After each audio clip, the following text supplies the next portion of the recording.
Hey, Tyrion.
Hello. Hello.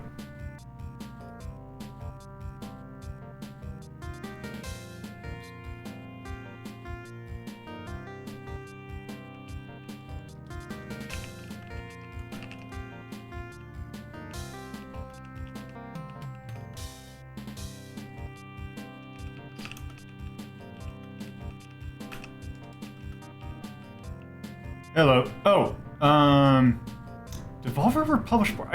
I mean, they published, Medal of Chaos.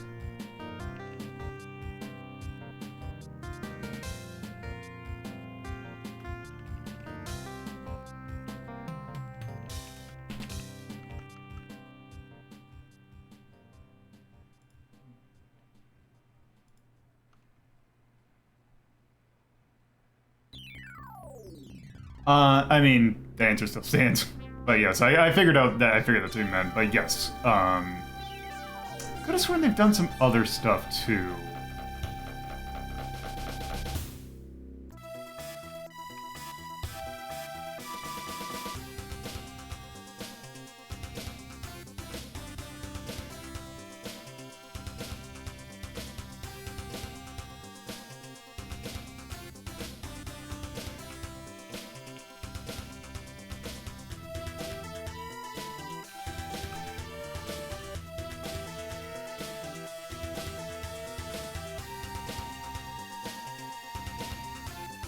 Oh, yeah, I think if I remember correctly, I think I heard some weird things about,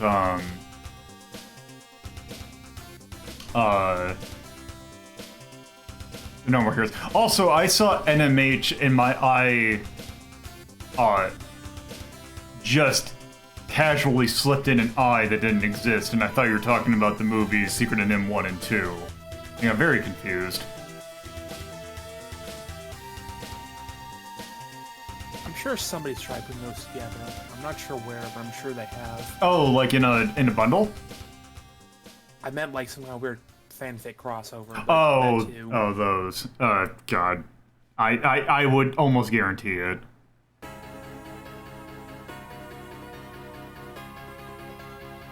No, I think I remember, like, one of my earliest copies I had of Secret of NIMH was in a family fun pack that had both.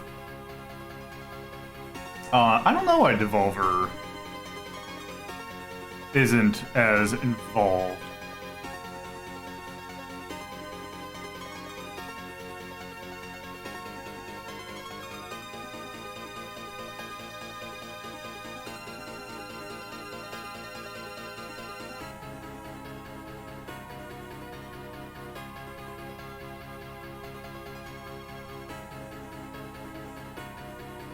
I mean, yeah, definitely.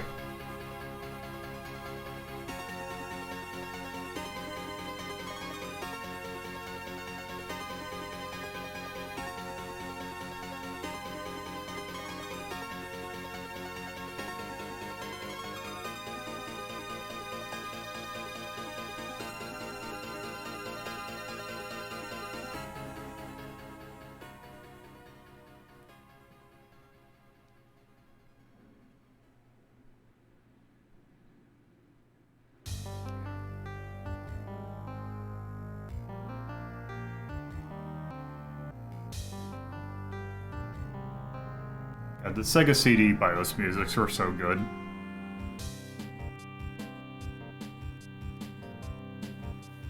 I'm not a huge fan of the first model one, but it still is pretty decent.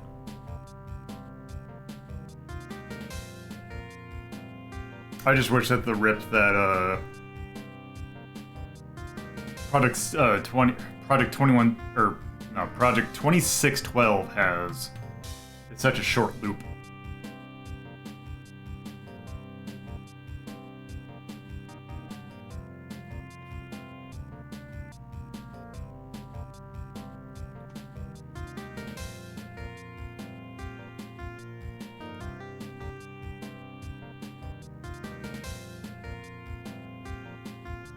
Also, I don't have it yet, but I watched a bit of No More Heroes Story last night. It looked pretty okay. I have heard decent things about it.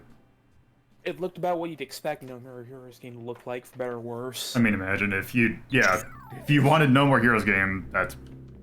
I have a feeling that... I don't know. I've never actually played any of those games, because they didn't really look like my kind of thing. The second game is the best. I think people will say the first is, but I don't see it.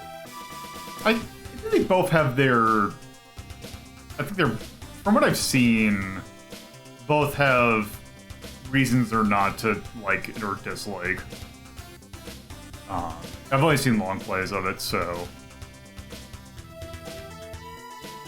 I don't really have any real opinion on it. I've just seen Chip and Ironicus play it.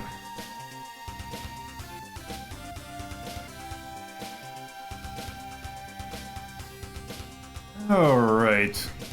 Also, I need to good this up a little bit. Alright. So, it is now time to start. So, hello, and welcome to a extra long marathon episode of Retro Inc. Rhapsody. It is that time again for us to do another Retro Inc. relief. And this one's going to be, pretty standard fare. Basically doing the exact same thing we did last time.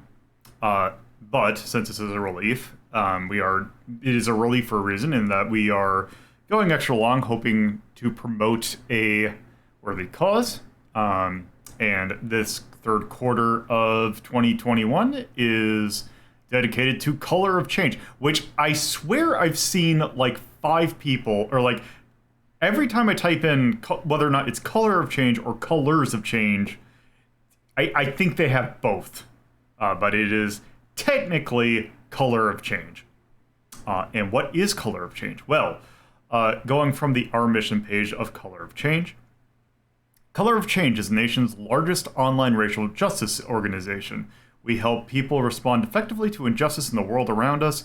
As a national online force driven by 7 million members, we've moved decision makers and corporations and government to create a more human and less hostile world for Black people in America. So yes, they are a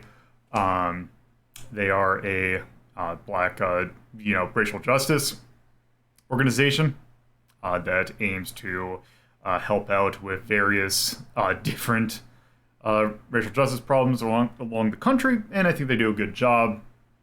So we are supporting them with this quarter's relief. Right now, we are at $55. Of course, there's no limit to this, but right now we are at $55. Going up to $300, we have various milestones. We have already reached our first one, which is to do a Media Delta episode on the Ralph Bakshi 1977 movie Wizards. The next one that we are taking a look at, or the next one the next one to unlock is at 100, and that is for us to do a dedicated episode of Tabletop Simulator that is labeled a lot of bullshit, and what that means is basically we're going to do a bunch of random card games, like standard 52 deck or more card games, bullshit being a main one. I might even, if I feel particularly adventurous, I might throw in Mao or something like that, because I'm sure that will be a nightmare. But yes, that is our next milestone. After that, at $150, we have another Media Delta episode, in which we take a look at basically a very video game movie, even though it technically has no ties to video games at all. That being the movie Hardcore Henry, which is a interesting film or an interesting take on filmmaking or like cinematography, in that it's a movie that's entirely done in the first person view. It is an interesting movie, to say the least. At $200, I will commit myself to doing a full playthrough of the PC-88 version of Super Mario Brothers Special. At 200. Oh, right, I screwed it up. I meant to be at 200, but I'll do it at 200 anyway. Also at 200, well, it was originally 250. I will do a stream that is devoted to Minecraft. And then if people see it, then I'll get... Thank you for the donation, Tyrion. I will be forever chained to that game.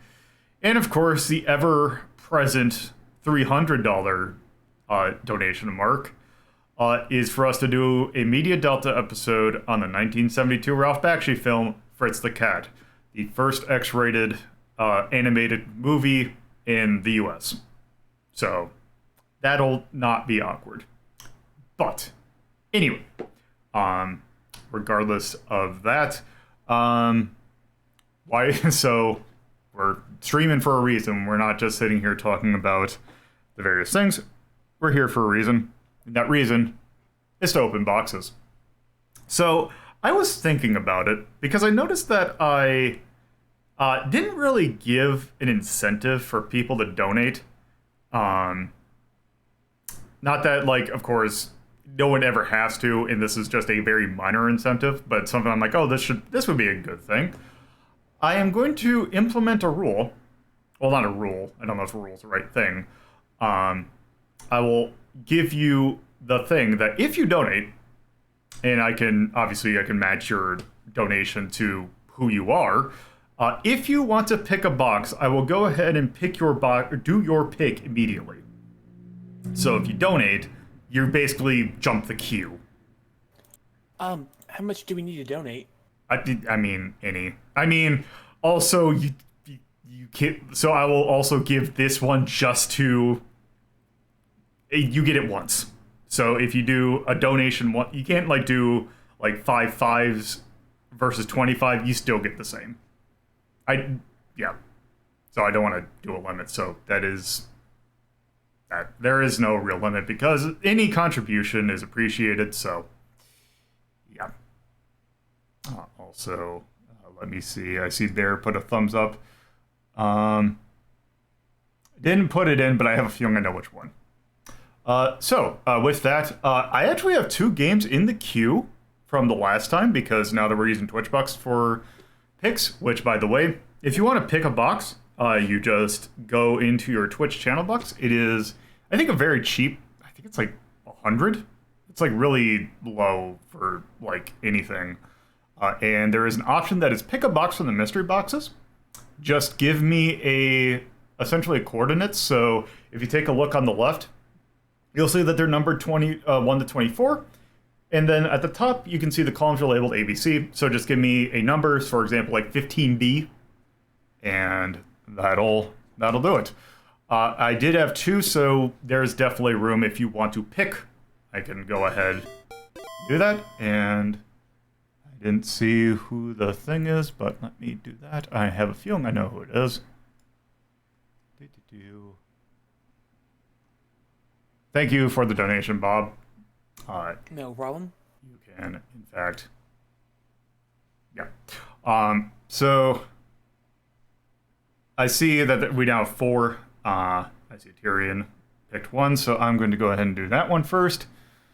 Okay, so 17A. What is 17A? Sequel time. What is this, by the way? It's great. So looking at, and also we're continuing where we left off. It is great because it was great for me because a lot of these games are actually very easy to run. So I'm gonna be honest, I barely did any testing for this because I've tested them before, but I don't think I really needed to do really any other testing except for a handful, and I think this one was actually one of them because this one runs weirdly sometimes, but yeah, this should be fairly simple. So, 17A. Raiden 2. This is one of the weird franchises that I feel we've kind of ignored, because it's kind of the shmup franchise it's both famous and not famous at the same time. It's, I don't know how much of an influence the first Raiden had, but I know that it was one of the first of its, like, type. It also doesn't help the fact that I don't think the developer of this was really particularly well known. So where's my thing? There it is. So I need to do this. Raiden 2. Okie dokie. So this is obviously a sequel to the original Raiden, which we looked at like really early on in Ranking of Shmups. At least I think we did. Let me do this right. Raiden 2. Okay, are you gonna load?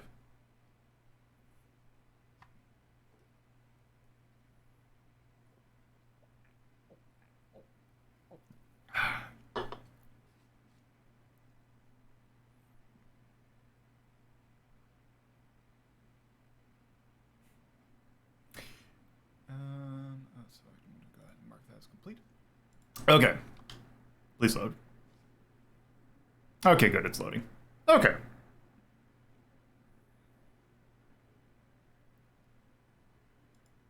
So this isn't the original. So I'm not playing the original release of this game, because this is. Oh, actually, I guess it's not even like different listed, but this is the. There's a DX release of this, which makes some slight enhancements. 1993. Seibu Kihatsu or Kaihatsu. I don't know if they turned into something else, but yeah. Let's go ahead and play.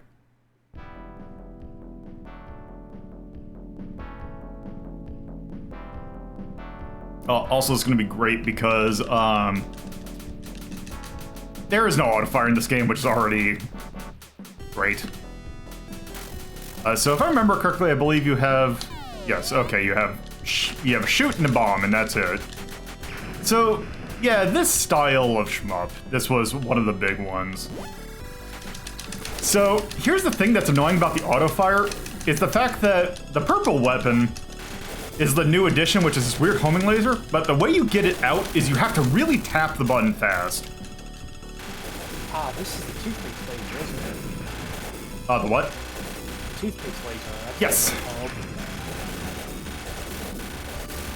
I'm sure it has a more efficient name. That's what I'm calling it. Yep. So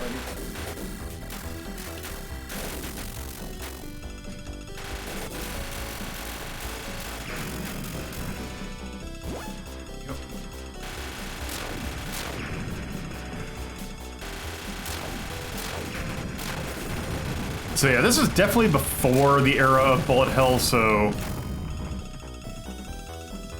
Yeah. I really don't have a whole lot to say about this game because this game is...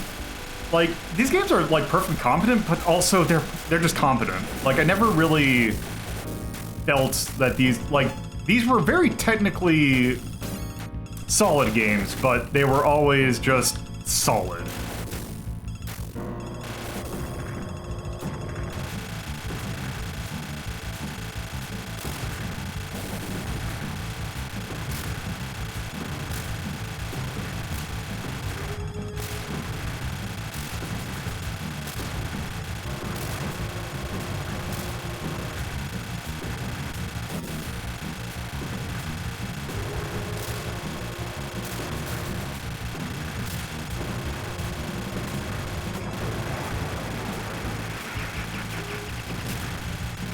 I don't... So the twisting is just kind of what it does on its own, also. I want this thing dead. So that's the problem with this laser, is that it like, obviously it curves and like, it's really easy to hit things, but the problem is that it doesn't do a whole lot of damage. There we go.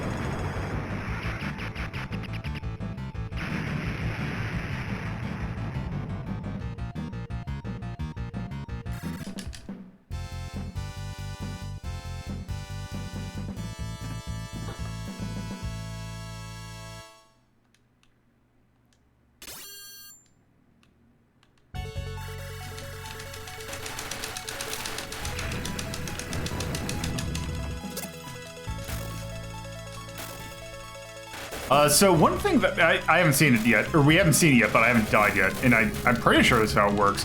But one major change from this well, we'll see now. So, one major change from the original game to this one is that if you die, you don't go back to a checkpoint.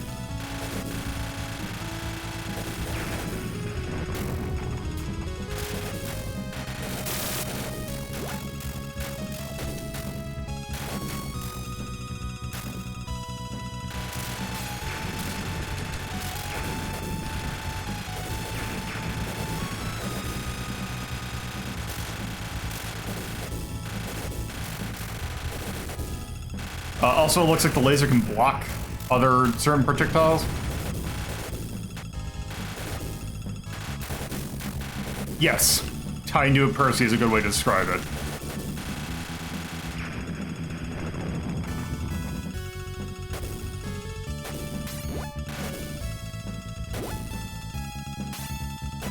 Also, music is alright, but it just kind of exists. Which is kind of my main complaint about this game, is that this game just kind of exists. Oh. Yeah, I think this was one of the first shmups to start getting a little more aggressive with its bullet patterns. Definitely not quite full bullet hell, but yes.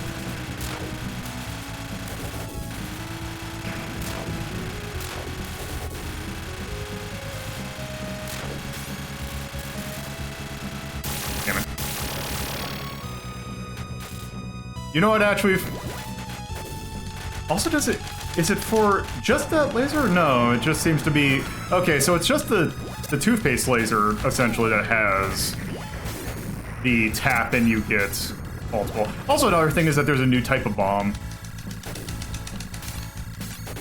Which is just a scattering of missiles, which is, I think, slightly more effective than the original, but it's still pretty similar to the original bomb.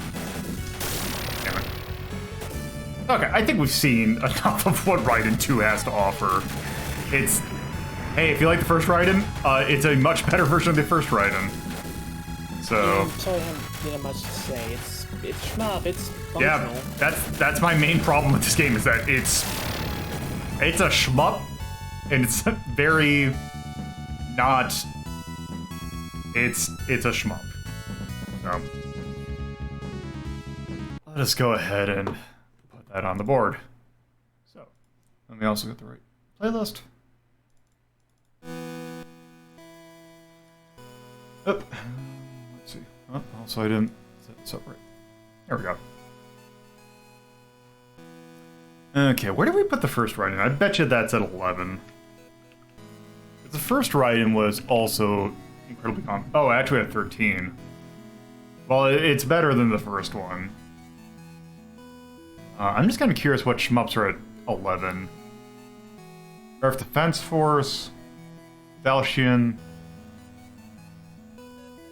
Air Fortress, Halley Wars, Pleasure Hearts, Pocky and Rocky, Star Force. I think it's slightly better than average, but I don't think really anything higher than, like, if we look here, Game Ground, Gardic, Gunsmoke for the arcade, Unotori for the MSX, Cannon Spike, Cloudmaster, Arizona. Yeah, I think 10's probably a good spot for it.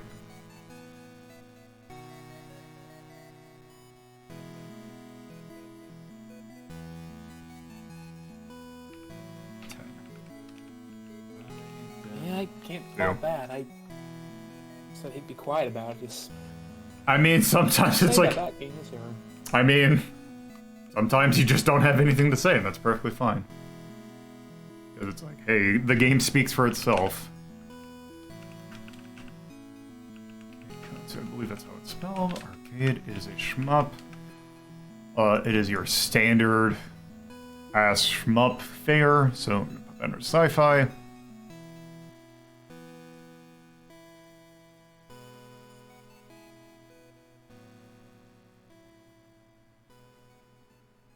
Which one is sci-fi? Where are you? Okay, sci-fi, where are you? There you are. Okay. And I really can't even think of anything to, like, call out for it. It's just a basic-ass game. So. Yeah. That's right into. So yeah, there's our first pick. Now, let me look at the queue now. Alright, so I don't see this one from you, so I will go ahead, unless I'm pretty sure that was the only donations yet. Also, I'm going to close this out so that the YouTube, a YouTube video in the background that I completely forgot that I had. Also, I'm going to... Oh, it's not doing anything right now. Why did that... Okay, why did my Twitch... Okay, hold on, my Twitch... record queue, or queue thing just killed itself for some reason. View rewards, channel points, manage reward and challenges, review request queue, and pick a box in the mystery boxes. Okie doke. So. Next up was one that was submitted last one by Axe, and that was 5C. I do want to take a look. What do we got? 18B. Man, I'm not going... There is one of these that I'm really hoping that someone picks, and people I feel are dancing around it unintentionally. By the way, I put in a thing with my donation. Oh, you put it in there. I'm sorry, I'm not sure you saw it. Oh, I didn't. I can wait though. Oh, can you put it in the queue just so I can see it? Yeah. Yeah. So if anyone makes a donation, like, I can reject instead of there. Okay, 21B. Go ahead and do the next one though. I'm from that. Oh well, I mean you put it in there. I just didn't see it. 21B is fine. Yeah, because this one's a little bit... I'm actually somewhat familiar with this one. I just got to figure out which version I want to do. In fact, I know which version I want to do, because it's the one that... I was in a race of this game. And I found that this version was better than the other one. So this is...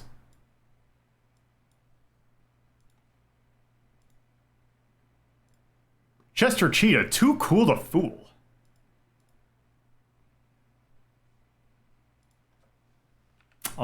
Chester Cheetah, if you're not familiar, because I don't know how worldwide Chester Cheetah was.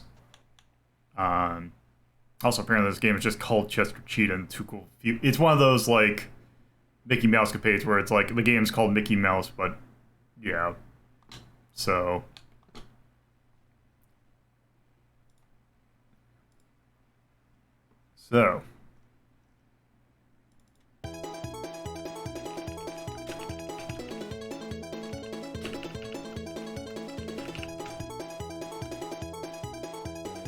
Actually, you know what? I'm gonna reset this so everyone can see the intro to this.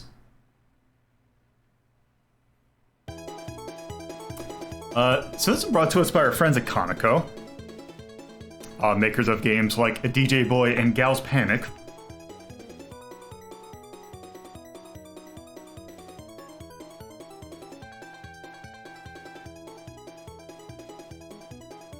So, this might be completely wrong, but I remember hearing that there was going to be a Chester Cheetah cartoon, and I think this game is based off of it. That sounds about right. The cartoon didn't happen because, like, moms were mad about, like, advertising snack food to kids and all that. Yeah, I could definitely see that. Also, this certainly is an options menu. Okay.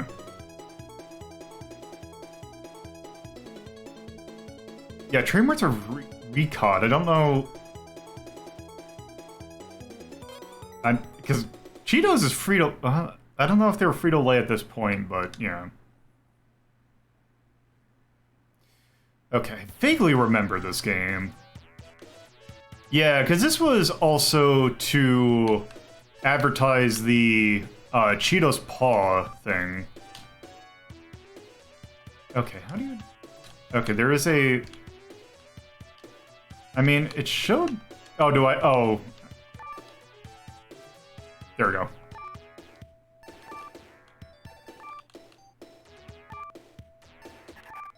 Yeah, so this is, like... Oh. Okay, this was coming back to me now. Okay, it's one of those that you have to hold down.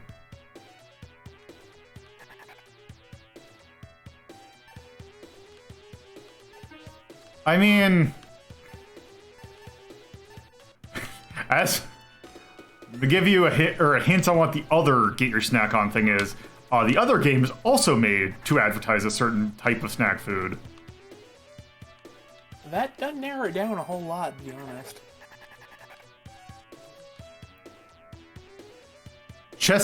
Paw, not Pog. I did this. Oh, goddammit.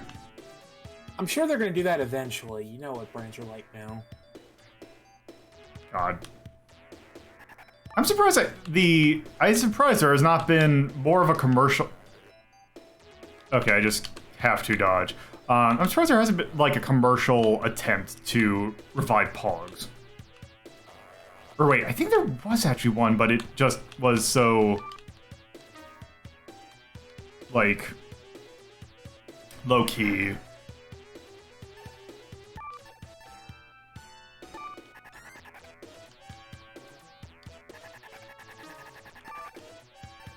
Pogs, not polyps.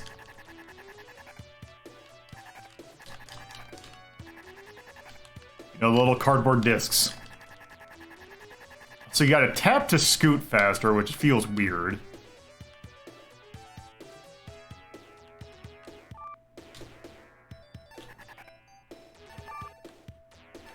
Oh. I do like the fact that he kind of shimmies up the tube. Okay, how do I get past this? Okay, obviously not like that. Okay, that's not.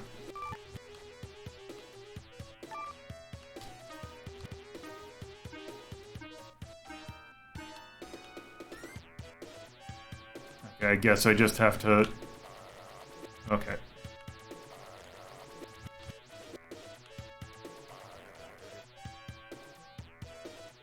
Okay. I don't think how you're supposed to do that, but that's how I'm going to do it. Yes, I can totally see Chester Cheetah saying that's poggers. Wait.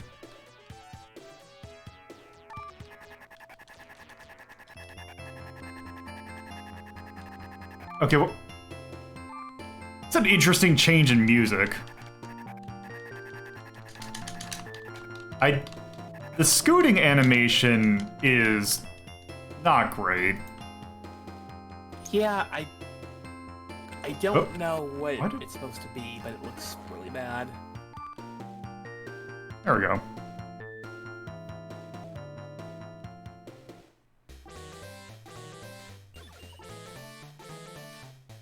I like this. I kind of do like the art style the game's going for. It's very colorful. It is. Very 90s, as Rhapsody's pointed out.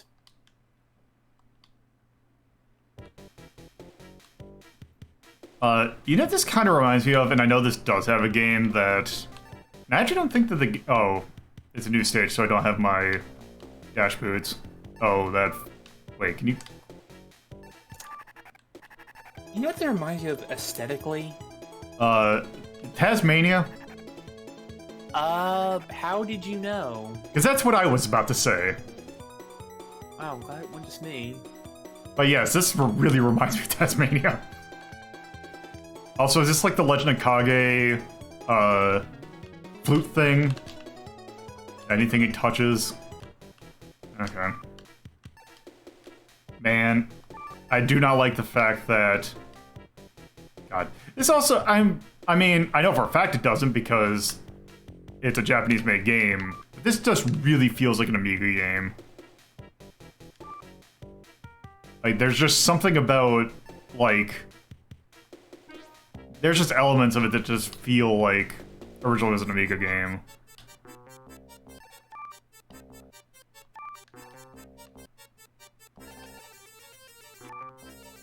Oh, wait. Okay. Oh, you have to hold it down. That is... Wait, does he get, like, a costume? What? That's, not how physics work. Okay, do I have to... That is... feels terrible.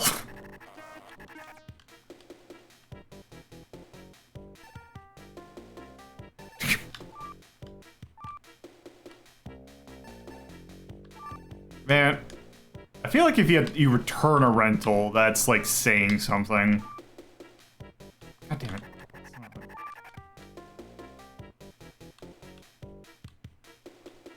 Wait. Okay.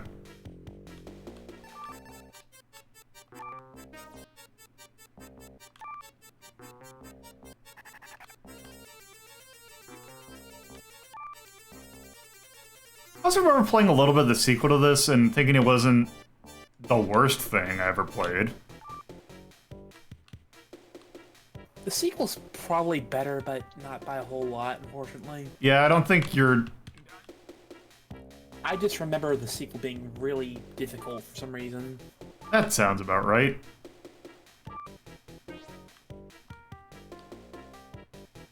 Okay, I think our adventures as Chester Cheetah are about to end because I cannot figure out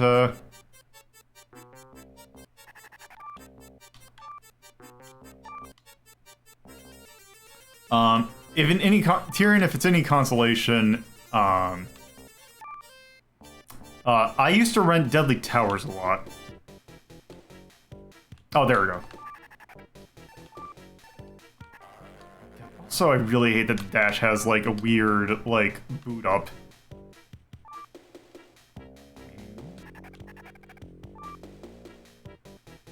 Okay, hopefully. Oh.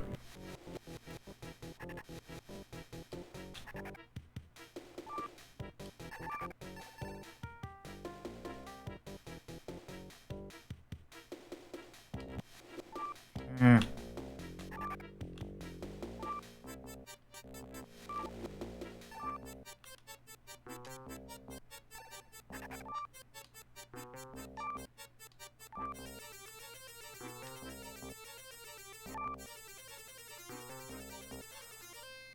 I decided, well, the thing with Deadly Towers is I could never figure out, like, where to go, so I just kept on renting it to figure out what the hell I was supposed to do. Did you ever find out? Not until I emulated it. That sounds about right. I have a weird fascination with Deadly Towers. Oh. I see. Oh. I want to restream it at some point. But, yeah, Jeremy Parrish, like, I don't think anyone will, like, go to bat and say it's a good game, but I will at least say it is interesting. Also, what's that? Oh, that's just the old, right, I forgot Cheetos had, you know, different branding. Like, that's not what a Cheetos bag looks, right? Because, yeah, of course, it's 1990. Or 1993.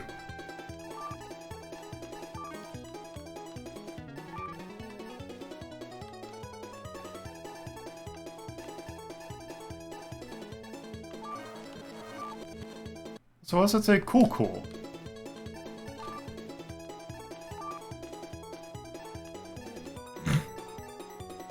One of these days, I will do the trilogy, the Victokai jank-ass platformer trilogy, as I'm going to refer to it as.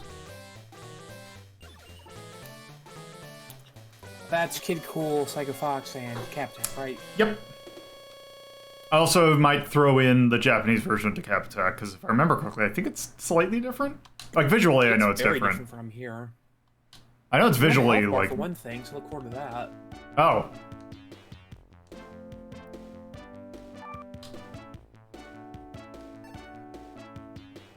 Oh, goddammit.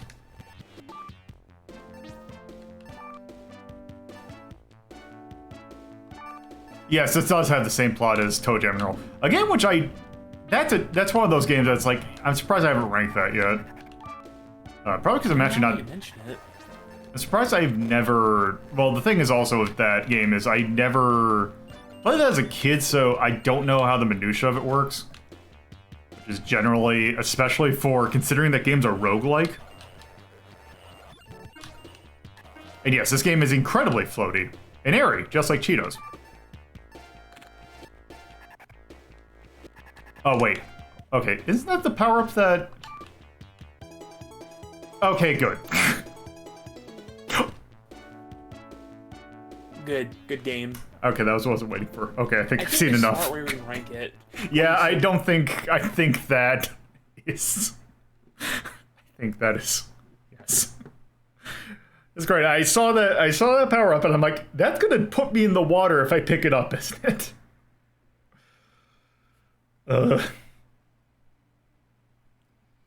No, Coolio, that's your invincibility power-up.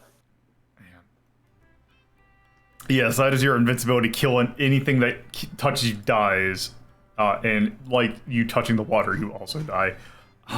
Man, I don't know how to feel about that game, because that game is incredibly okay. Like, I don't think it's bad, but also, as we saw there's some... That game has some thoughts about how game design should work, and I don't think they're good. But the overall package, you know what? Actually, that game is like actual Cheetos. They're not exactly bad. They're not really good either.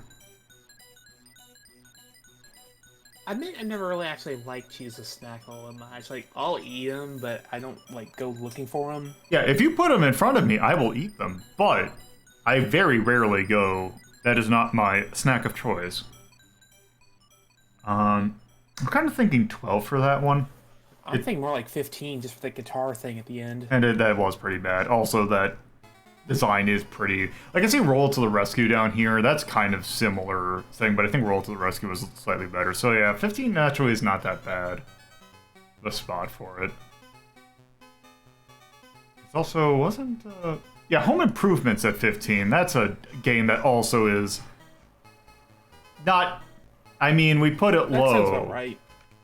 We put Home Improvement low, but I still feel like that game is not super terrible. It's just, why?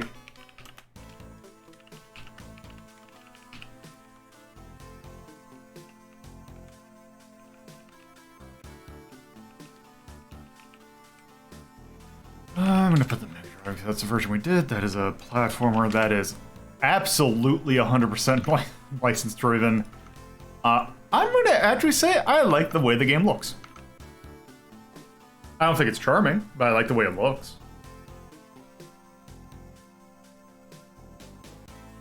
I do like the art style. I'd give it something for that. Yeah, that's... I'm sure they must have taken it from some kind of concept art or something, but still.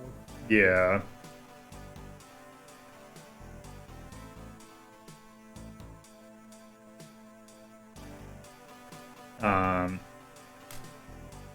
Are there any innate terms that would cover that power up? Because I'm still mad about that. I don't have an angry video game nerd. What were they thinking? Emote. Actually, yes, there is. Also, I feel like it's appropriate. Pulls cheap tricks. It's cheesy. It is dangerously cheesy, one might say. Alright. I think that's good. Okay, there is that. Okay. So back to where we were. So this was actually a this was a request that was done the last one. And this is Axe requested this 5C, which is what the hell? Which we're finally closing that one out. So this one is a game I've never heard of, but this was a request by Nolden. And Wild Snake is a SNES game, thankfully. But that is where it thankfully ends, because I'm still not 100% certain how this game plays. So I tested it, and we're going to see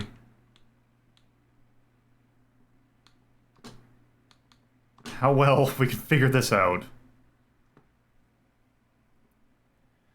So one thing I will say that is interesting about this game, also makes sense from considering what it is. This is by Spectrum Holobyte. Which, if you're not familiar with what Spectrum Holobyte is, those were the publishers of the original Tetris on the PC. Bulletproof Software is also a publisher of Tetris stuff, which will make sense when we see what Wild Snake is. Oh, I've seen this. They had an idea here, but I don't think they thought this one out very well. Yeah.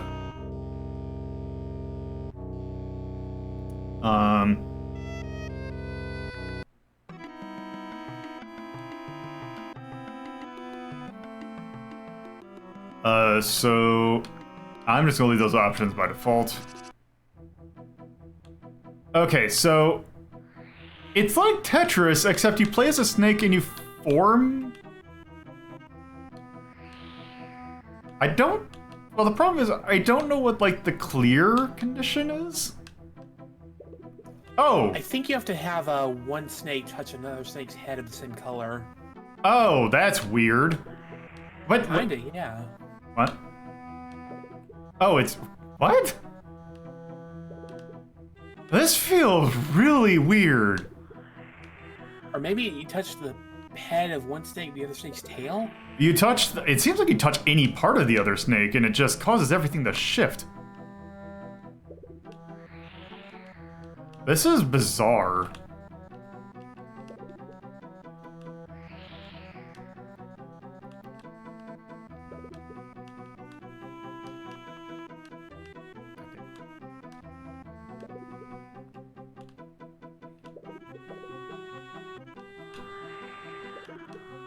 Also, I'm not 100% certain how the movement chaining works. There's definitely some chaining stuff involved.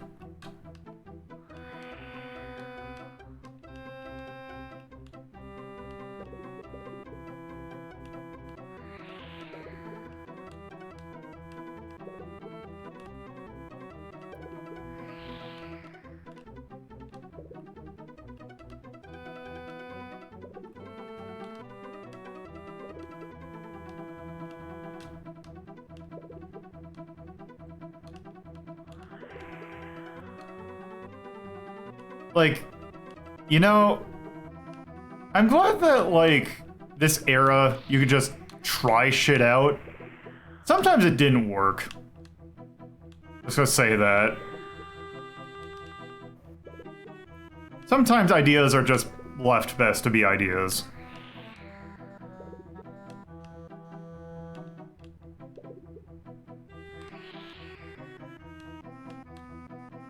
Also, man, mentioning the Game Boy version, I could not imagine how the Game Boy version of this is going to be. I bet it's got that issues with, like, clacks, where you really need to know the colors, but you kind of don't have that option, that luxury. Yeah, also, I like Hatris. This does not feel better than Hatris. Man, there's a theme considered, like, all the weird Tetris spin-offs, because there's so many. Oh yeah, there's a lot. Also, is there... Like, oh, there's a... Block Trip. Oh, that was it, okay. Blockout, Wordress. I just noticed what's the next one.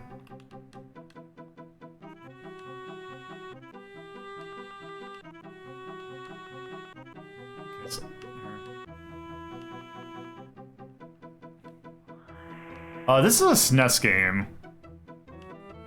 I would imagine that there is probably a PC version of this as well. By PC, I mean DOS.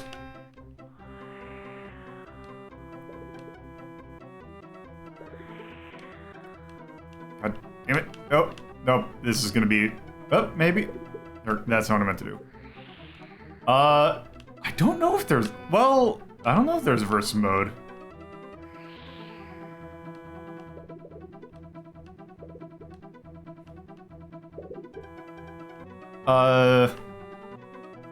Yeah, probably like that. Game over. Okay, let's see. I did see...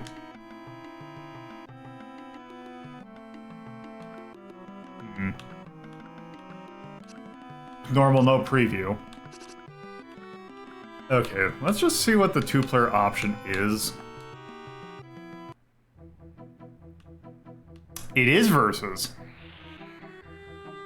Oh, and it's Tetris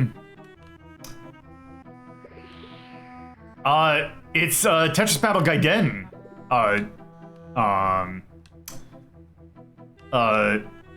Forgot what the thing is called. Like the tableau or whatever. The thing that's like the next. But I don't know if there's like, is there any like garbage? You know, I would be down for doing. I would absolutely do the sort of fightcade. Yes, this is like very much the thing with like the thing that's like said about dogfighting, or this is not a game that you do. Oh, there is garbage. This is very much not a. This is not a game that one person does better. This is a game about doing less bad than your opponent.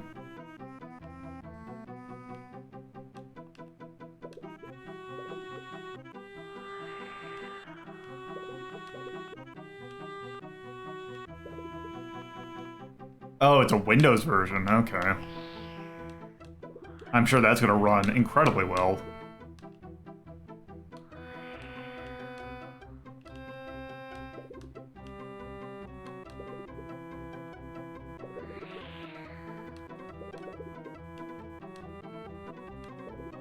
The only problem that I'm seeing with this is the fact that I am playing against an opponent that is doing absolutely nothing. And the round is still not ended yet. In fact, I'm not exactly certain if I'm doing worse than them or not. Okay, I'm pretty sure I'm doing better.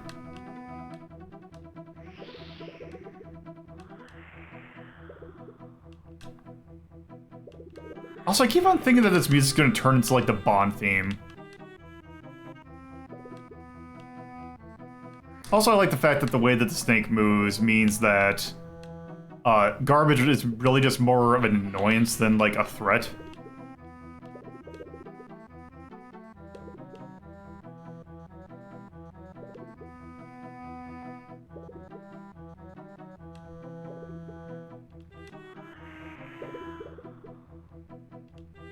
Okay, now that I kind of get how the lines work. That is some next level planning on how you gotta do your chains.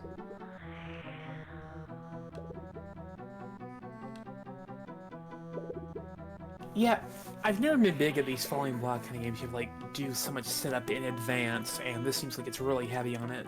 Yeah.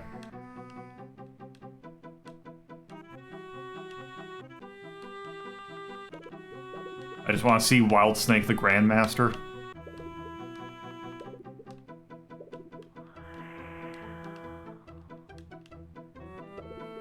I wonder what the T-spin equivalent in this game is. Oop. Oh.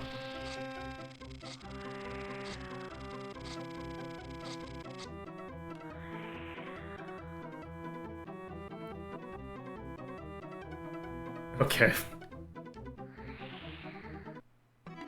Well, that was certainly a thing.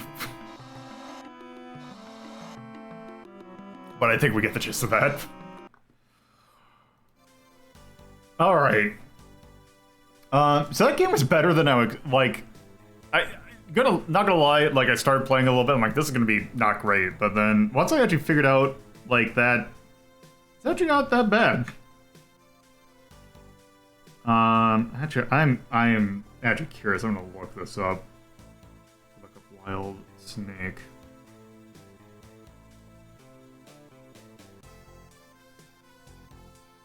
Yep, developer Manly and Associates. Why have I heard that name before? What did they develop? Oh, they're like a porting house. Okay. All right. Yes, there's a SNES. They did that Wizard of Oz game for the SNES no one likes. Okay, so Wikipedia is only listing SNES and Game Boy. Also published by Yojigen in Japan.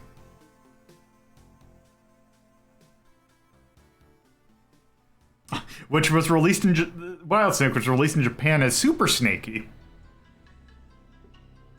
All right. So, where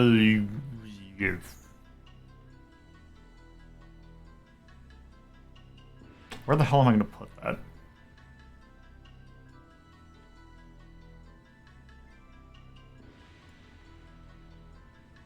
Do we have any falling block at 9?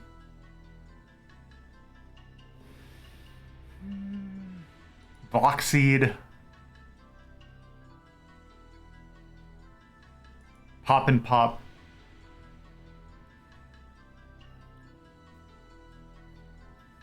I'm not sure about 9. Let me go down a little bit. Yeah, I think those two are... Let's see. There's Clax. I feel like Clax is better just because it's easier to understand what the hell's going on at a glance. But also, I saw you got... Okay, you have Game Boy and NES Tetris, so yeah, that's not... Yeah. What falling blocks do we have at 11?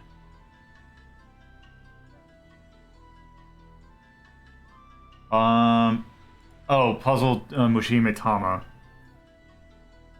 And... Is that really the only falling block I have at 11? Okay, no. Kirby Star Stacker. That's another game that was like, has really weird mechanics that are hard to parse at a glance. I feel like 11 works. Yeah, let's... Oh, there's also 3D Tetris. Which again, that's just hard to parse just from general. Things at 12, you got that Crayon Shin-chan game. Polemides. Yeah. Let's go 11.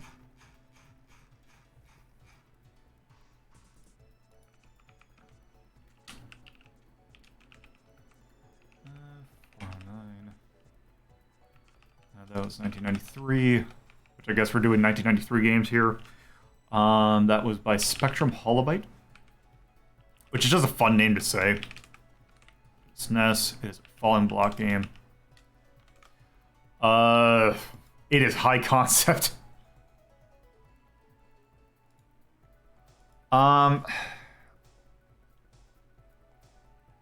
gonna put the light bulb just because it's such a weird thing to grasp at first. Other than that, I really can't think of anything else to put for it.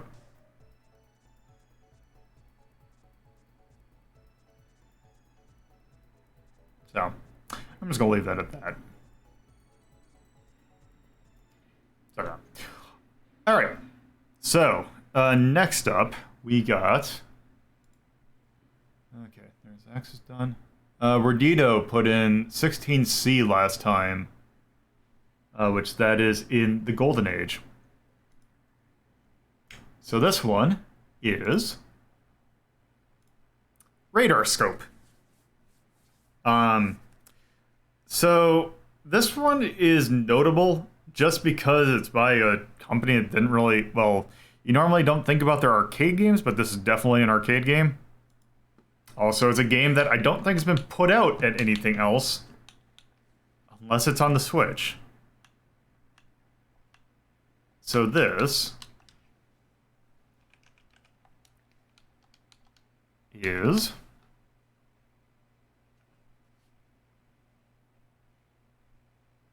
Give me 1 second. This is strange.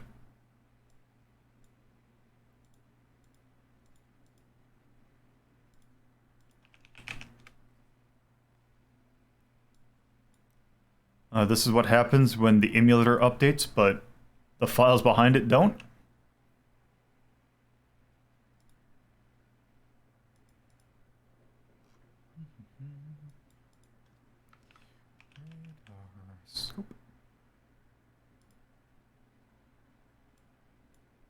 this here. Yes, I know it's overriding. What? Oh, set the read only, probably because I'm looking at it. Yep. Or crash. Let's try that again. Set the read only.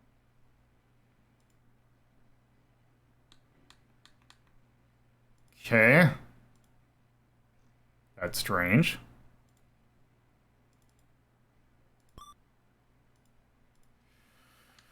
I guess I'll do it this way, if you're gonna be a pain in the ass about a RetroArch.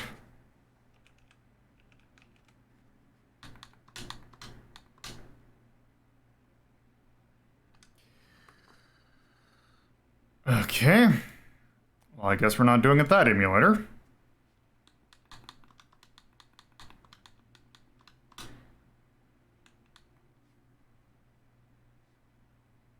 you kidding me?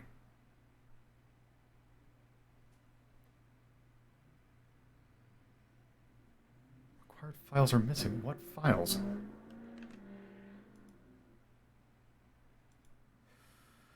Alright, give me a second.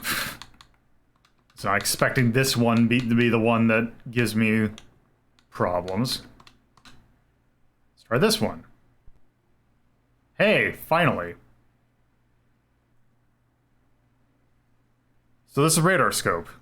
It is a arcade game that is developed by Nintendo. This is in fact, I believe, 1980? And yes, it was... I believe this is one of the games that Nintendo made with a arcade developer, or like arcade board developer that I believe their name is Tsusami, or it's the same one they did for Donkey Kong. I keep on forgetting what it's like Tsusami Susinki or something like that. Oh yeah, I was about to bring that up, Tyrion. I thought that was the game that And I yes. was referring to. So yeah, this game did not do well, so yeah, Nintendo created a conversion kit to convert their Radar Scope machines to, Donkey Kong.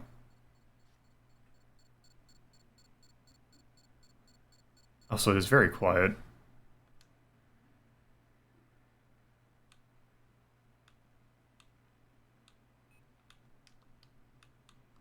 Why is it?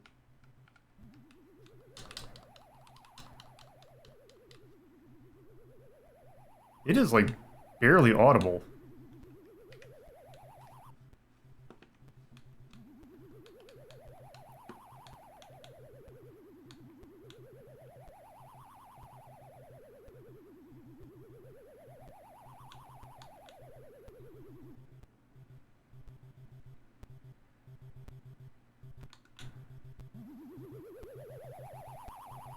Okay. I'm gonna reset this.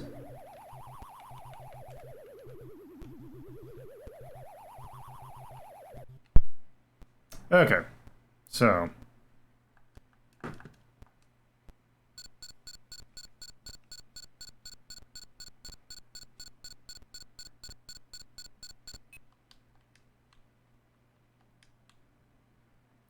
yeah, essentially this is something that very much came out of the Space Invaders craze.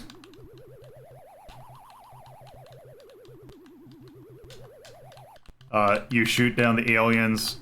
I'm not actually 100% certain what the... I believe occasionally there will be one that will crash down and try... If you let it get the bottom of the screen, it will cause more of the damage meter, or are the shots causing... I can't actually tell. Is the damage meter going down or not?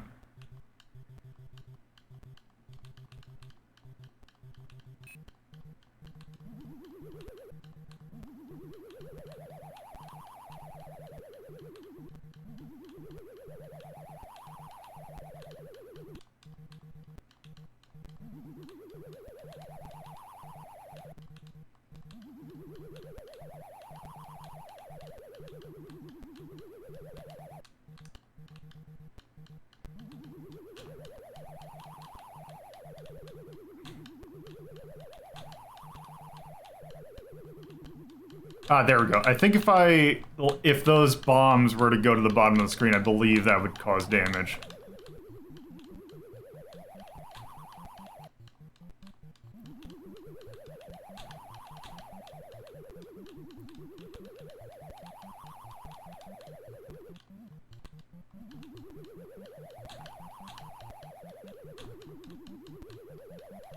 Also, the music sounds like it's about to start into the 1812 overture, but just does not want to start.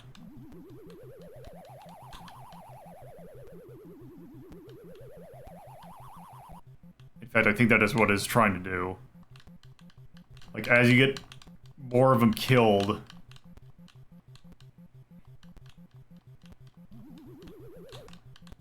There we go.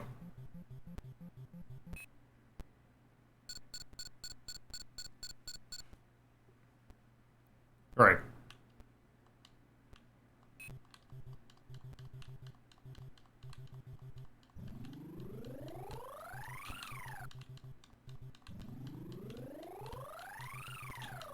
Yeah, I don't know what the grid thing is supposed to be either.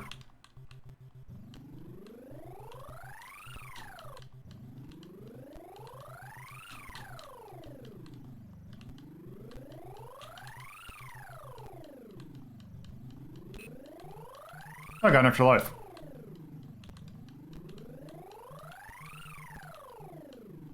But yeah, this is...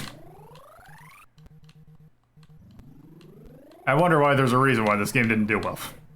I mean, in 1980, this isn't, like... In 1980, I don't think this is too... Like, this isn't, like... It's more free flow than, say, something like, Galaxian. But I still feel Galaxian's probably the better game. Also, that came out a year prior. So I hope so.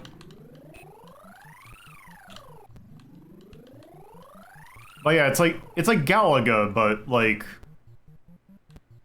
not as the mechanics in it aren't as interesting.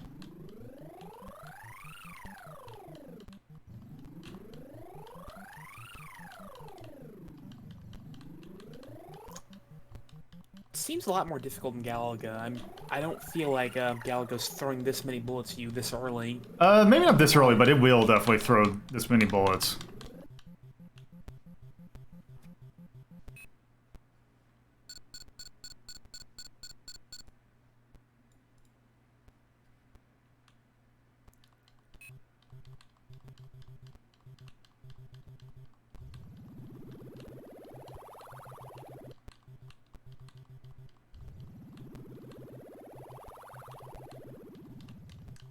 But also there's like, oh, there's this thing where it's like you gotta protect... Oh, there we go. That's... Okay, now it's... Okay, there we go. Now it's actually causing... Okay, now it's getting a little bit more... interesting.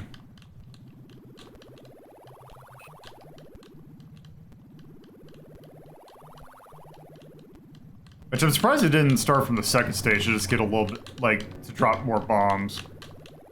Like, I don't remember if it dropped any bombs that last stage. Also looked like, yeah, there was that one right there where it, like, as I hit it, like, tried to crash land. Yep, and that's it.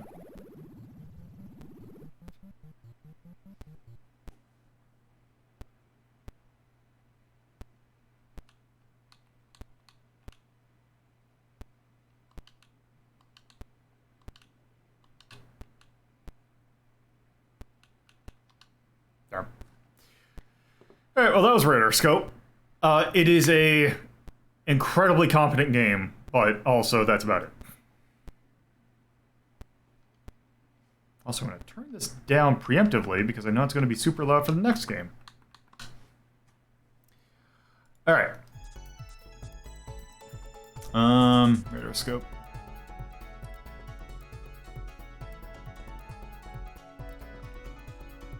Yeah, let's see, Radar Scope. Oh, of course, just Radar Scope's not on there because I haven't ranked it yet. I was looking for a Galaxian. We had Galaxian at 15.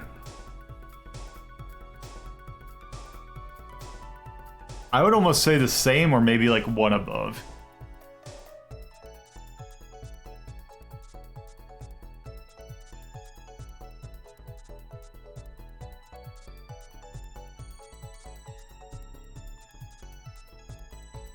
Yeah, let's go like 14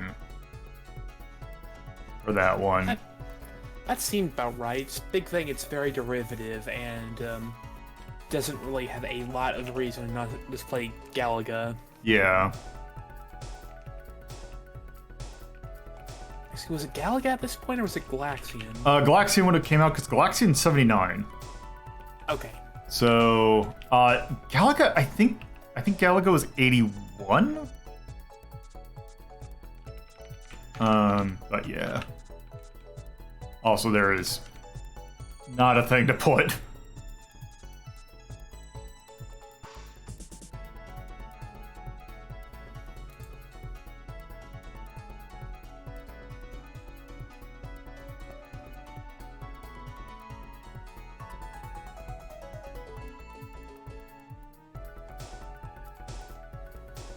Hey, Coolio.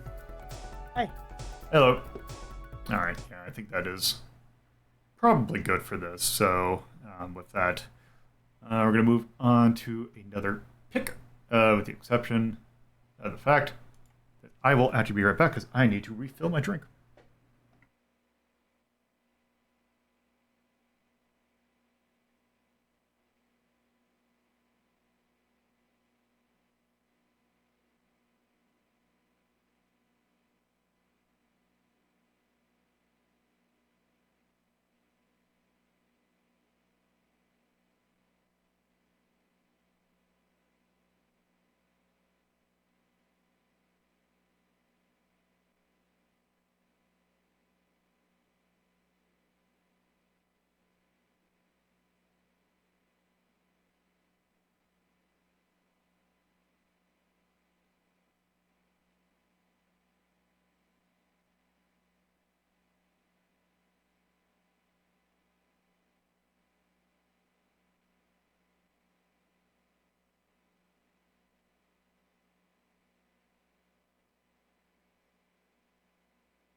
So quiet. And I'm sorry about that. Just everything been on your end. I wasn't necessarily referring to yourself. It was just, but anyway, things have been going.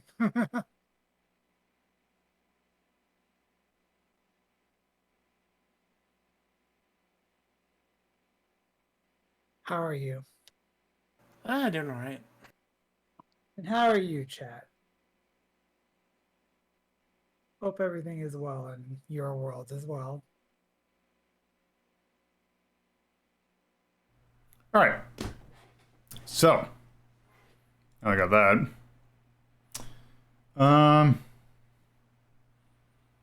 So 16C. We are now into the things that have been suggested this time. Starting with Max and Chachi, which, by the way, if there's only 3 in the queue, so if you want to suggest more things, just go ahead and put stuff in the queue to do that. If you're just joining us, you can go into your Twitch channel point redemption stuff. There should be a cheap option called Pick a Box and Mystery Box, and you just give me which box you want to pick. So, let's see. Max and Chachi suggested 18B. Which 18B, that is in the modern retro. So these are games that have come out relatively recently that are very much of a retro style. And this one is an interesting one, because it is again a return to an old friend. Mutants from the Deep. So this one is the most recent release by Locomolito. Which, if you're not familiar with Locomolito, they are the people, or I said he is the developer of stuff like Maldita Castilla, Hydra, Darkula, a whole ton of stuff. Cruciaceos. We looked at solar gladiators in one of these. The creatures from the deep is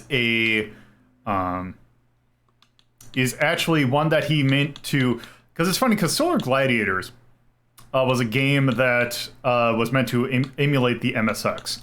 However, when he made it, wait. Okay, there it is. I was about to say, I'm like, I played it. Where is it? So when he did, when he made Solar Gliders, he meant it as an MSX game, but it was just a game you played on a computer. This is also one that is meant to emulate the MSX. However, this one, if we go look it up, actually is an MSX game. So this is running on an, well, not an actual MSX, but this is straight up an MSX release. It could run on an MSX. Yep. I can almost guarantee you can put this on an MSX. And I think it's an MSX1 too, so it's pretty easy to put it on stuff. But yes, also I need to do this. Oh, where's Ranch, where are you? All right. Do that. Alright, so. Is this the first time he's done a game that can actually be run on the system that is designed well, for it? So there were some ports of the that one, the game that's in the Inquisition. That one got some unofficial ports. There's also, someone made a port of Darkula to the Mega Drive. But this is the first one that I'm pretty sure that he's developed. So if it trusts two different characters. We got Jay Marcello, who is just a dude. We got Marilla, who is a mermaid. So it looks like Marilla is faster, but doesn't have as much health, but can, as you can kind of guess from the name, this is actually having to do with undersea stuff. So the mermaid has, of course, the more air. And this just looks like a more standard option.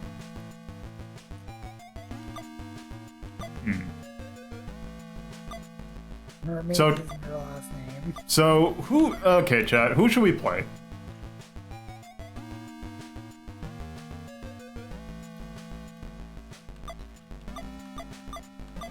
Should we be Jay Marcello, or should we be Marilla?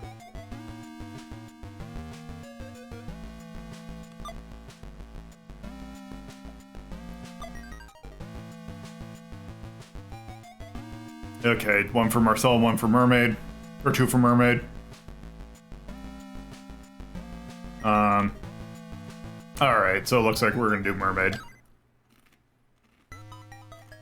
The Adventures of Marilla Mermaid and her friend Jay Marcello Human.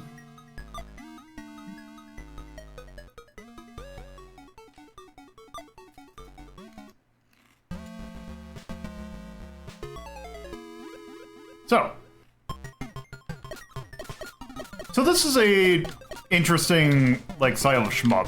Oop. In that it's a multi-directional shmup, but it's scrolling as well. Oh, that's... okay, that's the pause button. As much as the MSX can scroll. Yep. Oh, this is an MSX1 game, so yeah. Okay. Oh, it was. Do I have to shoot it, or...?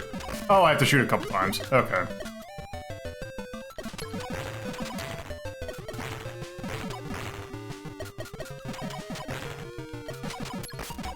Oh, you can... oh, you can shoot it multiple times and you can get different things. Okay. You know, that'd be a pretty interesting theme thinking about it. Just homebrew games for older computers, because there's a whole lot you cover.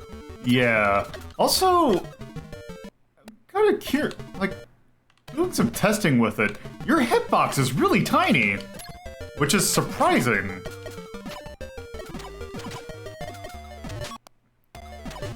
Oh, just this guy's a prick. There we go.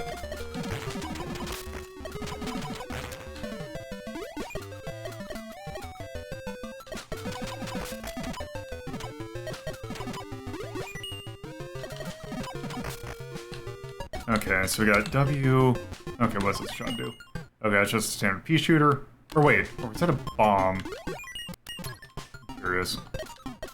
Oh, that is a bomb. Okay. Okay, so we got a bomb. Okay, this just looks like a more rapid shot. No, spread. There we go. We need to find. Oh. Oh, is this going to be a you have to find all the diamonds in order to get the best ending? Okay, that's how that ending works. Okay, problem with the spread shot is that it is weak. Wait, does it? Oh, it doesn't. Because I was wondering if it alternated graphic style for... Yeah, we need to find a different weapon immediately. Harpoon. I like the W.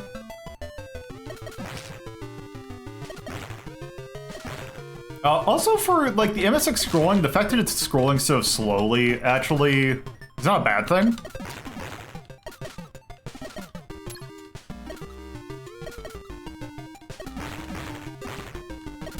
It's not like some of the Gradius games where the screen was scrolling way too fast that made it really disorienting. Oh. Crap.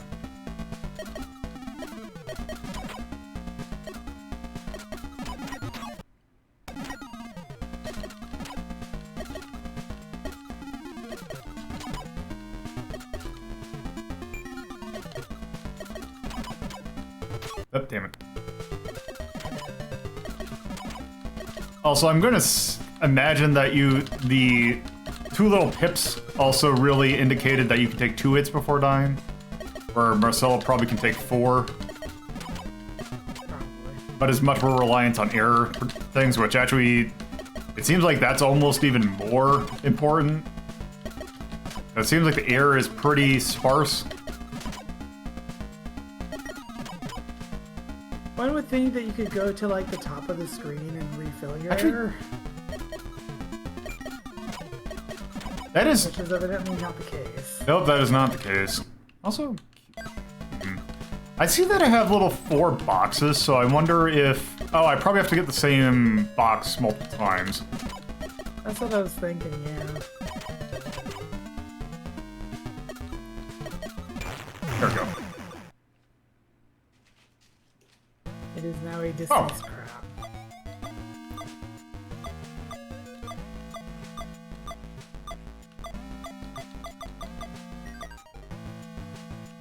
It. Oh.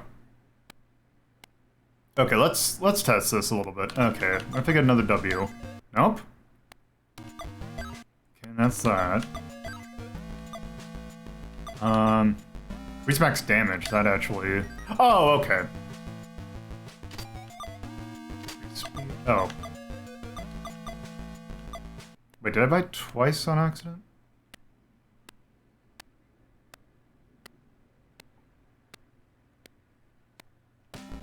Oh, it's 8. Okay, and then I have that. Okay. I like the unintentional sound effect of like the ticking noise when you rewind. That's just because that's Blue MSX has just recently gotten rewind support. How will this core work? I imagine it's probably a lot more difficult game to use the keyboard. The Blue MSX in general, or just I haven't had like a whole many problems, but I haven't played a whole lot of games that require like specific things because RetroArch has a thing. I'm not really familiar with the MSX. How many games use a joystick or? A lot of them. I would say almost all of them. I never really got into the MSX. There's like too much of a language barrier for me. I would say unless you're talking about say like maybe some European developed games, all the Japanese ones that I know of had used the controller. Curious, what happens when you die?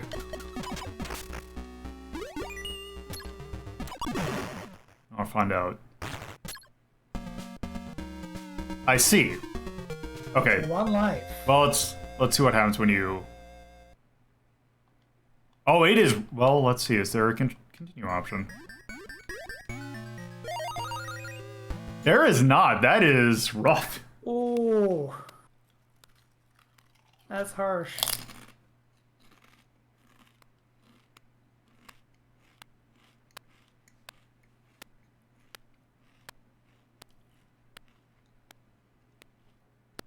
All right.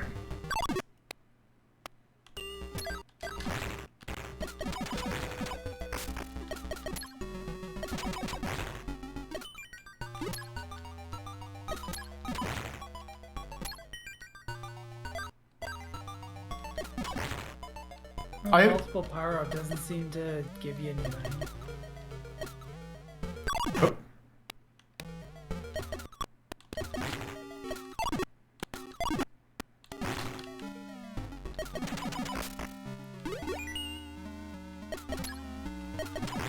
I guess that's why you really have to focus on getting additional health.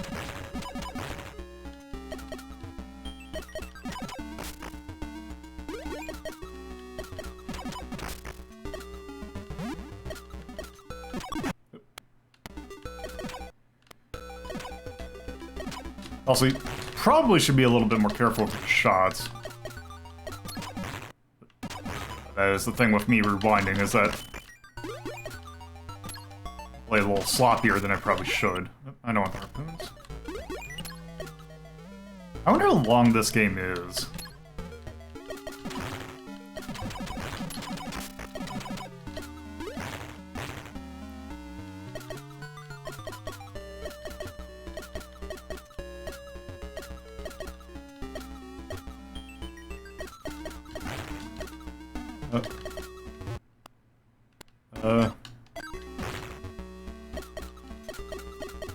What do I do? Oh, I guess I would need to find a key or something? Or is this... Oh, okay.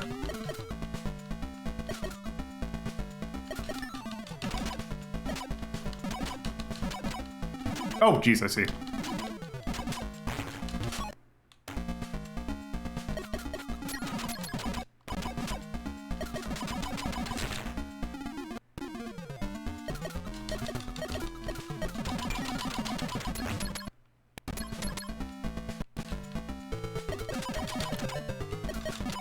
Looks like this game is 7 levels now. 7 levels? Okay. That is long for a single... Unless there's like a continue code that I don't know of.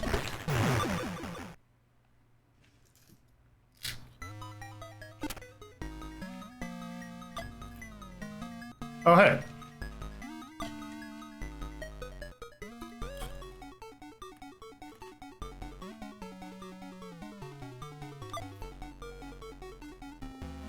It's J. Marcelo Human. J. Marcelo Human.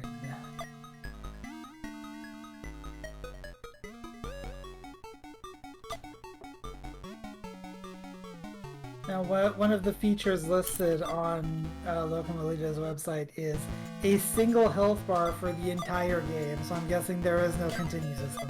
Great. That's a feature.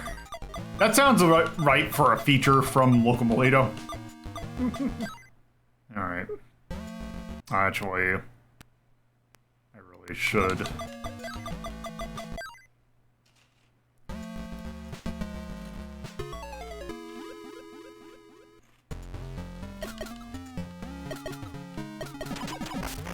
This really looks like a La Milana stage. Yeah, it kinda does, doesn't it?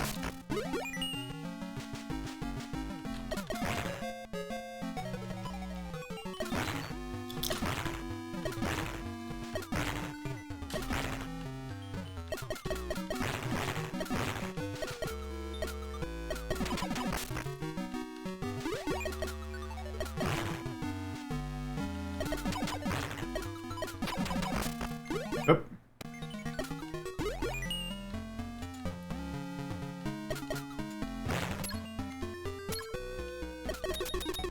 Oh, right. Okay, it's one of these that you can't hurt it until it moves.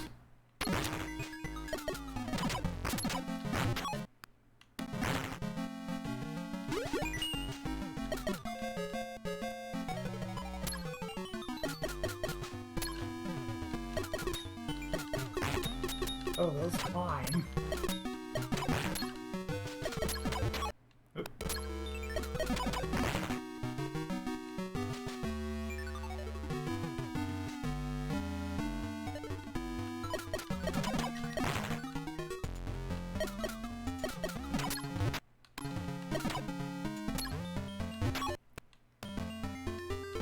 Okay, they also, those things do not let you get it on top of them.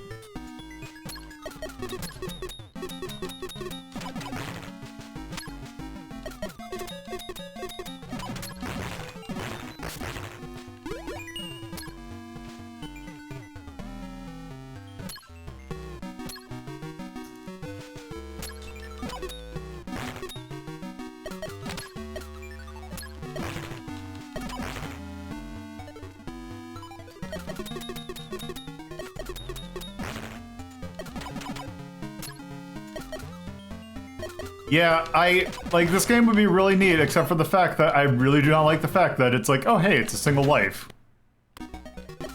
Which is kind of my problem with some of Local Players games. It's like, yeah, you made, like, an interesting game, and then you just had to go and make it, like...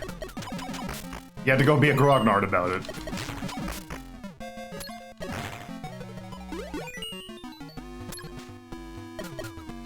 I would imagine the Mermaid is the hard mode, but I still feel like one, like, especially if, well,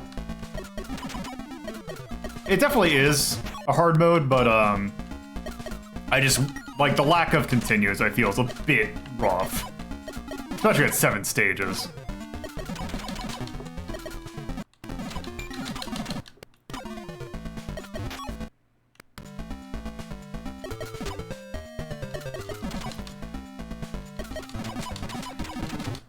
Yeah, that is definitely what I'm going to be the case. Also, everything does the same amount of damage, so basically your health bar is your lives.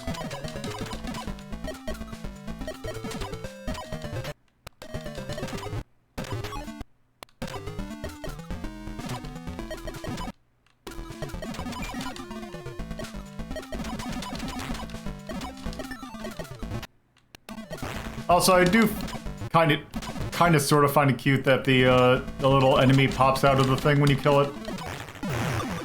If it weren't for the fact that it was a really annoying enemy type.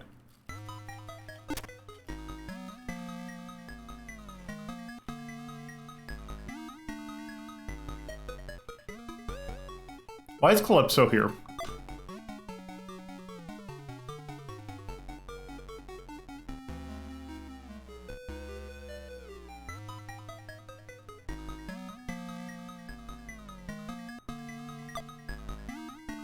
Finally, we understand the motive of J. Marcello Human. He's a single man.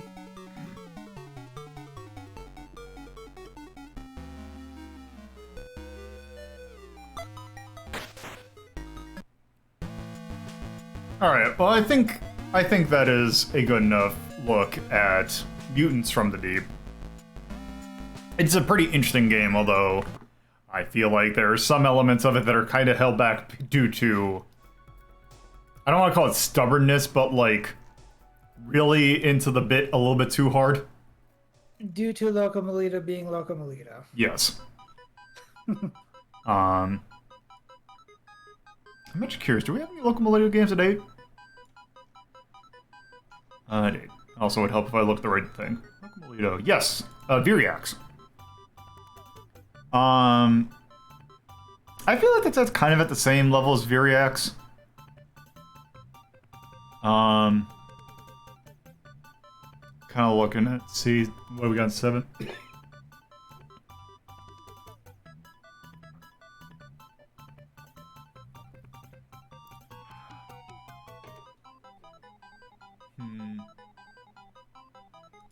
Oh, Curse of Isios. I feel like Curse of Isios was actually a little bit more generous. I felt like playing Curse of Isios was just a little bit better, so I think 8's probably good for that.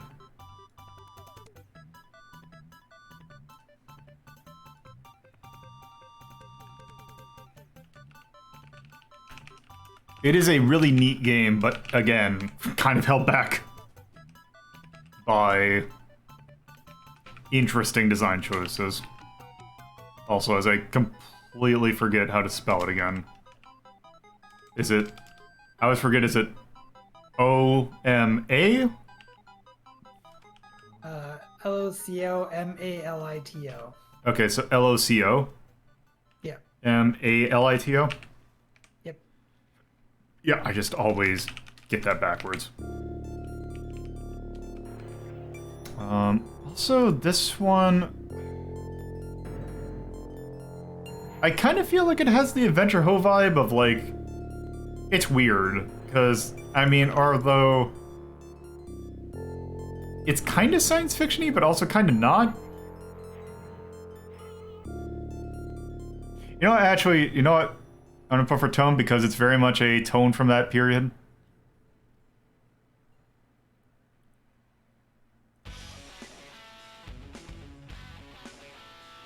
You know what, actually, let's just do it sci-fi. I like the charm of it. Like, I appreciate the effort that they went in to put that, so, well, granted, they kind of had to get to run. For difficulty, I'm going to do the more frustrating than difficult, just because. Yeah.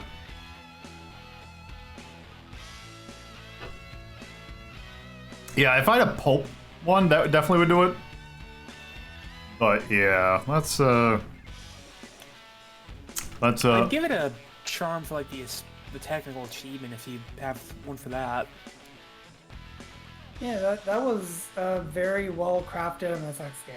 Yeah, well, I'll do this because, I mean, it's a local Molino game.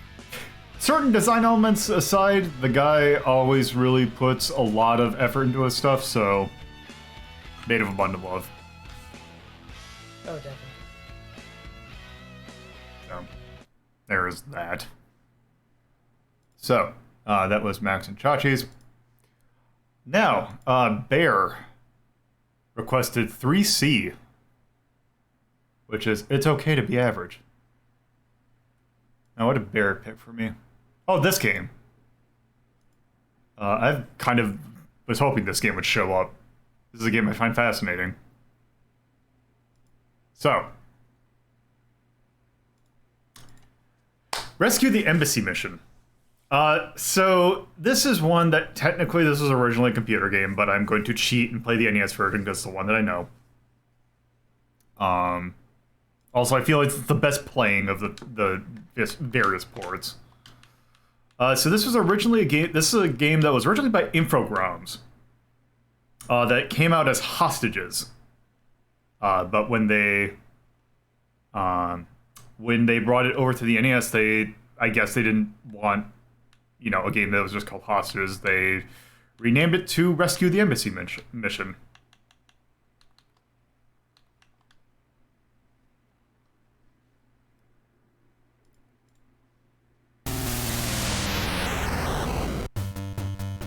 And this was ported over by Kemco.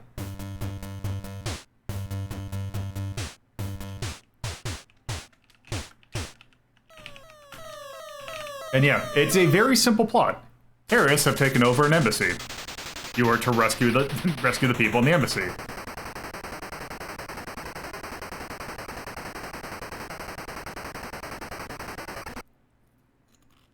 So,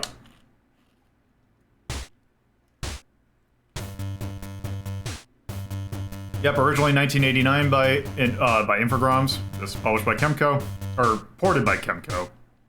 So, in this game you have, so there's a lot of different options. Basically, the game kind of plays the same no matter what you pick. The only things that change are basically the difficulty of the missions. I don't know if there's additional elements, but I believe just going like to the different things, it's changes, like it's number tweaking essentially. So we're gonna play on Captain, and we're gonna play. We're just gonna do Target. So this game, so we have 16 minutes to free all the hostages. There are 3 game modes to this game. Well, technically 4. Actually, now that I think about it. This first one is probably the more notable one, and also the more finicky of the... Well, no. But anyway. So, what we have to do now is we have to get our snipers to their position. So. You gotta avoid the spotlights. And you can jump into things. Duck in the doors. And when you're in a door, you can hit B. Okay, so we're almost at our post. Is it up and... Okay, there's a way you could roll, and I forgot... How do you roll? Is it a button? Okay, it's a button. Oh, I think... Oh, crap. Something about this, you can absolutely tell this like the Commodore 64 game. I think this is... Yep, okay, we made this post. So we gotta do this 3 times.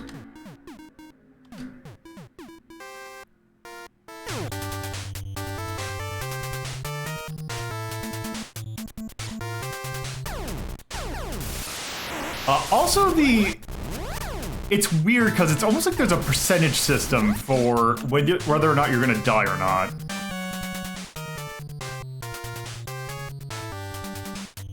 What do you mean?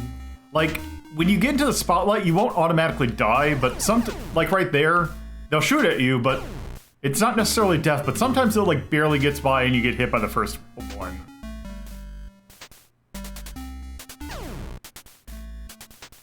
Okay. Oh, that was actually where I needed to go. So now we need to get Jumbo all the way around.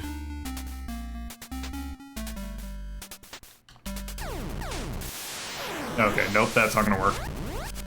Like right there was an example of like why that one just seems to... Like right there wasn't even a shot there, I just died. Okay. Oh, there we go.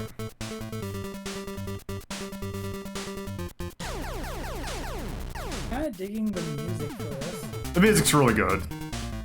I think the music's actually an addition to the NES game.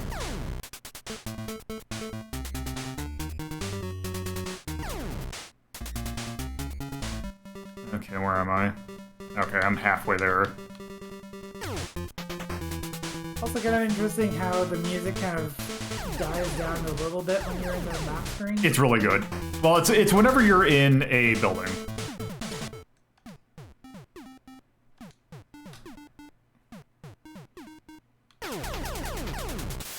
Yeah, that one was like, that was fully as exposed.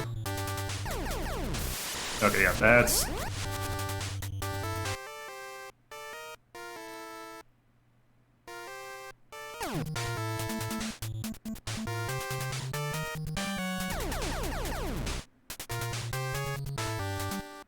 Okay, where am I? Okay, I'm almost there.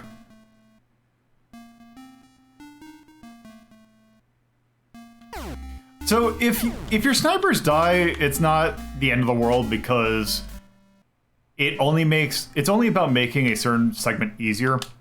So, now that we got our snipers in place, the other 3 team members will now get onto the roof.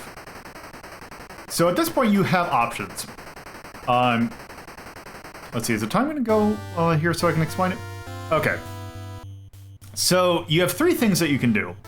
You can either look through one of your snipers and try and take out some terrorists through the windows, or you can just straight up assault. Might as well just... It's... I was gonna do just to look through the thing, and now you get like a sniper little minigame. There are, I think, 9 windows that you can look at? Yeah. So, this is basically a waiting game. Because sometimes you will see a little silhouette. God.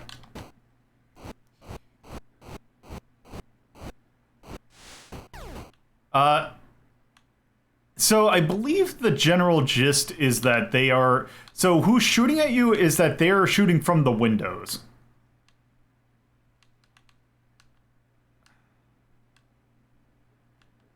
Okay. So the thing is that theoretically you can... I don't think you can ever kill every terrorist through the sniper view. But you're basically just whittling them down. Okay.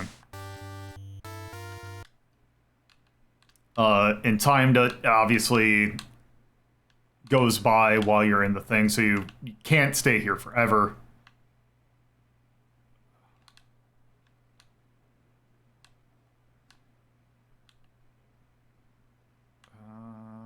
So yeah, a lot of this is just getting lucky and having something just pop through your sniper scope. There's no real indicator to determine, like, hey, there's a dude here. Oh, no, we already did Jumbo. I did Mike. Oh. Also, your sniper, it's not like it's a bolt action. You can shoot basically as fast as you can press the button. Wait, did I? Hold on. Wait, did I get the guy? Okay, we got the guy.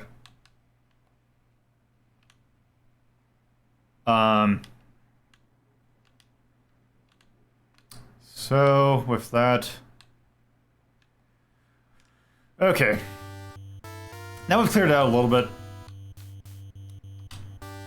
What does Chemco trying to sail? So there are two. You can choose which entry point you want. There's not a huge amount of difference between them. So there's this minigame where you're essentially repelling the building, and you gotta hit up and down repeatedly to kind of do that, and then eventually get to the window, and you can break through. And here is... So, we are in the bottom right. We are the arrow. This map is a little weird. But essentially this is prototype, this is basically Proto Rainbow Six.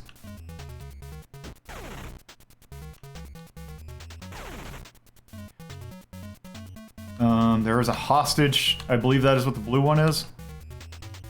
So you basically gotta rescue all the hostages.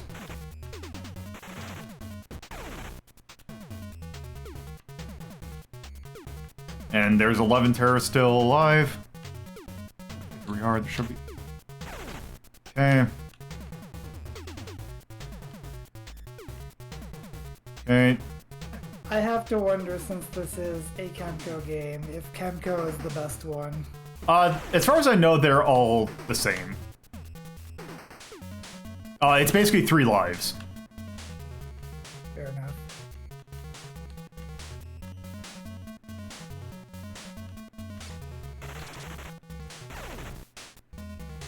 Also, you have, like, infinite ammo, so there's no penalty for shooting. Other than if you hit a hostage, obviously that will be bad. I believe also the different difficulty levels basically change how many times how long the terrorist can shake at you before you're technically dead. Because you don't have, like, a health bar. So again, it's kind of... I think theoretically, yeah, I could just shoot and have the guy walk in front of me. So there. We won.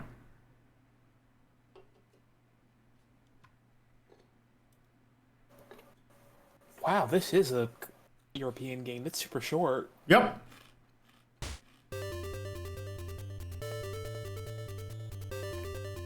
So this game, it is very much a, hey, you're just trying to do it over and over again, trying to get the best time, best stats, and you're just trying to beat it. It is a very simple game. And there's no, like, indicator.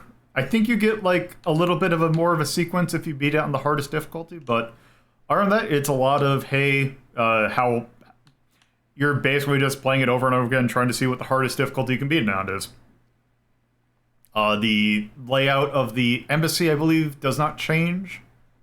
It is basically a score attack. So, there you have it. Sometimes you're in the mood for just a bite-sized game. Yeah, it is very good for what it's doing. It does not have to be long, and I'm glad that it's not long. I could see if you were going to do a sequel to that, maybe having, like, a handful of different maps might be interesting. But for what it is actually a very good. It's very good. It's if you are the kind of person that if you like the Rainbow Six games purely for playing Terrorist Hunt, it scratches that itch. As someone who put a lot of hours into Raven Shield just doing Terrorist Hunt, yeah, it's very good. So, with that, let's go ahead and put a rank on that.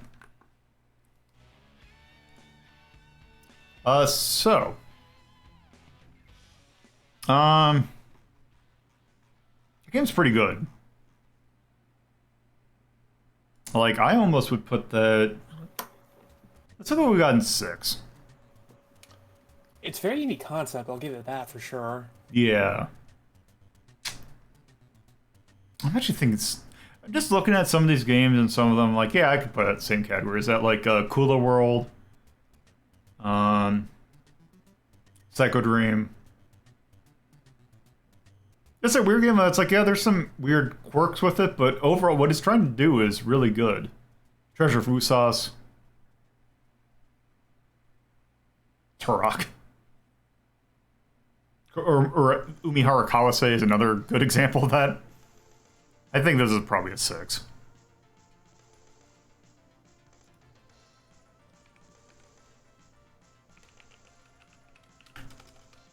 Rescue the Embassy Mission. That's at 409. That came out in 1989 by Kemco / Infograms. That is an NES game. That is a action game. Very much modern war. Is there anything I want to call out? You got a Charm for Innovation? Yeah. Well, there's the light bulb. Which I think the light bulb is more fitting for it because I think the gameplay is that great, but it does do some neat ideas. Also, I like the music because Kemco does good music. Do you have anything for too hard or too easy? Too easy? Didn't seem like I had a lot of problems with it, to be honest. Well, I was also playing on the middle difficulty of the second mission. When you get to the higher ones, the tolerances are a lot tighter. Okay, maybe not then. Also, I was rewinding, so that is also another thing. Like, that intro bit is a lot more difficult if you're not rewinding. But yeah. Other than that, I think that's pretty good for what that is. So, there's that. Alright, so that was Bear's request of 3C. Next we have Coolio. You did 23C. That I did. Now, which one is this? Oh, this one. I did download the patch for this, I hope I did. But yeah, this is a weird one. So this is Wrecking Crew 98. Ooh. What's the queue looking like, by the way? We got 4 games after this one. Okay. I mean, if you want to put more stuff, I mean, there's been repeats so far. So, go for it.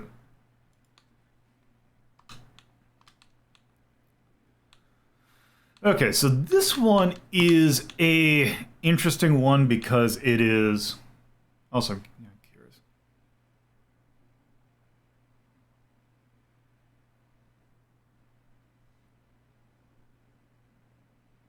Also, I want to take a look at.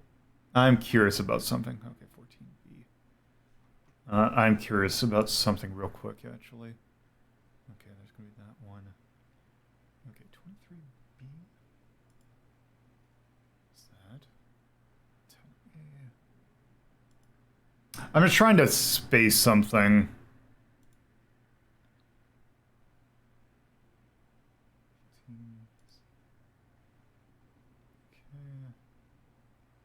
Also, this is going to be an interesting spread of stuff. Oh, God, that game. 14. Perfect. Okay. I'm curious about something. Because I'm going to imagine that this is going to be close to the end. Okay, good. It does let me do that. Okay, I may or may not have put something in the queue. All right. Okay. Wrecking Crew 98. No, Retro Archer, not want Adult Manga 1. What?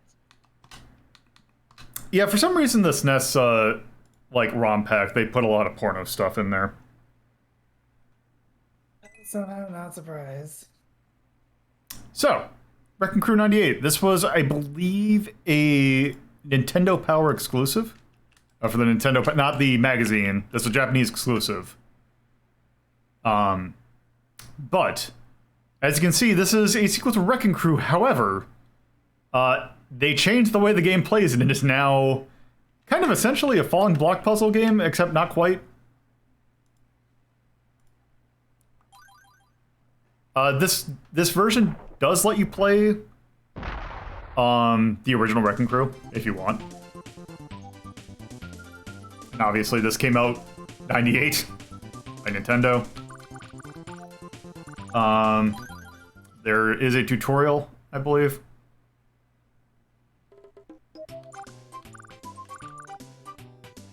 So, there are my controls.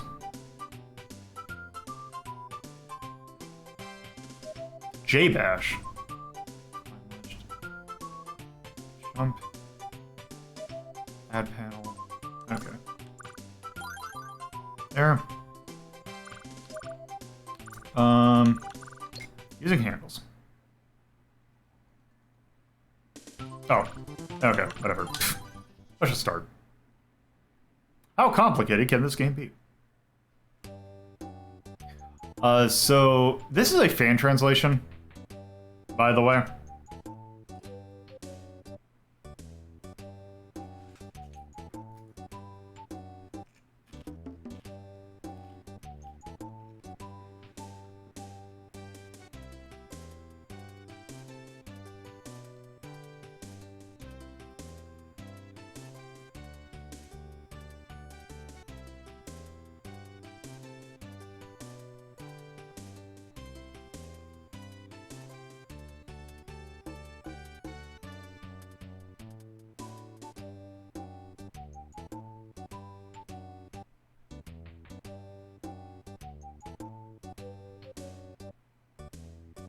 I don't think I ever played the translation for this. I've definitely played this game. I don't think I actually know there was a translation. I have to grab that. I can't remember. I think this was relatively recent.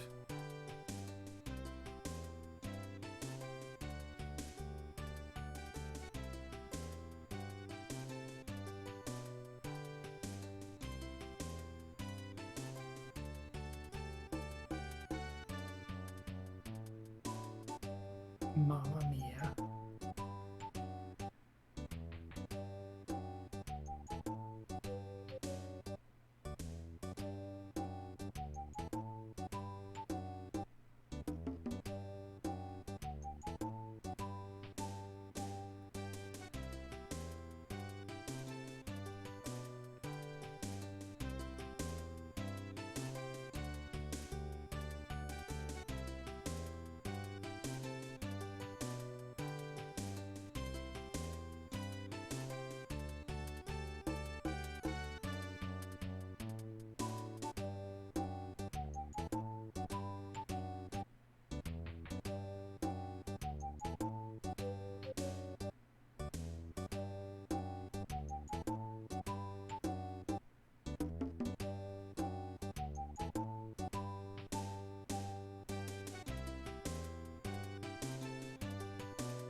Alright. I think I have to get to play now.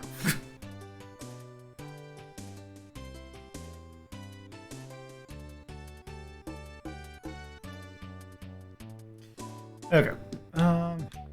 Let's start.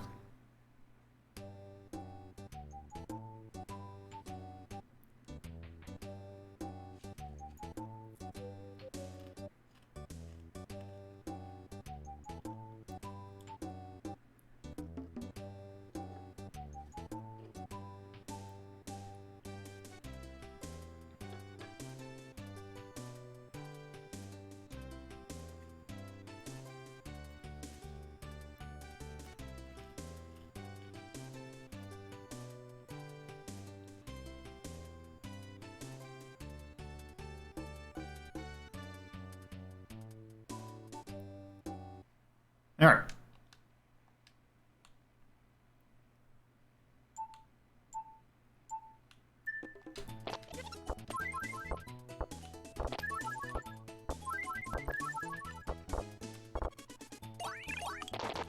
Well, Tyrion, are we sure that Bowser has the zoning permit for this tower?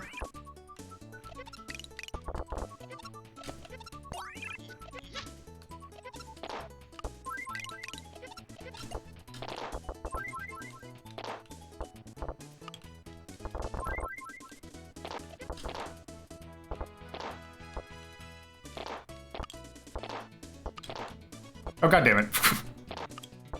I meant to do. There we go.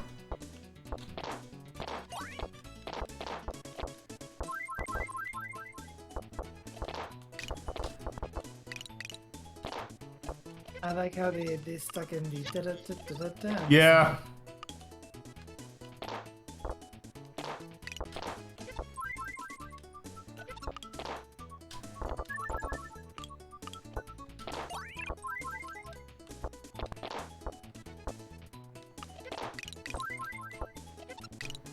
Oh, that's right, I can turn stuff, right.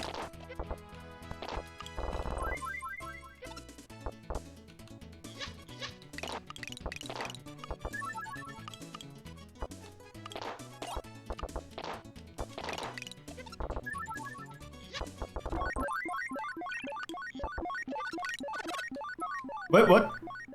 Wait, what? Oh, right. Yep.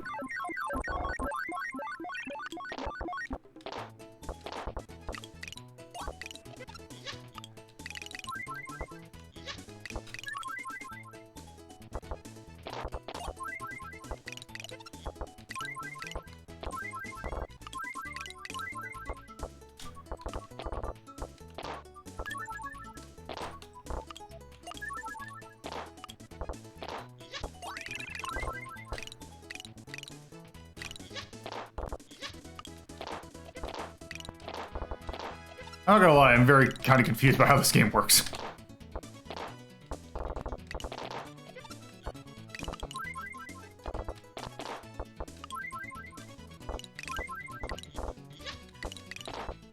I forget if you can win by all clearing. I don't think you can, because I think it just doesn't do much.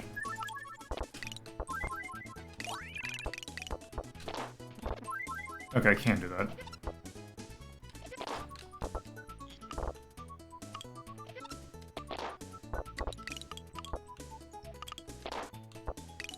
Yeah, this kind of has Star Sacker syndrome of it's just like, okay, I see what you're going for, but it's just a bit too many. It's a bit too out there. Especially with how much I have to add tiles.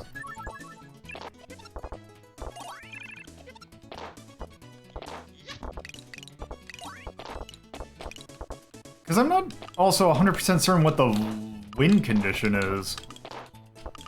Is it just killing the opponent? I think so.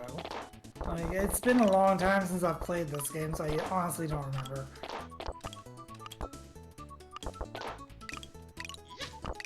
Like, I feel this has just been going on a little bit too long.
was dumb.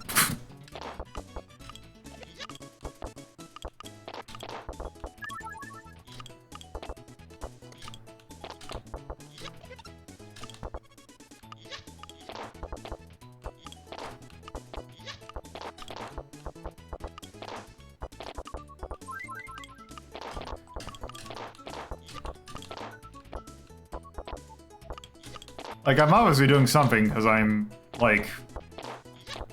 The enemy has more... stuff, but it just... Okay.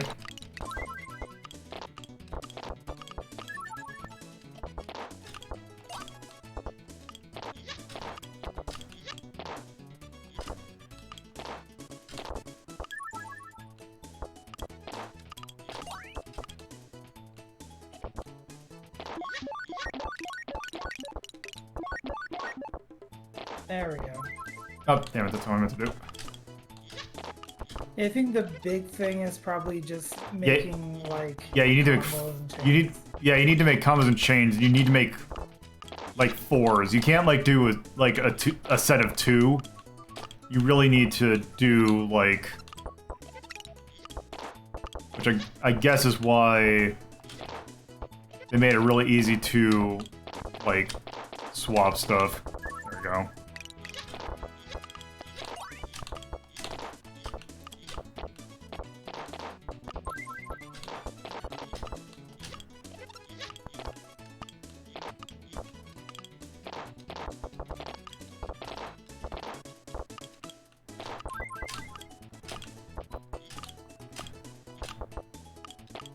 Yeah, it seems like clearing 3s are just basically getting you... They just clear it, so it's a survival thing, whereas if you want to do damage, you need to really focus on...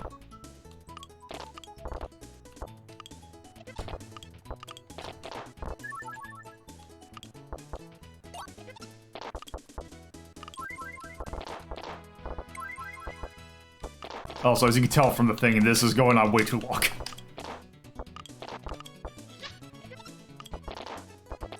If this was Magical Drop, I'd have killed like 15 people by now.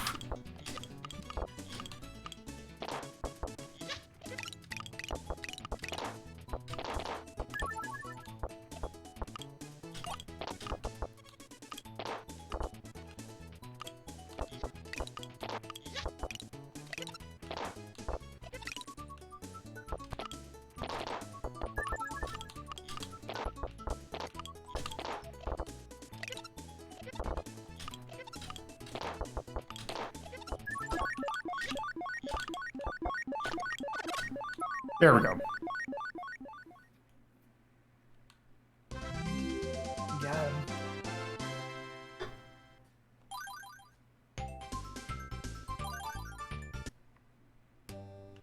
Okay, good. I was really afraid that that might be best of 2, or first of 2.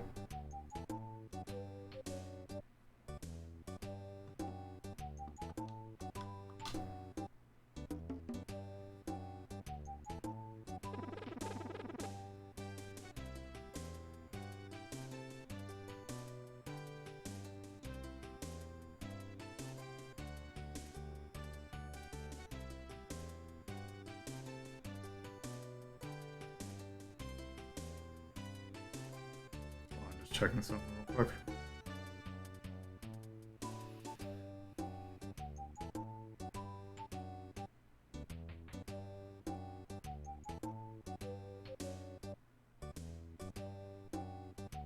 Okay.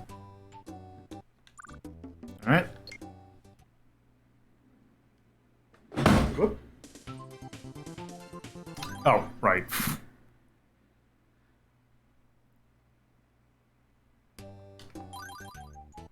Okay, I was about to say.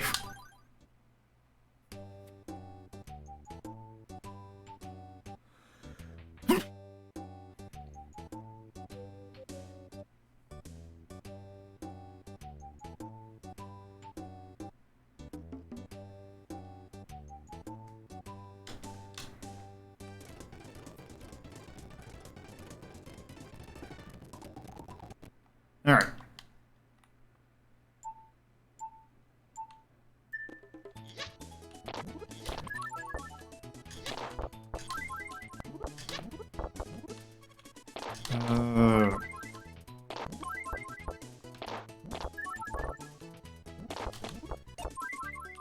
Also, the jumping sound effect for Mario sounds vaguely like the jumping sound effect in Mario 64.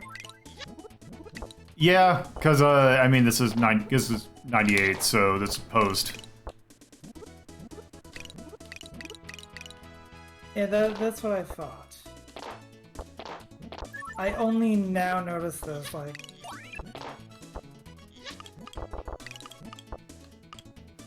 Yes, it is called 90 or Wrecking Crew 98 for a reason. I mean, yeah, I knew that, but, like, I only now noticed the sound effect.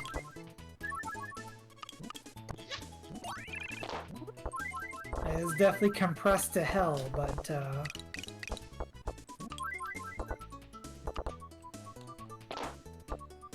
Oh, God damn it. I really wish that, I could, like, somehow, like, remove the bombs without actually making them explode.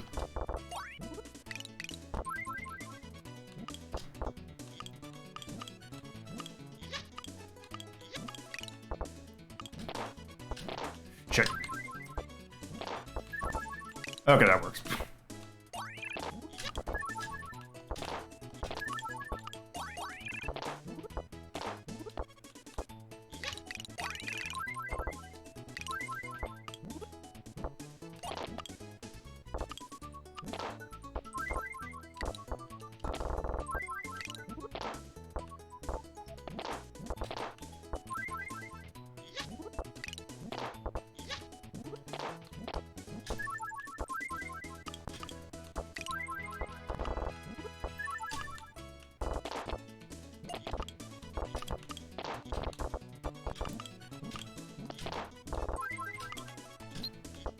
Uh-oh. Okay, so...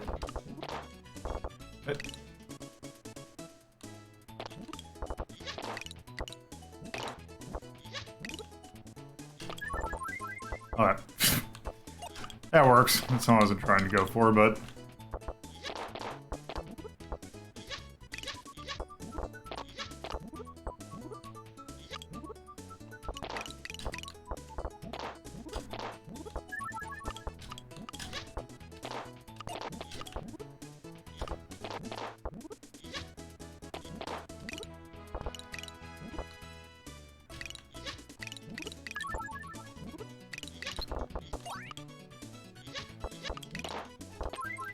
Oh, you can use the bombs to blow up the hard ones.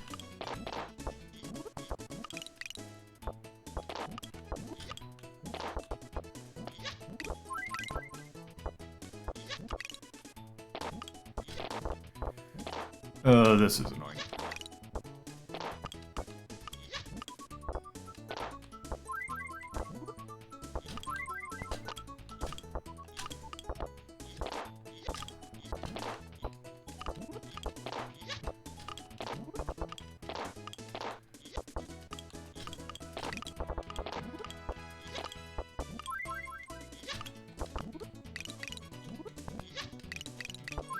Ah, damn it. Yeah, I just feel like there's a few too many things going on at once that really, like, hamper this one. Like, I really like what they're trying to do, but also... Also, I wonder if the block uncovers it if, it changes what's behind it. That'd be really weird. Yeah, I haven't noticed.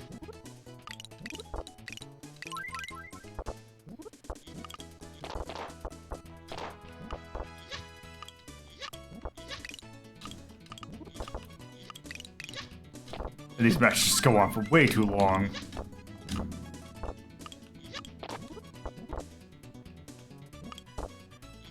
I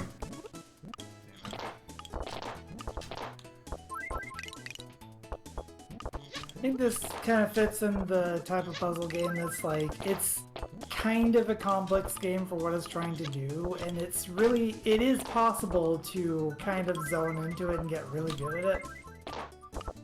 but it's not gonna be for everyone. Yeah, it's very much, it's like Pochinya.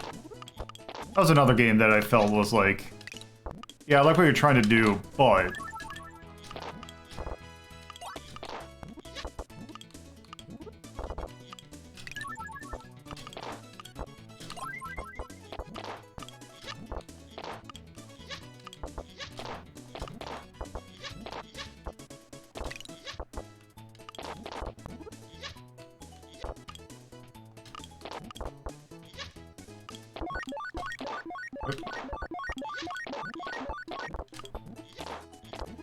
Yeah, I think I'm gonna lose this one. Which I am actually, at this point, I'm okay with that. Oh, here.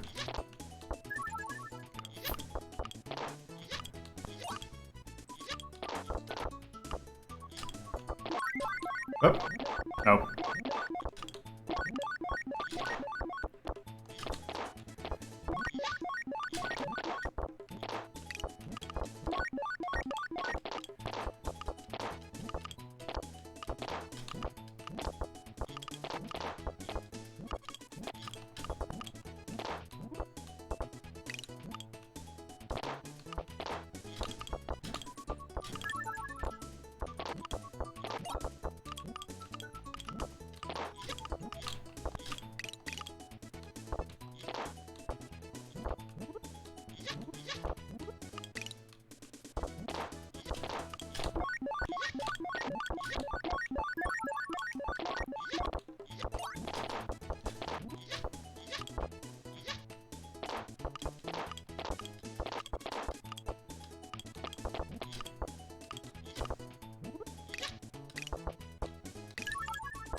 Also, something about the music of this just reminds me of Goof Troop. Like the SNES game.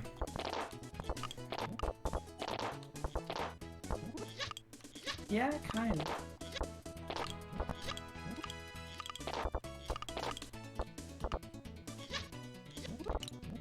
of. This is just reminding me of the time that me and Ivy played Dr. Mario.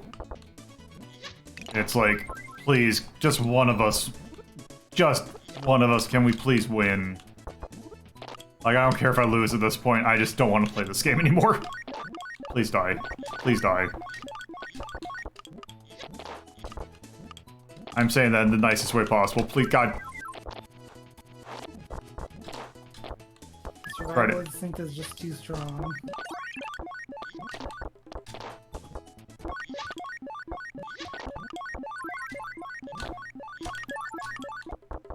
Okay. That does something. Thank you! There we go. 16 minutes for 2 matches. Yeah, this would probably not be a lot of fun to fight Kate, I imagine. No. Alright. No more. I don't want to see that game anymore. Just, I need to see something else. Well, that started out like an interesting idea, and then kind of just became not one. Where did Dr. Mario go?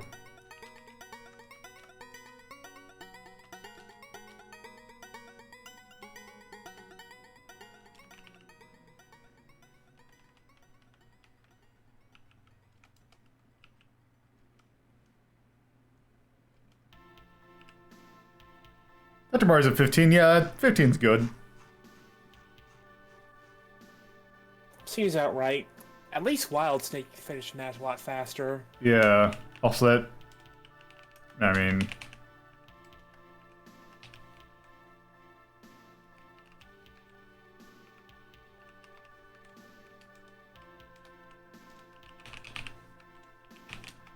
It's falling block. It's whimsical.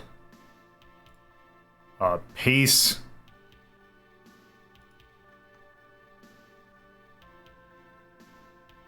There's a damn snail. I'm gonna give it the double one like we gave video chess.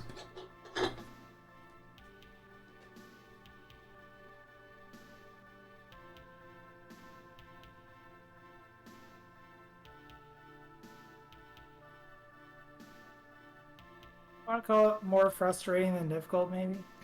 I don't even think it was frustrating. I think the game is it just takes way too long. Yeah, fair. I don't think it's a difficulty thing. I just think the game just goes on for far too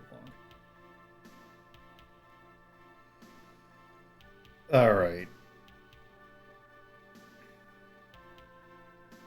I think that is good for that. Alright, so let's go ahead and get back on the board, but I think before I play another game, I need to get another drink, so I will be right back.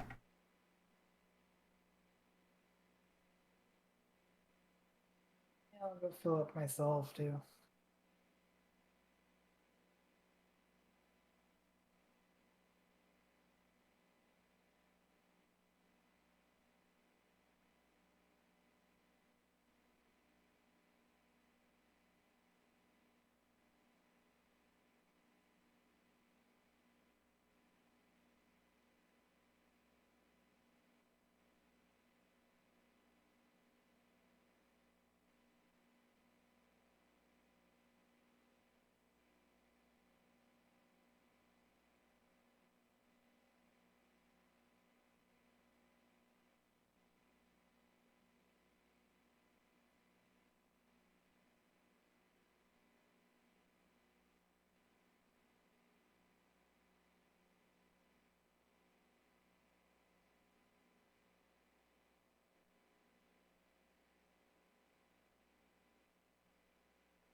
Alright, drink and snack acquired.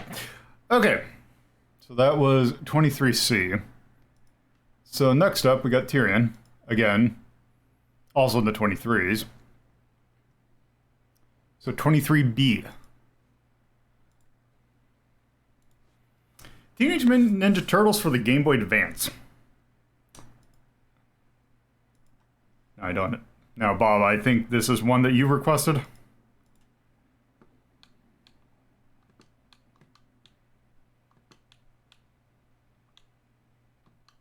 Stepped out.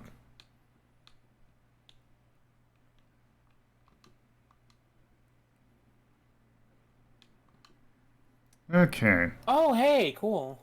Yep. So.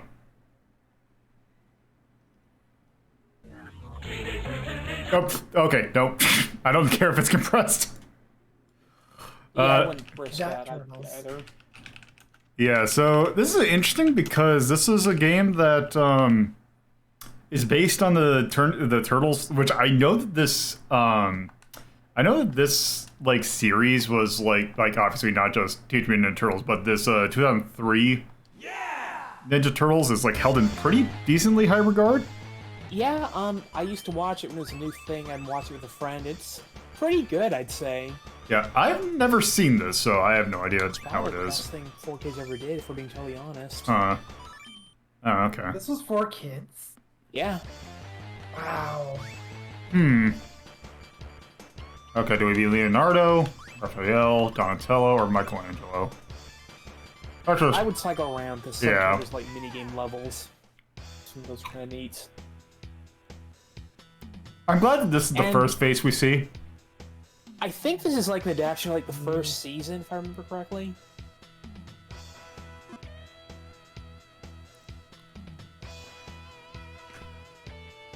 And yeah, I would definitely be on a media delta for this because I've been watching this with a friend lately. Kind of just every episode over time. Meanwhile, I've been going through the original TMNT series, which is a much bumpier ride.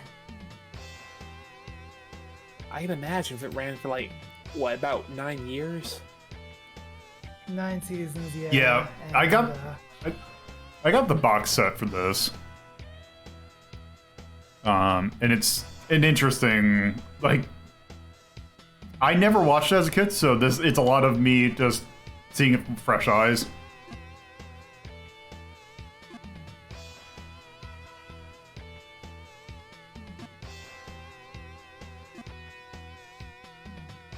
Also, yeah, that's definitely a face.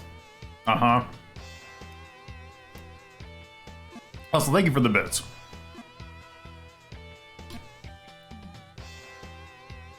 Oh, that's right. I forgot that he was originally a human.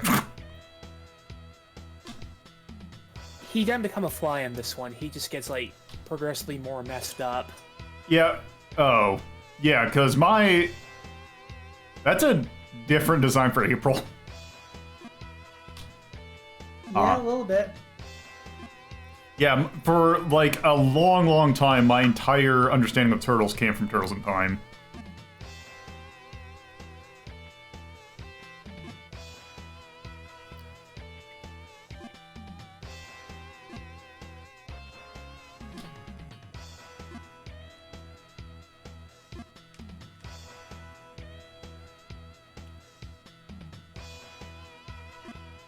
And yeah, I remember there's a lot of dialogue in this, so don't feel bad with skipping if you want to.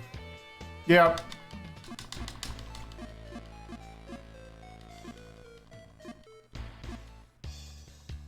Is it? Oh, I can just do that. Okay.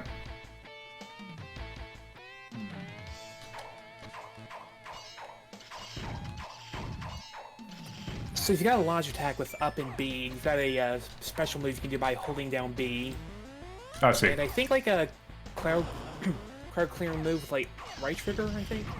Yep.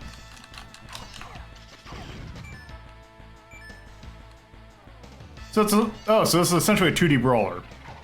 Yeah, basically.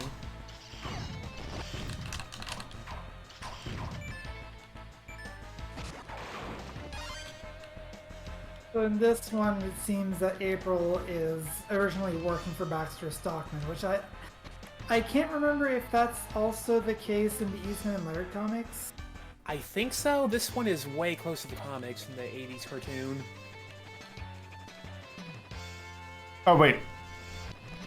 Oh. Oh. Wait, what? Yeah, I think there's a secret if you take the right path down here. I forget what ways you have to go, though.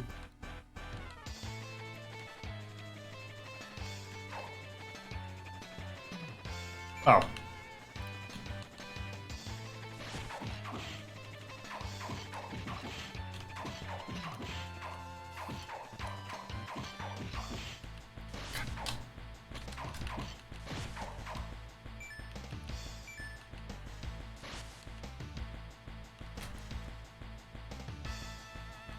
And the meter on your health is for charging, especially by holding down the attack button.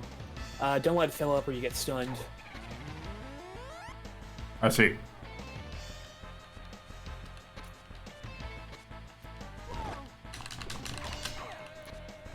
Okay, I was really afraid that it was going to grab onto me and then make me lose my position. Oop. Oop. What? Oh, okay.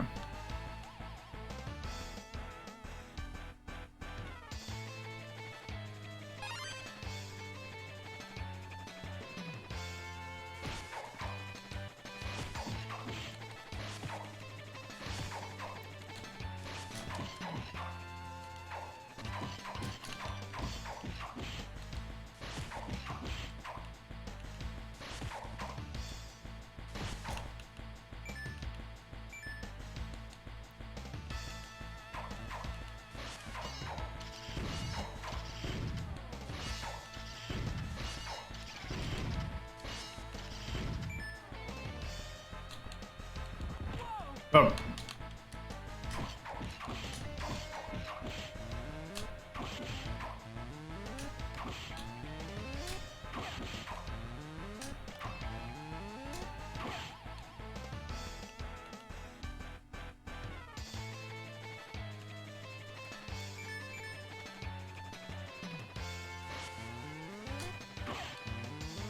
So who are these?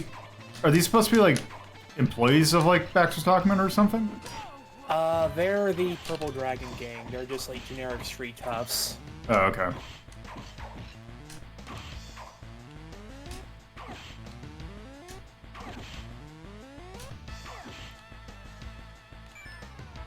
I'm guessing Bebop and Rocksteady probably originate from here. They're not in this one. Oh, they're not. Okay. Well, they were like not like in the because what like in the cartoon they were until like the 4th episode.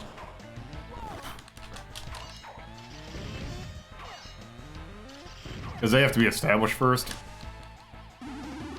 There we go.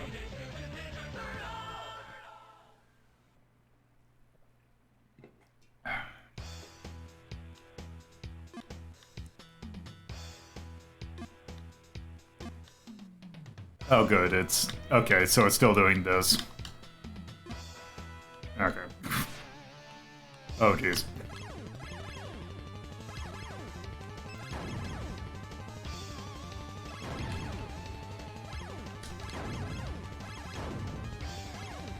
Also, is this the series where Rob Paulson voices Donatello, or is it the next series? That's the 2012 one. The 2012. I still find that very amusing.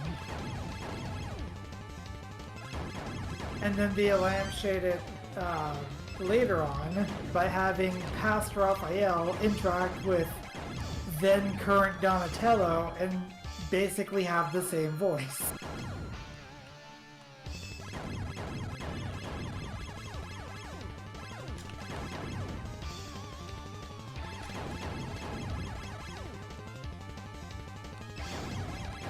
This just reminds me of that Jurassic Park arcade game.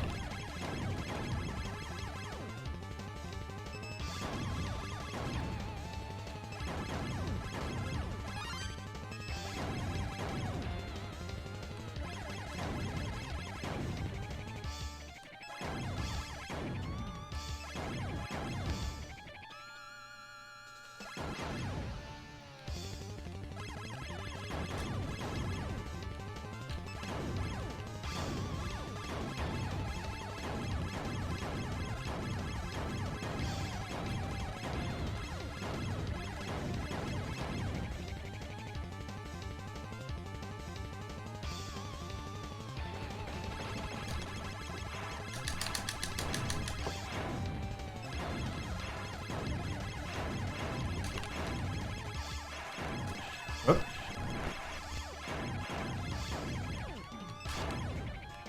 Oh, I see. It's a hold down. It's not a...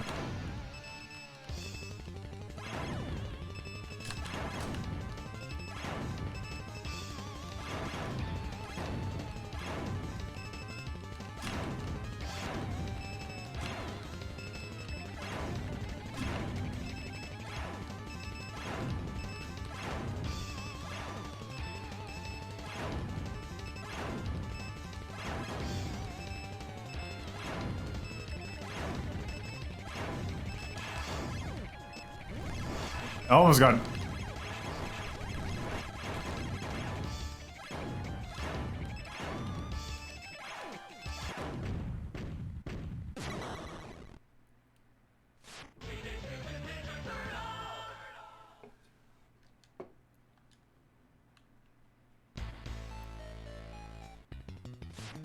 Oh, you gotta play through the entire thing as one turtle?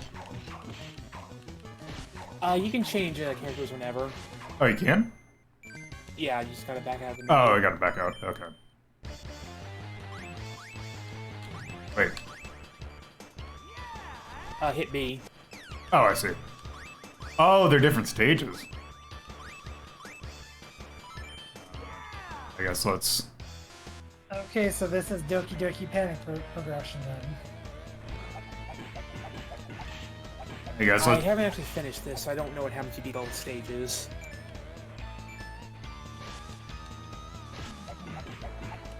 I remember TMNT 2 on GB being pretty okay too. That's more like a stealth. Might be worth commenting sometime. Is the Game Boy like the Game Boy Advance or Game Boy? Game Boy Advance. Okay, I was about to say, isn't like the Game Boy Turtles game like a Metroidvania for some reason? Yeah, one of them is.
I can use you. I see you can use your crowd control as a recovery.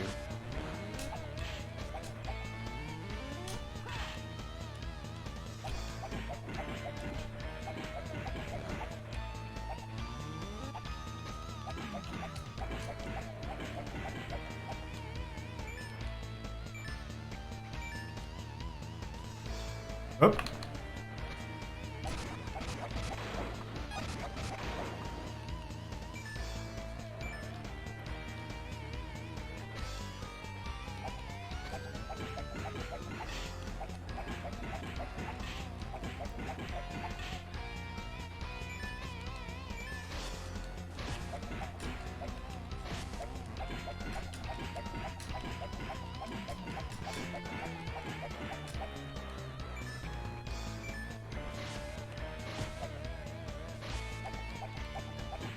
Oh, I thought I dropped a sword that I could pick it up.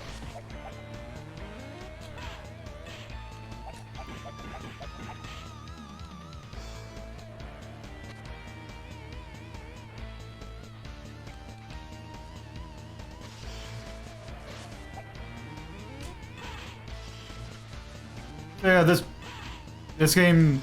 Here, let's go ahead and take a look at the other ones.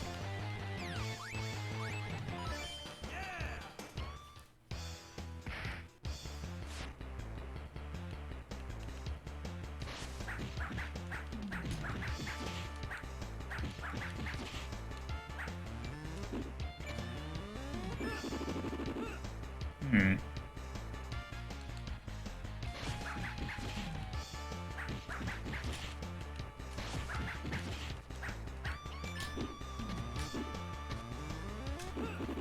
Tyrion, that's the 2012 one.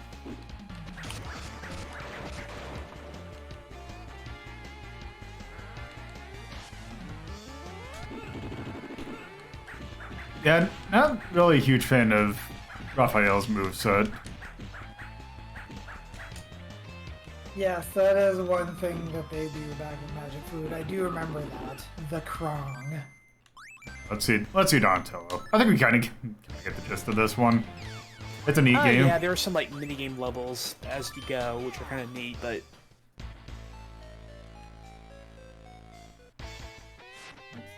Let's see. Why is this I think like stick so every tiny? second act is like a minigame. Oh, okay.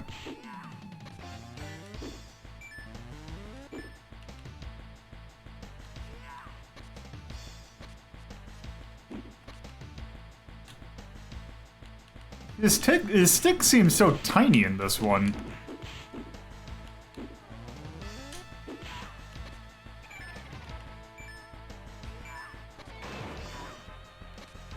I like the little dash kick, though.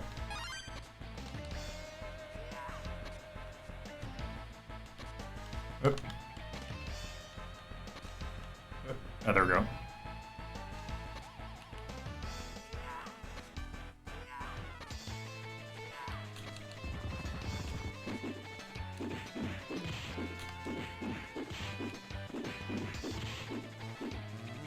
Yeah, it seems like Donatello has the best moveset of the four.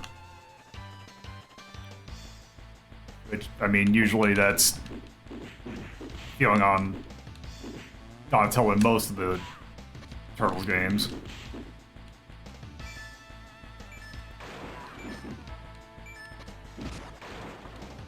Also, I don't think I can think of a single person whose favorite turtle is Raphael.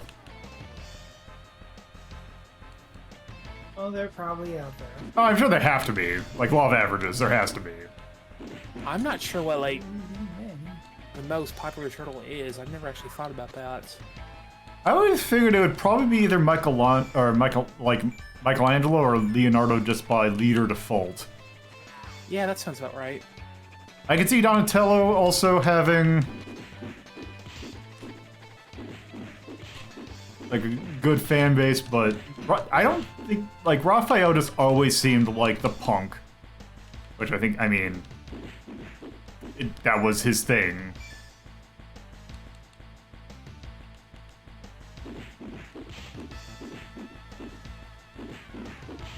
He is in fact cool but rude.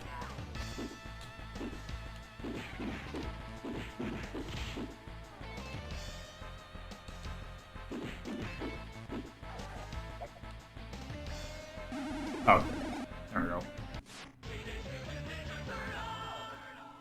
Alright, let's see what this Act 2 is, and then...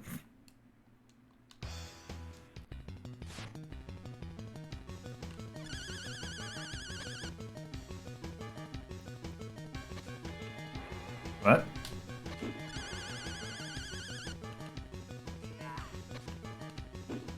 Is this a maze? That was dumb. Oh.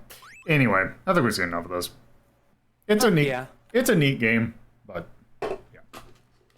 Alright.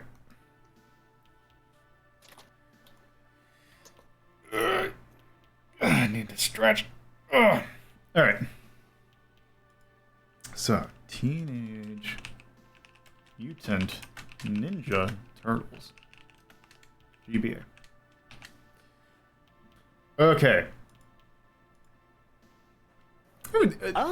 I like that one a lot, honestly. Yeah, what I was gonna put is, where's episode 3?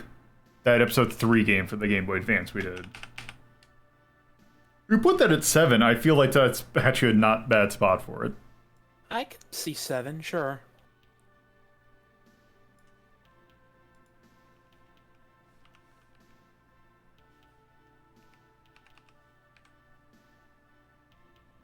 That was 2003.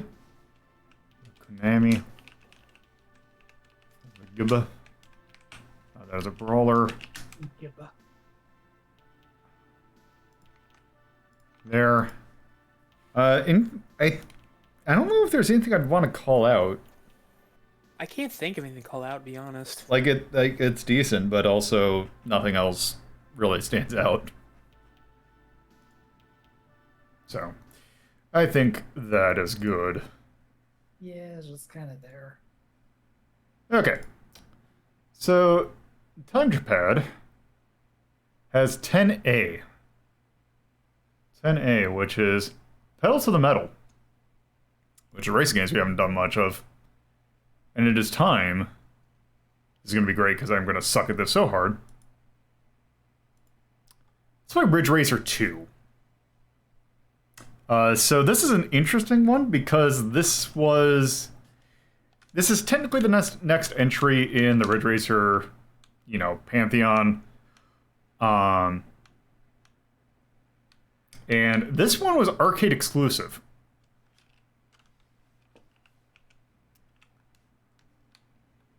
And I hope to Christ that this works. Okay, it looks like it is. I just really hope that it doesn't just... that the GPU just doesn't completely... Okay, it seems like it's working fine.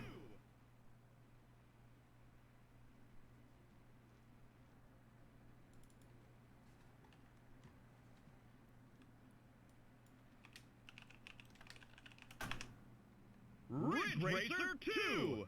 So yes, it is, in fact, Ridge Racer 2. Now also, I gotta figure out what the hell the controls are for this one. Also, I'm curious about... Okay, there was only a standard 4x3. Ridge Racer 2! We can have it perfect, actually. Yeah, sure, let's have it like that.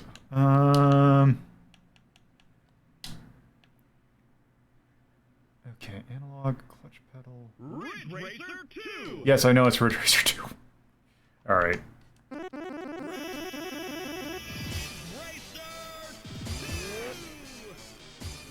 Okay, let's do a novice race. Either way, this game is Ridge Racer 2. Yep. Okay. Yeah, it's me trying to figure out what the controls are, because I'm playing with a 360 controller, or the Xbox Series X controller. So yeah. Is this different than the PS1 version? Not really a whole lot. It just runs a hell of a lot better than the PS1 version. I just wonder if it was like exclusive content or something.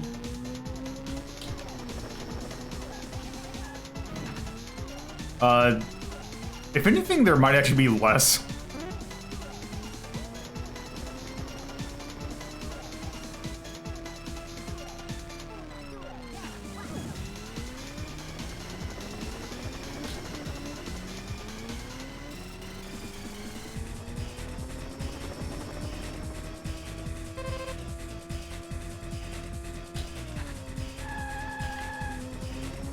Yeah, I never liked this camera in racing games because it makes me feel like it's like playing as a giant floating head just going down the road.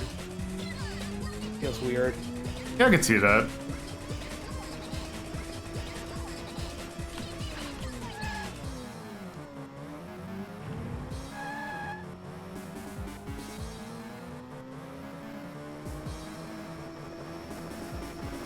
Okay, the final lap!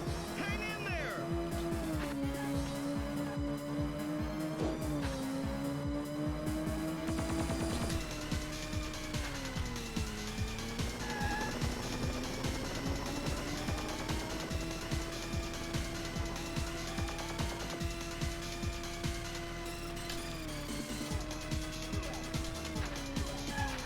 So yeah, Ridge Racer, it's like, this game's still... Okay, nope. Game over, man! Better luck next time! I almost made it back.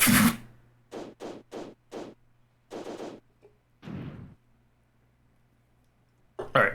Ridge Racer 2! Oh, here we go. We're ready and waiting. Wait, how do I... Come on! Yep, hold on. Okay, hold on, I need to figure something out. Okay, steering analog. Okay, so there should be that. Ridge Racer 2! Pedal. Ridge Racer 2! Shift down.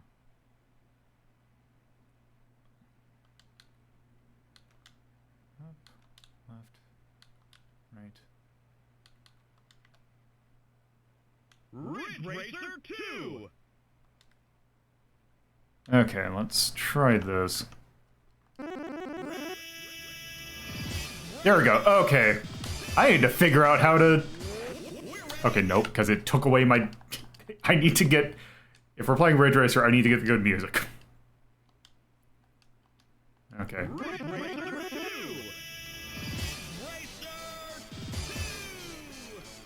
We're ready and waiting. Wait, what the hell? Why is it not giving me the other one? I need Rotterdam Techno, or Rotterdam Nation. I will not be denied.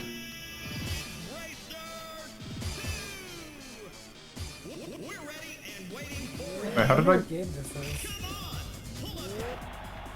Fine, I'll...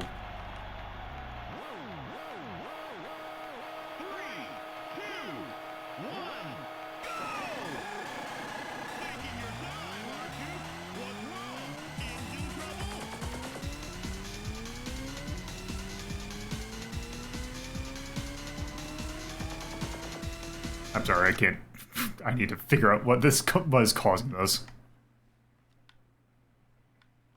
Also, I'm curious, I don't actually. care much for games that kind of disparage the player for no reason. Yeah, it's not great. Oh.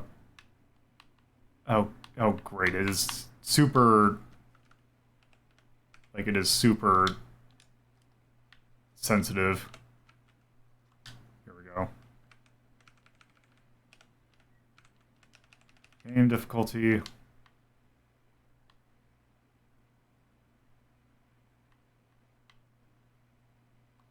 There. Okay. Speed in American. Oh, I like that you select the your car in the options menu. Oh, that's CPU number. I think it was at 1. Car type. Yellow, red.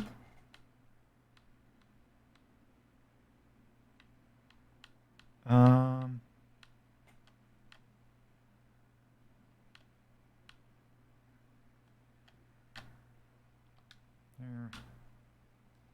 Brick. Coin. Replay. Replay. On.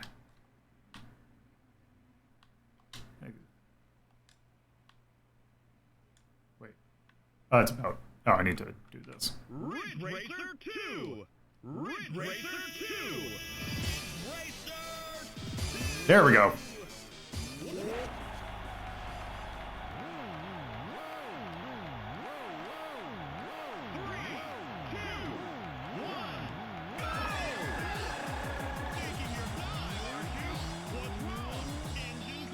I need my garbage gabber music.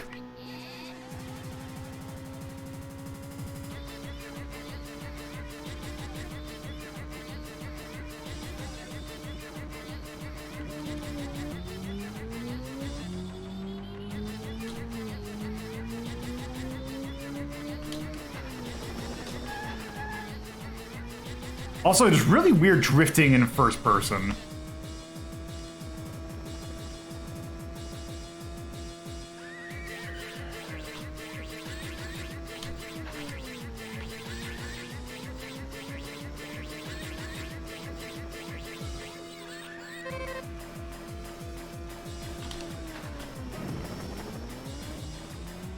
Especially when you hit a wall.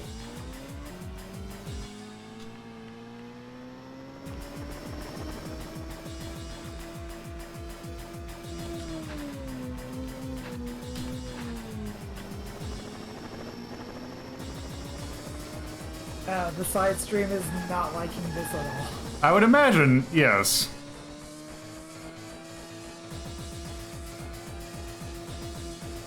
Okay, the final lap! Hang in there!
And there we go.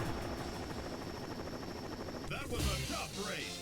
Go after the checkered flag next time.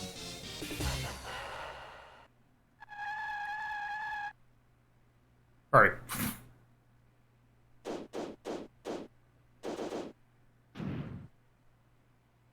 So yeah, that's Ridge Racer 2. Ridge Racer 2! Thank you.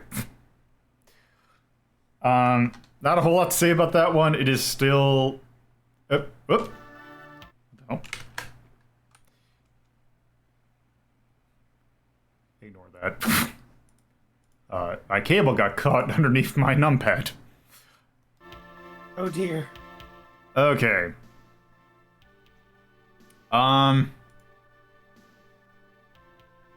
I know we put Ridge Racer 1 pretty high.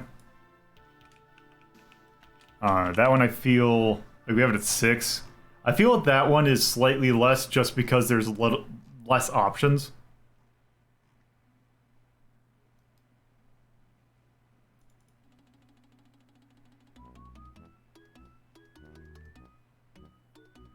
I think 7 works. 7 sounds about right. Same level as Chase HQ.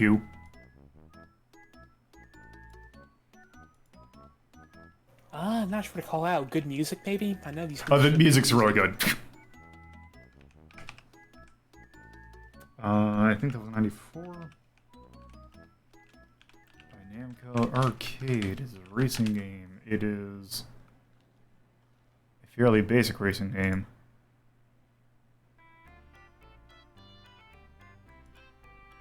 Music's really good, and everything else is just pretty solid.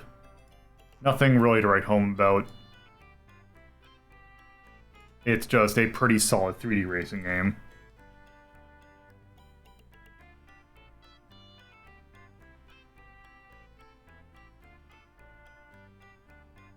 So, there is that. So, there's that. Okay. Now that we did that. So next up, we got Max, who requested 1A.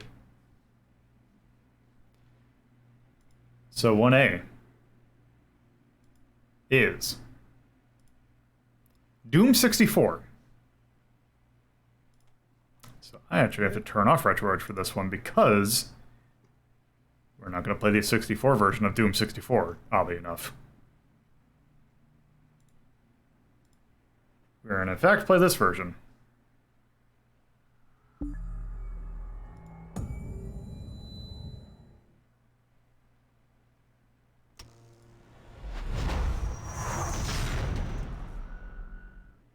Once I figure out where's my...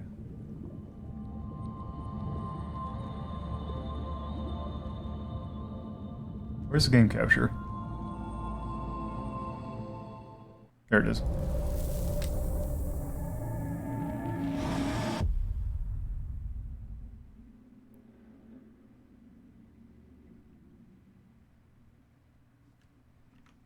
Oh, also, I just realized it's on the wrong... It is not displaying the way it should be. How are you running this? You doing the ROM or the remaster? Or I'm doing the remaster. Okay. Okay. Doom 64, you need to play nice and give him a mouse. Doom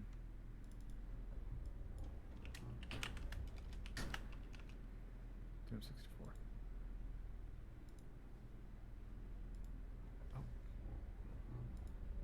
Oh, God. Damn. Options. Video.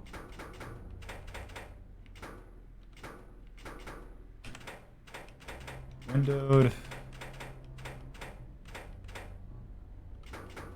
Apply changes. Yes. There we go.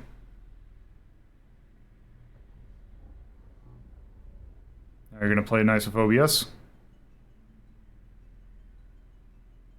There we go. So, yeah, this is done with the updated port to PC.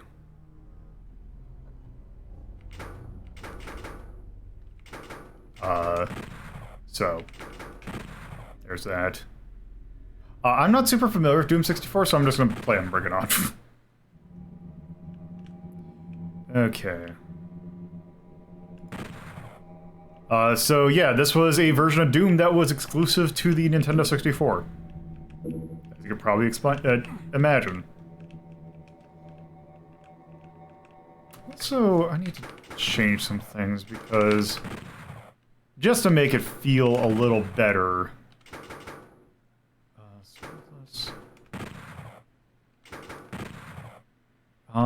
Display.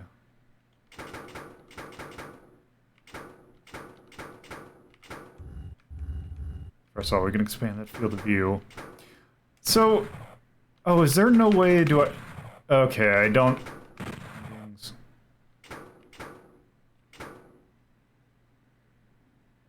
Okay. I was kind of hoping that there was a way that I could do raw mouse look, but I don't think I can. Okay, whatever.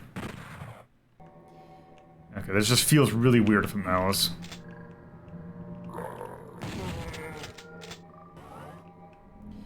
So yeah. So basically this is just, it's Doom, but it is also a lot more atmospheric than, you know, most Dooms.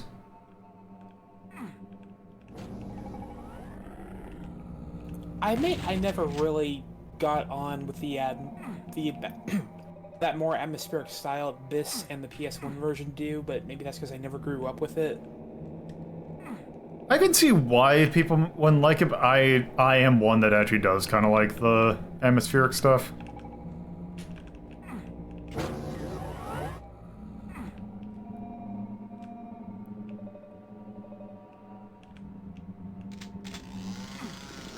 That's right, the chainsaw is like really weird in this one.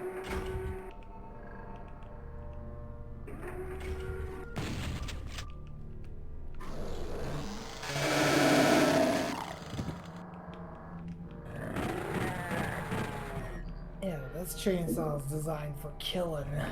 Yep.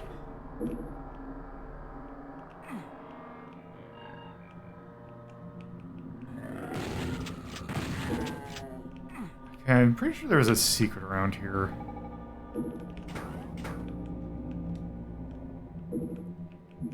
There we go.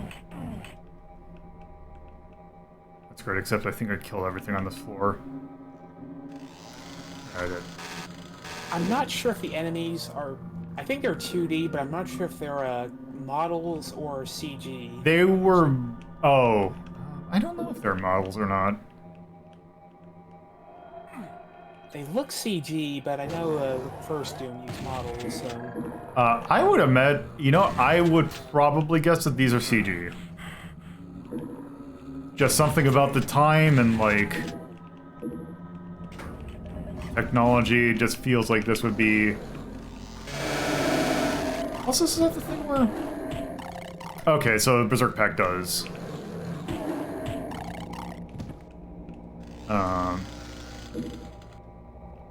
Does keep after the red flash goes away. So I know that was something that Doom really didn't explain well, that if you have Berserk Pack, that even after the little red thing goes away, you still have the effect of it. Okay, I'm reading the Doom wiki. Someone was commissioned to create a series of similar models of monsters on Doom 64. Oh, hi. These models underwent a slightly different process in that they were used as a reference to the creation of high-resolution computer models by Midway, and the digital versions were then used to generate these final sprites. Okay, so they are CG, but based on models.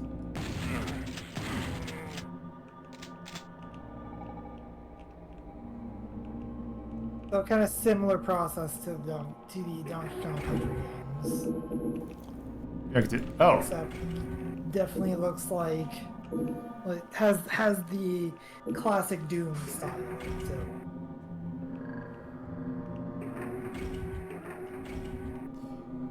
yeah, I think it was a bug, but yeah, I think most source ports now just keep it.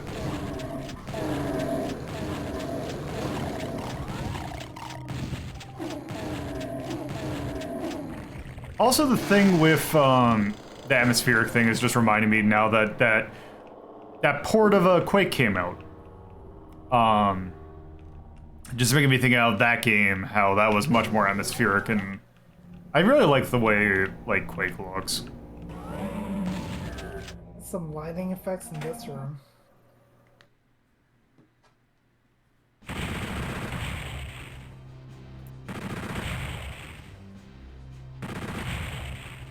Yeah, that Quake remaster is real good.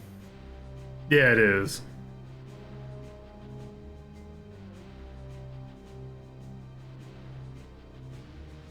Also, I think it's funny how the remaster gives you passwords.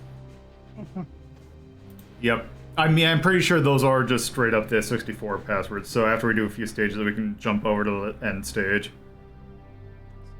Yeah, they probably are transferable.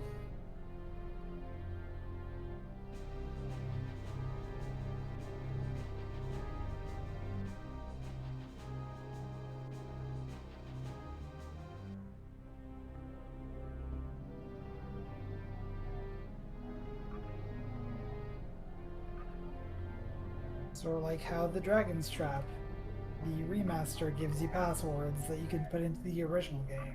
Yeah.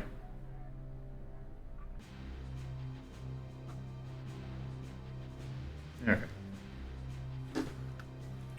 Okay.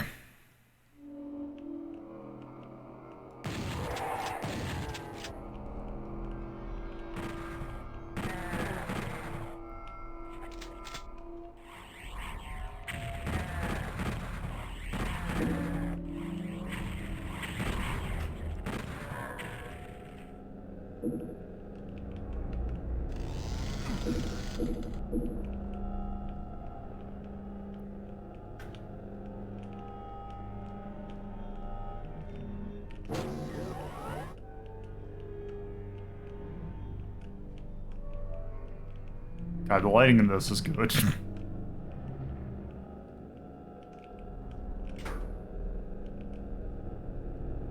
Okay, that's pretty cool.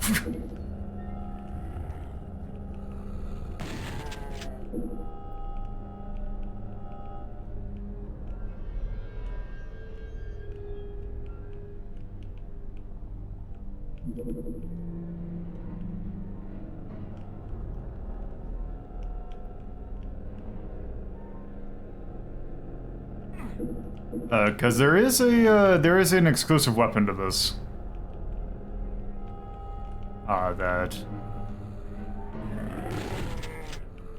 That's blue.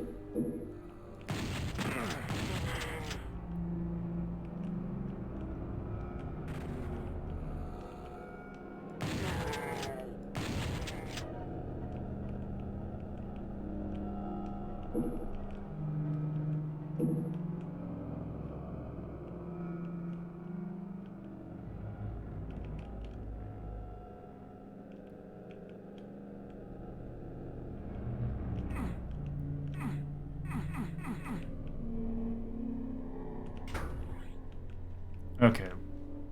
Wait, what?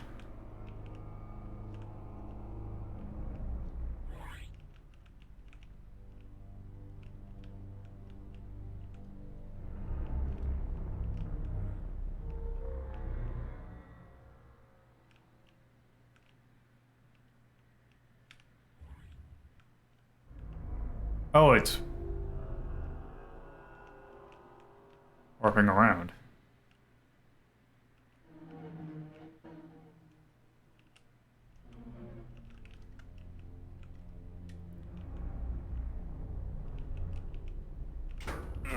Ow!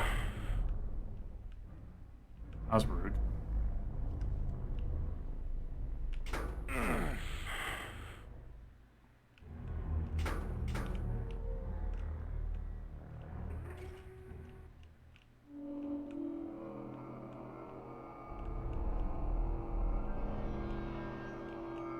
Do I gotta do this in a certain order?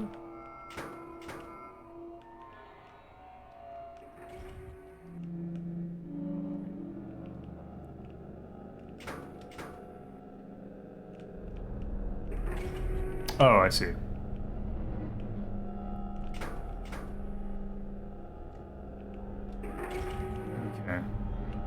What is my button for run?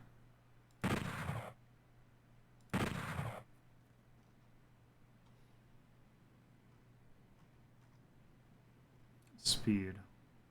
Space. That's an interesting one.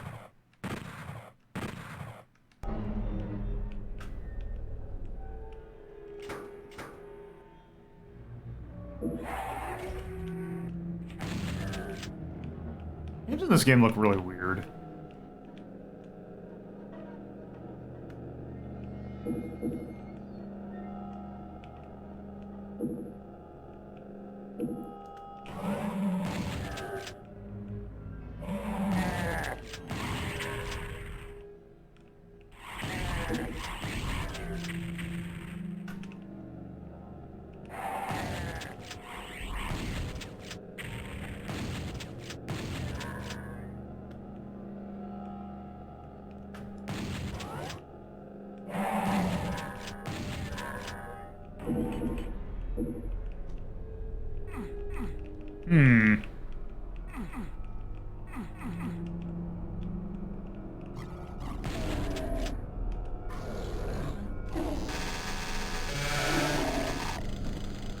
like the effect on the shadow pinkies.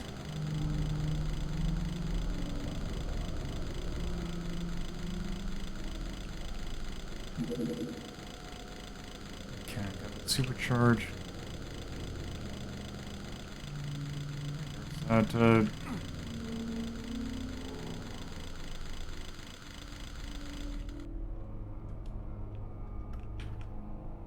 that, so there's a...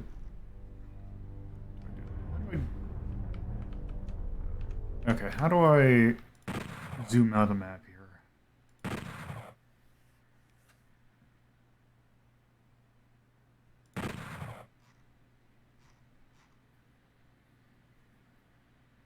A and Q.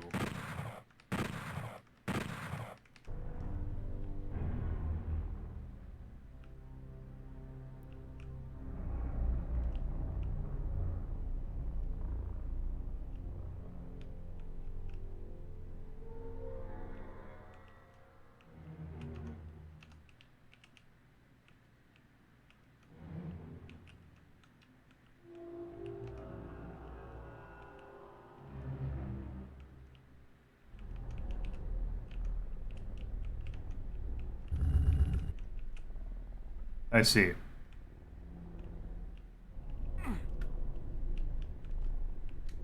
Ah.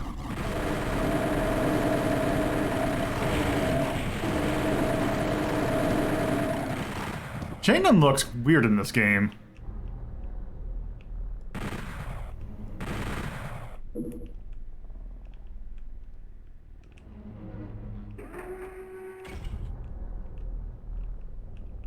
that wasn't... To be honest, maybe it's just me, but I'm not big on a lot of weapon models in this game. They have a very specific look to them. I'm not sure how to describe it.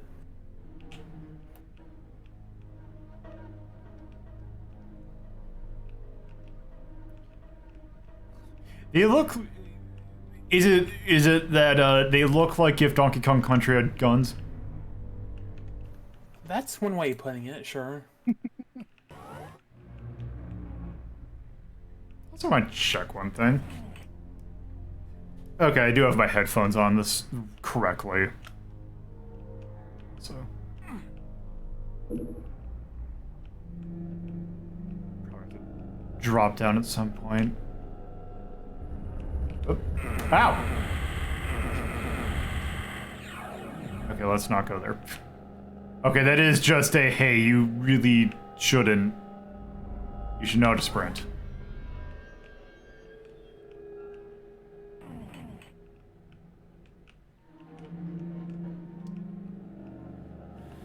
Okay.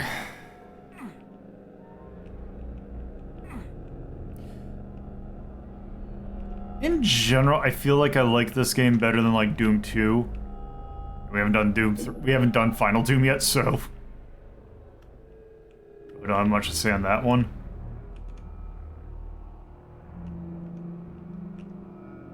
Okay, that's just there.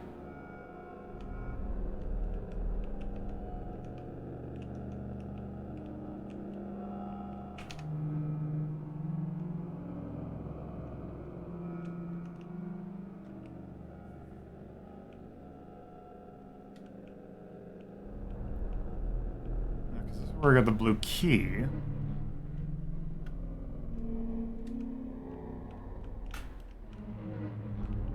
But I don't think there was anything else for me to take here.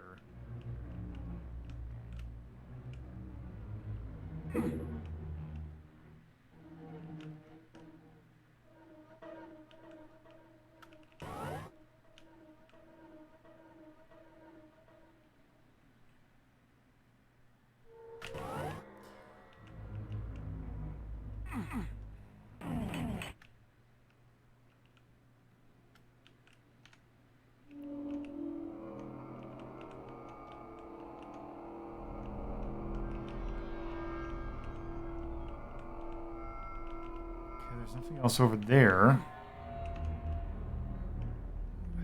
So where do I go?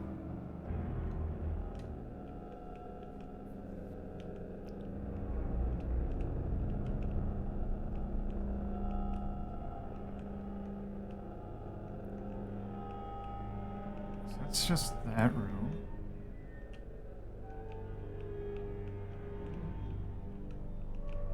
Is there like a way I could get up to that blue door? But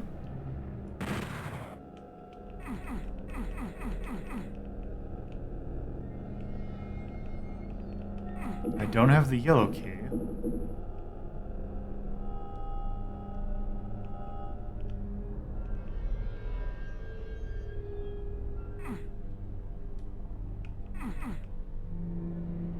You know what?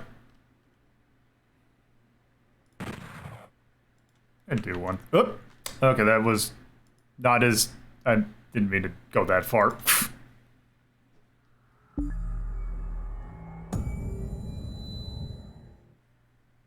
Guessing you're meaning to quit the session. Yeah, I want to go back to the main menu.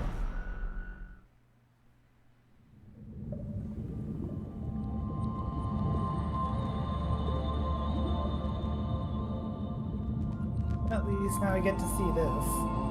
Yep. So yes, Night Dive is the one who did this port.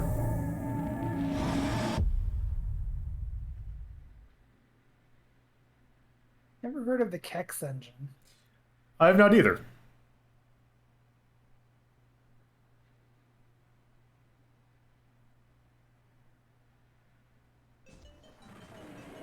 Also, I remember using Fmod a long time ago. It's changed a lot since then, though.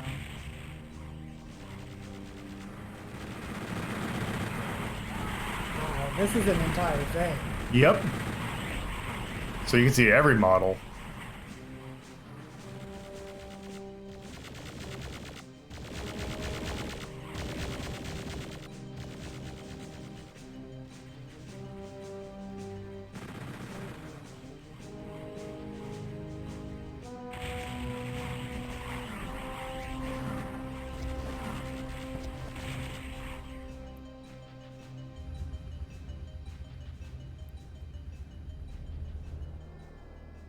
I wonder if that whole thing's like an actual map you could access.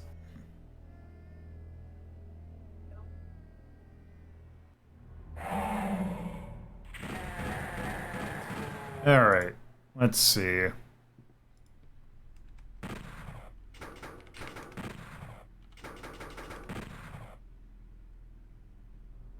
Let's see, can I actually type these out, or do I have to actually use...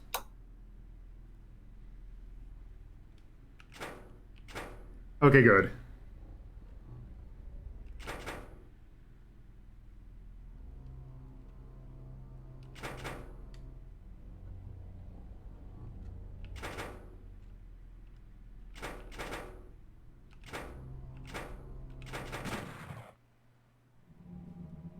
Oh.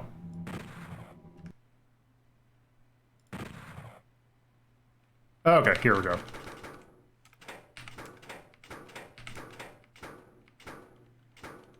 There we go. Oops.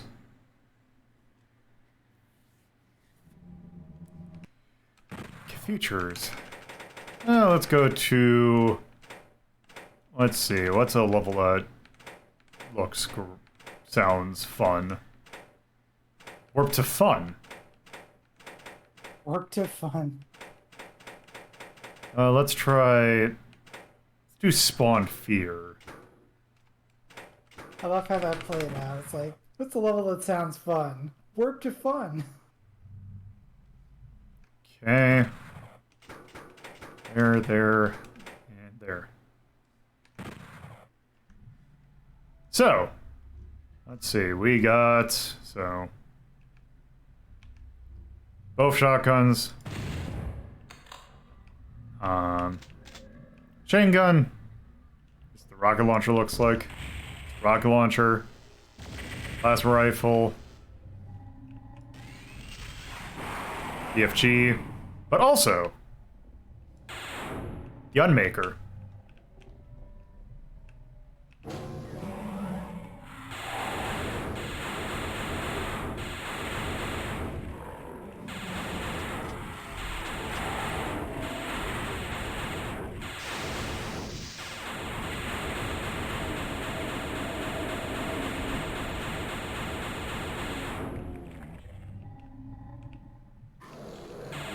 guessing this is basically an end game weapon. Yep, it is an endgame weapon, which you actually have to get multiple parts of it. Interesting. You actually have to level it up. I believe that this is... I'd imagine that this is... everything.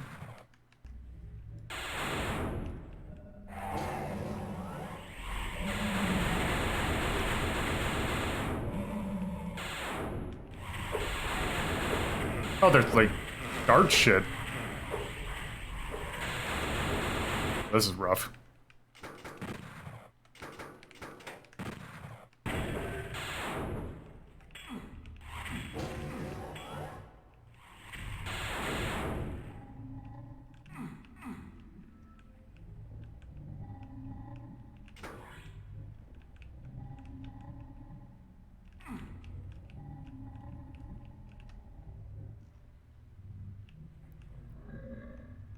What?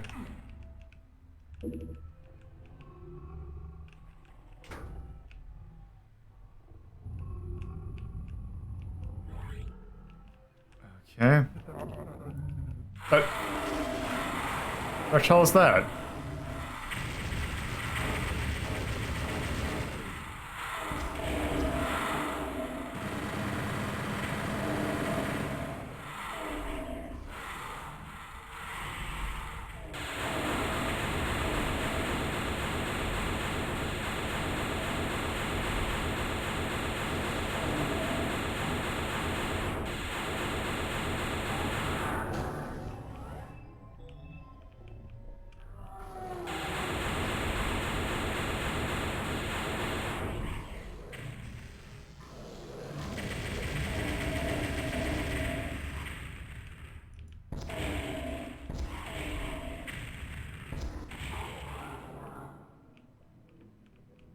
Okay.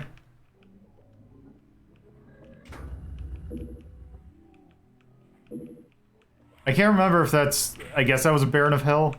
I can never remember which one... The order, which one's Baron of Hell, which one's Hell Knight.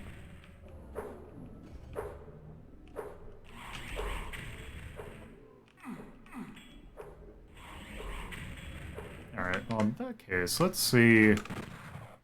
Let's warp to fun. So let's see, should we do Cat and Mouse Hardcore Playground?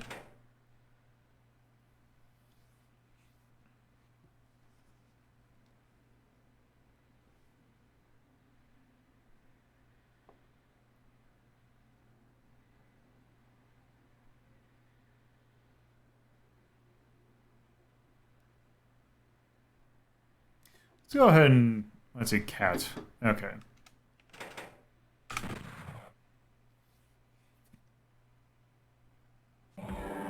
Oh, I see. Well...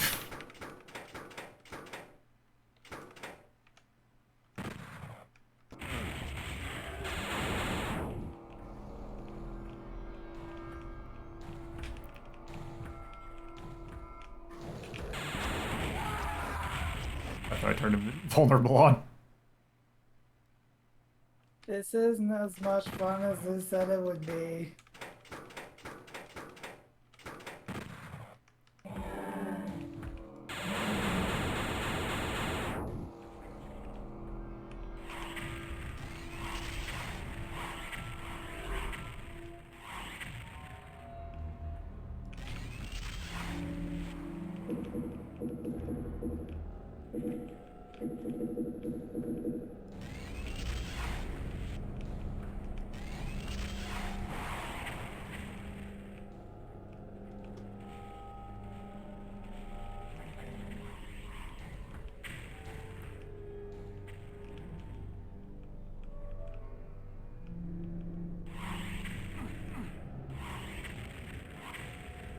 Did I kill it?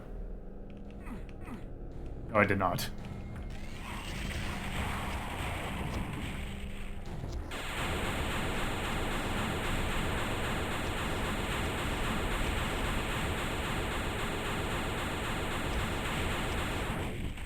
I don't think that that is the fully powered on Maker, which is weird.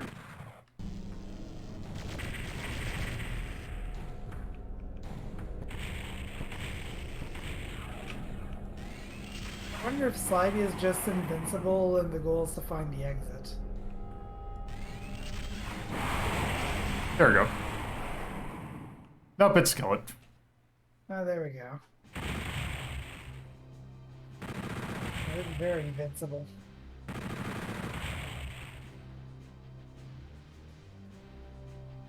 Now enter hardcore.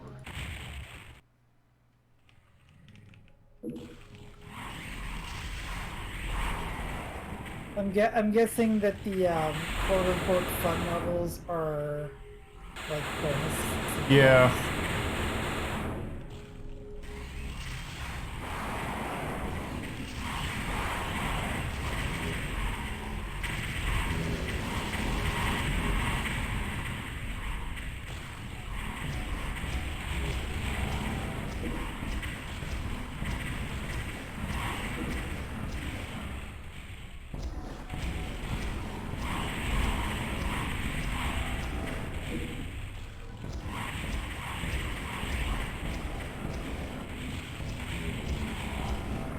It's a shit ton of Mancubi.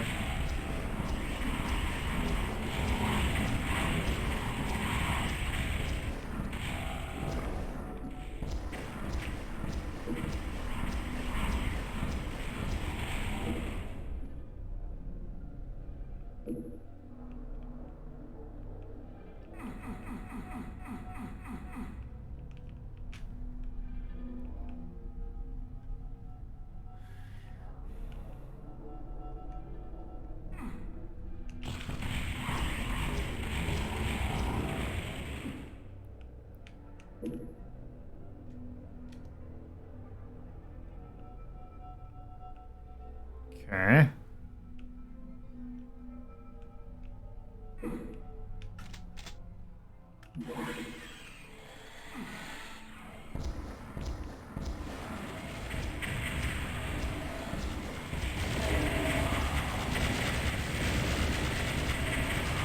Oh, this looks doable.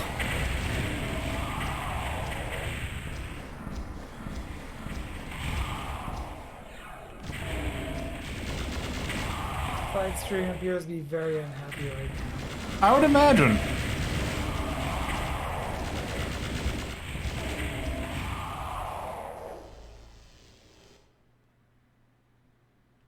Like, I lost it and I can't even get back into it. No, there's a reason for that. That is because the side stream died. Gotcha.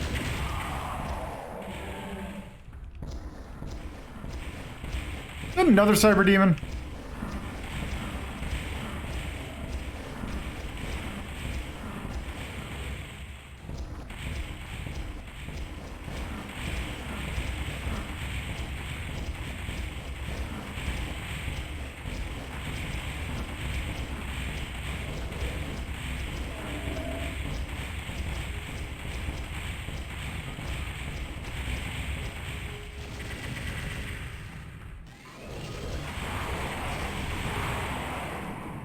There we go.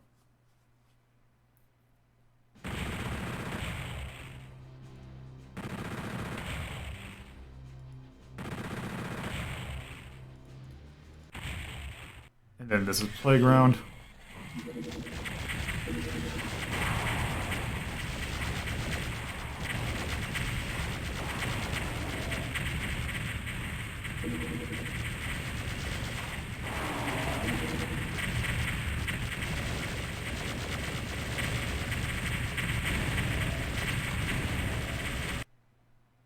This is certainly a level.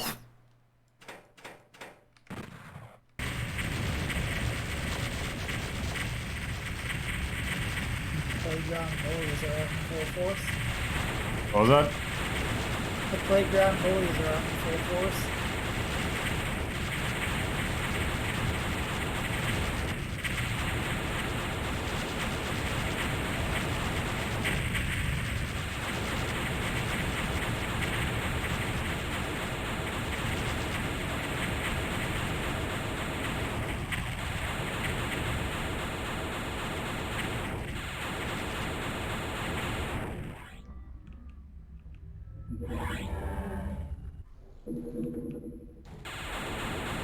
And it really likes its cyber demon fight.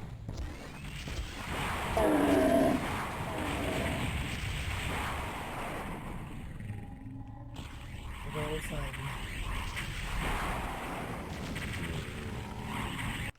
And then it's just throwing Mancubi at me.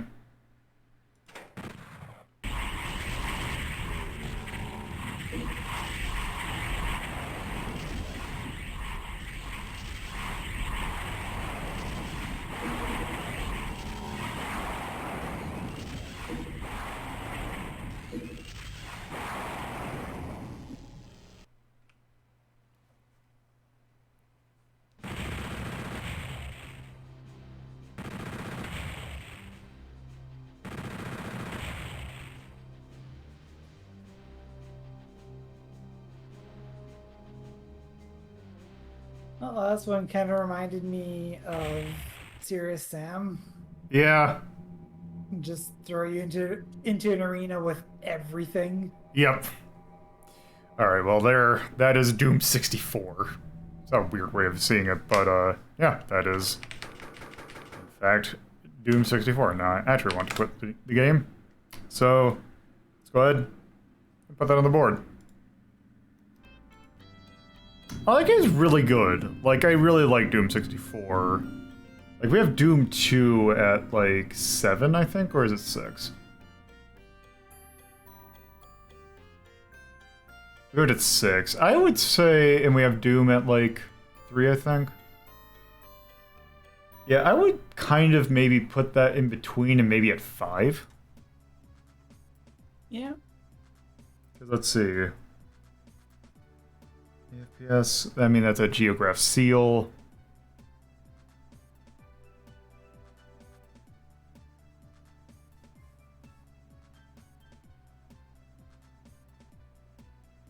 Actually, where do we have Turok at 4? No, I think it's at 6. Do we have Blood at 4? Yeah, I think 5 is good for Doom 64.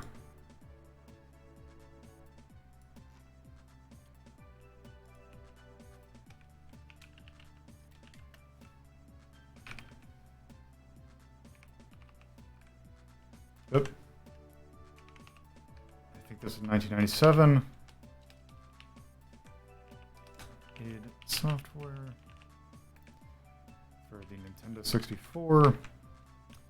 It's an action FPS. That is Metal.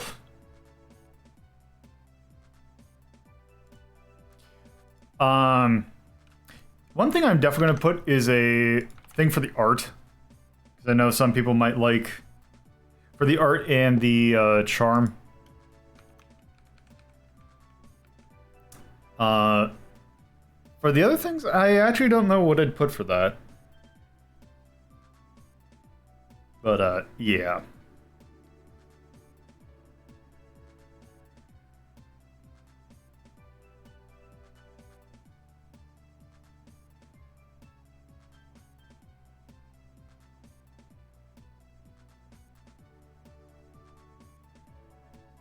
Yeah.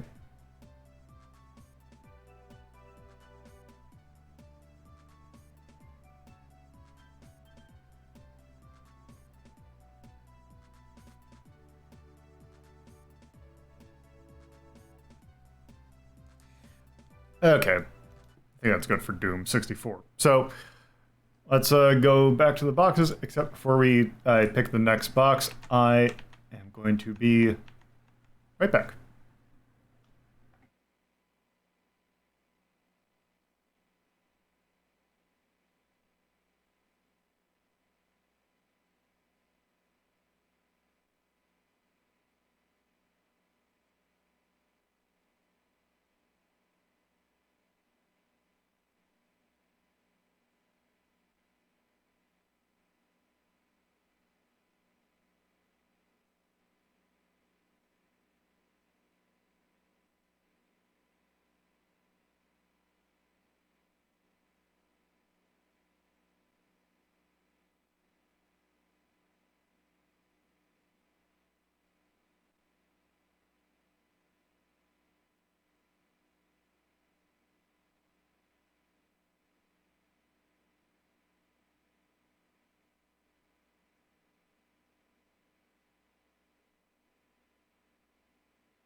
Alright.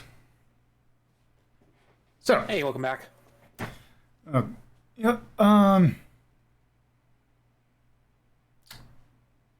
yeah, the side stream is currently down at the moment. I'm gonna give it about 10 or 15 minutes before I turn it back on, see if it connects. But yeah, sometimes it happens, and you just gotta work with it. But I think I can do the side thing, so hopefully that will work. So what do we have next? 15C by Shairai. I apologize if I mispronounced your name. Shairai. 15C. Which that is turning Japanese C. And this is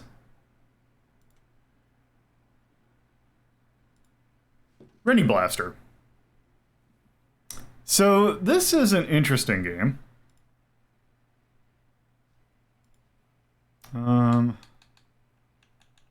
Let me actually get it started. That.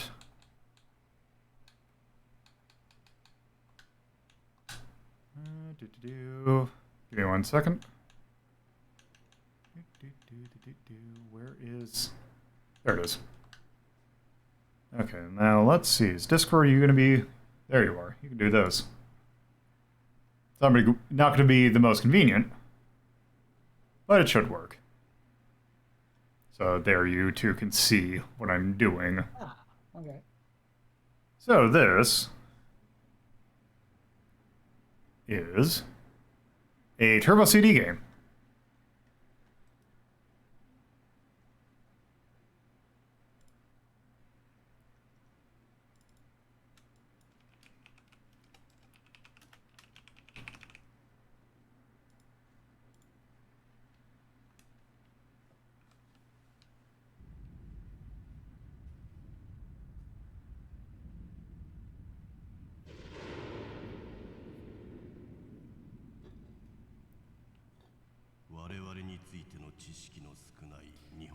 Unfortunately, there is no translation for this. 日本支部の者たちの活躍には賛辞を送るべきだな。ようやくこれで我々も第三海底で進化することができるわけだ。サマエルの心臓を使うことのできるのはいつになる？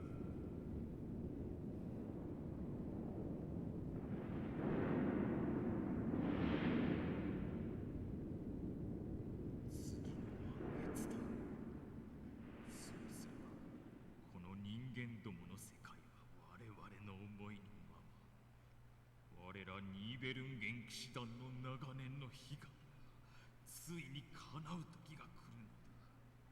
男爵。気が早いな諸君。まだ我らの道のりは半ばを過ぎたばかりだ。その上、我らの敵も消えたわけではない。信仰心薄き今の世とはいえ、我ら闇の使徒を憎み、我らの崇高な目的を阻止しようとする者どもの数も未だ多い。目的の成功は諸君の手にかかっている。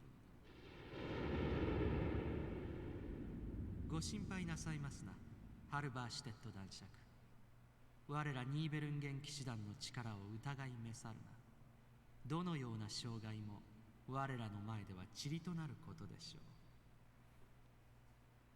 その言葉を聞いて安堵した。期待しているよ、諸君。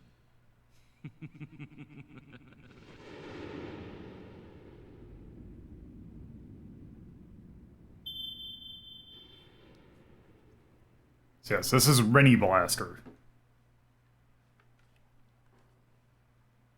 We have a choice between dude on left and dude on right. Unfortunately, they're full kanji, so I have no idea who their names are.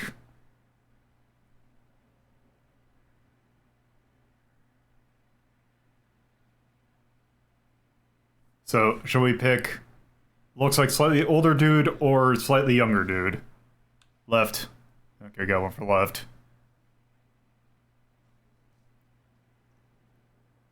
Anyone else? Left. Personally, I would vote right.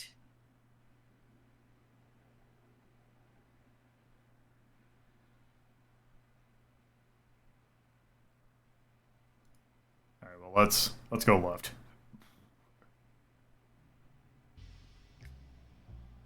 俺の名は柳井藤郎。この横浜にちっぽけな事務所を構えるしがない探偵だ。だが俺にはもう一つ裏の顔がある。おっと、こいつはまだ秘密の話だ。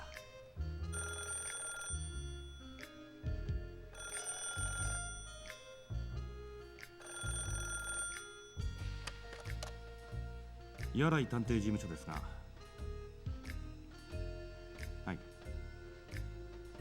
はい、わかりました。お待ちしています。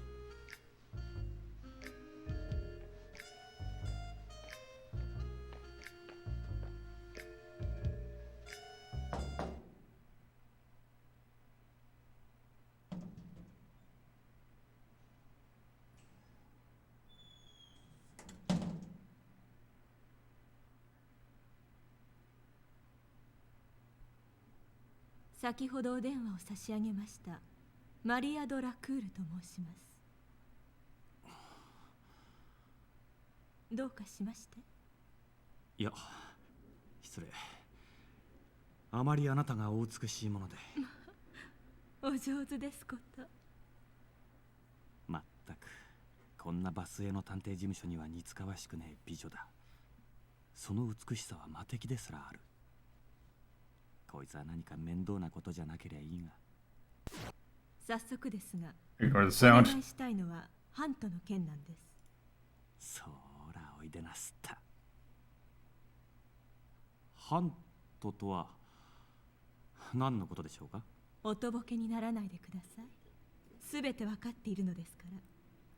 ブラックロッジハンター柳井藤郎さん。俺の裏の仕事、ブラックロッジハンター。一言で言えば魔術 The 結 art's 社の pretty 潰し屋 good, だ but it does annoy me a little bit that there's no like lip movement when people talk. Yeah. 殺してほしい組織の I would imagine just probably due to the way that they drew the sprites to make these pictures, it would look ニー off. ベルンゲン騎士だ。 There. 国際的なテロリストの集団として有名なヨーロッパ最大の魔術結社だ。それを個人に潰せた。こいつは始末が悪いぜ。あまり乗り気ではないご様子ね。でもこの仕事はあなたにとって関わらざるを得ない理由もありますのよ。と言いますと？柳家義一という男をご存知？ええ。古い知り合いですが、そいつが何か？彼は今ニーベルンゲン騎士団の幹部の一人、栄光ホドの義一ですわ。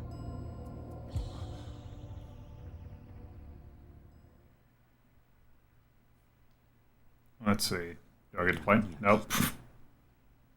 忘れたくても忘れられないその名前。奴は俺のやっていた格闘術、非潮流純剣道における兄弟子でありながら、俺たちの師匠を裏切り殺害した。つまりは俺の敵ってわけだ。That's a face. わかりました。 Yep. お引き受けしましょう。ただし高くつきますよ。報酬は1000万円。必要経費は別途要求する。この条件でいかがでしょう？結構ですわ。ついてはあなたの知っている限りの情報をご提供願いましょうかね。Yeah, it's a game. 場所は私も知りませんの。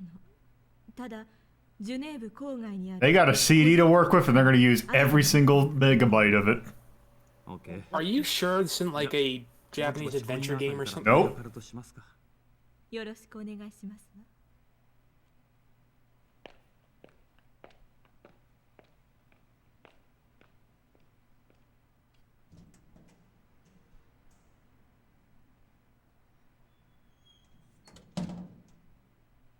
It looks like it sounds like when she's leaving that she's like it's like a can falling down a vending machine. 俺はすでに後悔し始めていた。しまった。騎士団の追っ手か。 Things are happening now.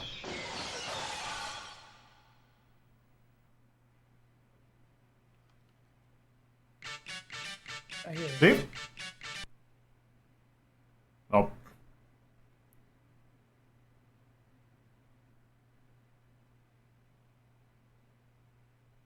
There is some dialogue.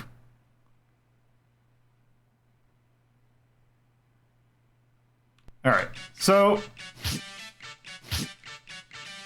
this is kind of a brawler. It's actually, you know what? It's kind of like that Teenage Mutant Ninja Turtles game we played, where you hold down the button and you get different, like, special attacks.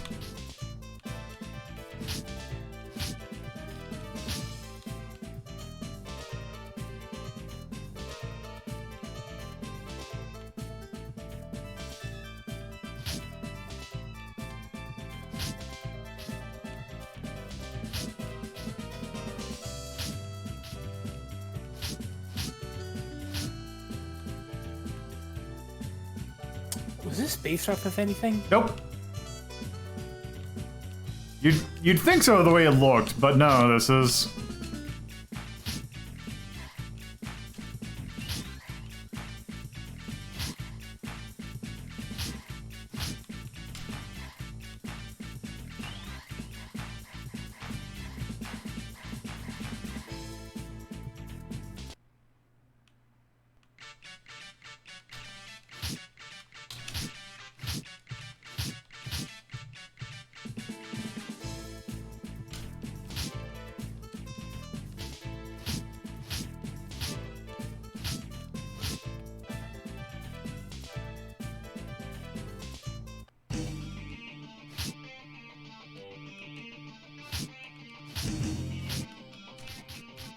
Oop.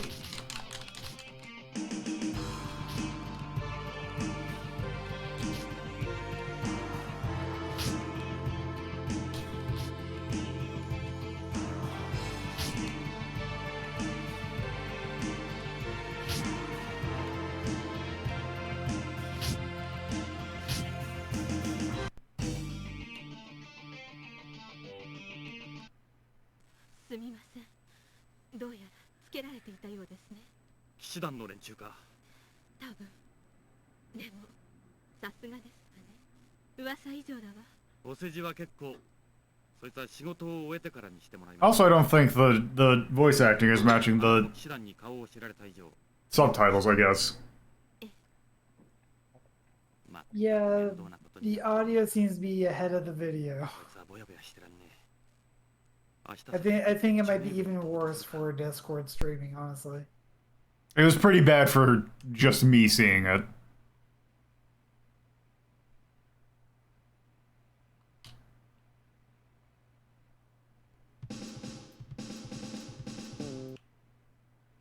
Yep.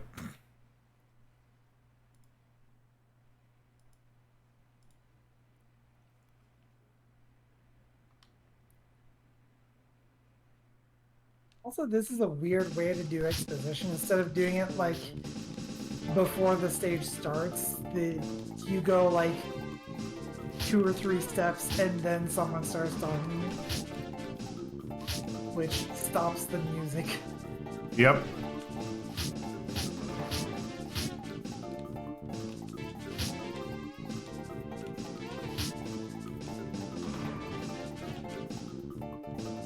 Yeah, it's very... I really like the look of this game, actually.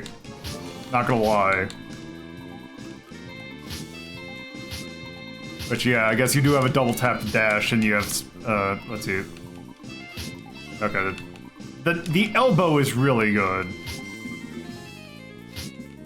Oh, I guess we're just fighting another one of these dudes.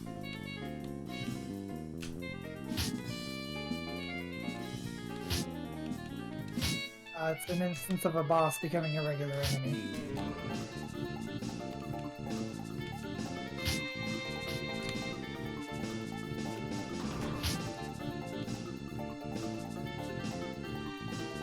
Oh! Also have an overhead. Oh, wait. Oh, that's just the...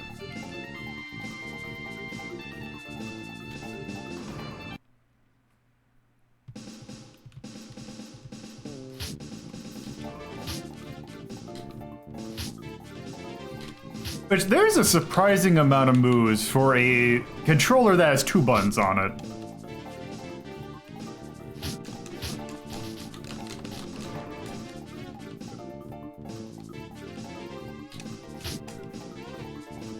Oop. Oh, shit. I wonder if that's... Do I have a new... Ah, damn it.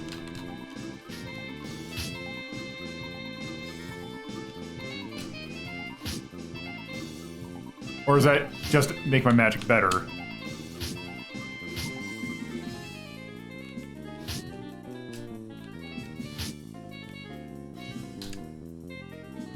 NEC boxes in the background.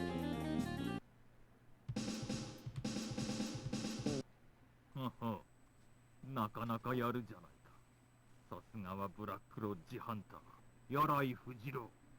噂だけではないというわけだね。あんな雑魚相手に手間かけてられっかよ。これは紹介が遅れたね。私はニーベルンゲン騎士団日本支部を統括する非番イエソドのフェンダース。この世の名残に覚えておいてもらおう。Yeah, they couldn't get the text to match the audio.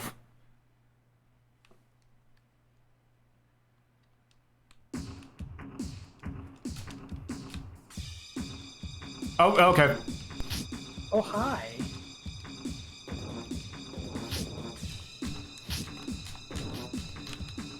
Oh, geez, that does a lot of damage. And just meet a wizard at the end of the Wait. level that immediately does a job change to Paladin. Wait. Oh, I thought for a second that I...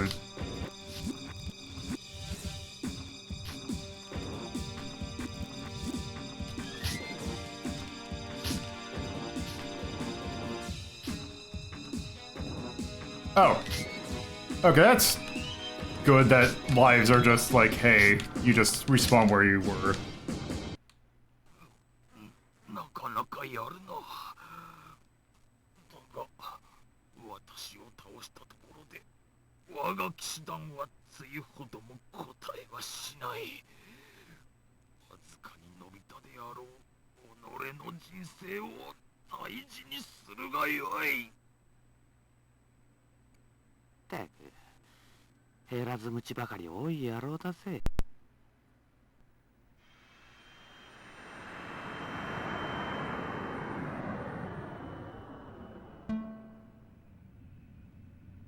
やれやれ、しょっぱなからこの調子じゃ先が思いやられるぜ。1000万じゃ割に合わねえなこりゃ。随分と弱気なご発言ですね。誰だ。あまり大声を出されると他の皆さんのご迷惑ですよ。やかましい。てめえは誰かと聞いてるんだ。鈴掛静四郎。鈴掛ってと、プロフェッサーとあだ名される凄腕の魔術師鈴掛さんかい。君は柳井藤郎君ですね。ほう、俺をご存知とはこりゃ光栄ですな。で、俺に何の用だ。腕利きのブラックロッジハンターの君と魔術師の私。I think they're saying Black Lodge Hunter. それがどうした。一つ提案がありまして。提案？そう。現在私とあなたは同じ立場にあるということです。ニーベルンゲン騎士団と敵対するという一点において。ほう。それでどうです。私と手を組んでみませんか。なんだと。条件は一つだけ。あなたはあなたの依頼人からの報酬を受け取る。私はそれには一切手を出さない。随分と無欲じゃねえか。その代わり私は騎士団の所有しているある宝石。 Okay, also I've looked it up. The character we were playing as is Fujiro, the other one is Seishiro.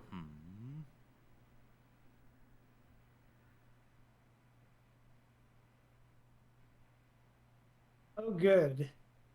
Oh. お断りだね。ねえ、首でもかかれそうで物騒でいけねえや。俺は一人で行かせてもらうぜ。それは残念ですね。後悔しません。ご分をお祈りしますよ。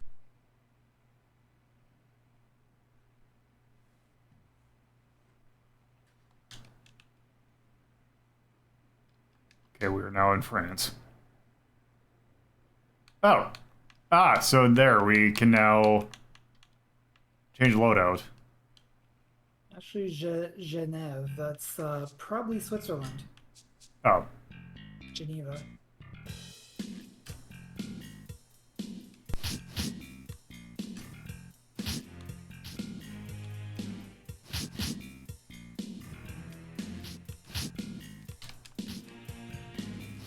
Also, according to the thing I just read, apparently we should have picked the other character because apparently his moves are a little bit better.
What?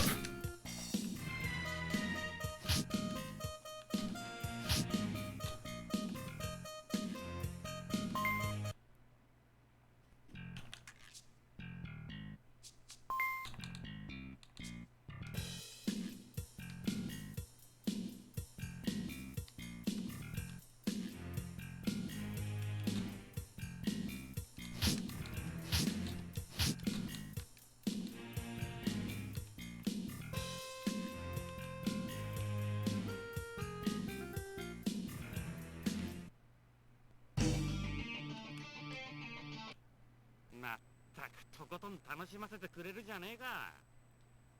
我が眠りを妨げる者は誰だ。へっ、低血圧か？時代遅れの化け物さんよ。なんとでも言うがいい。この王国 Fighting in the 目覚めを覚まさん者に災いあれ。土に帰りやがれ、このミイラ野郎。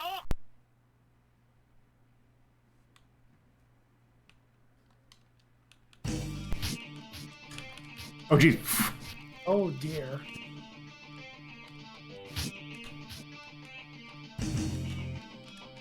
That's mildly disturbing.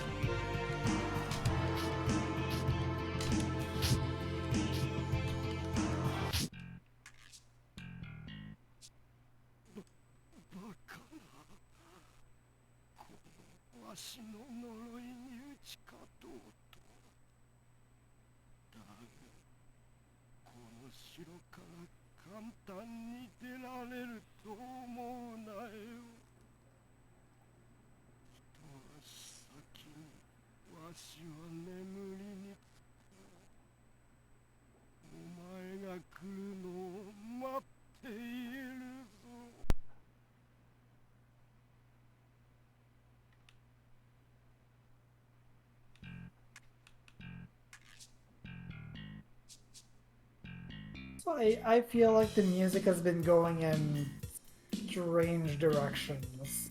This is a Turbo CD game. I will say that. I'm not familiar with the music repertoire of the Turbo CD. If it's basically this is one of the first CD-based consoles, so they are going to put whatever CD-based music they can, even if it makes absolutely no sense.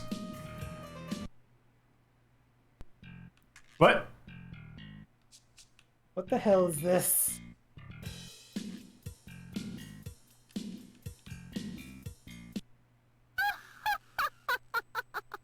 まあ、よくいらっしゃったわね。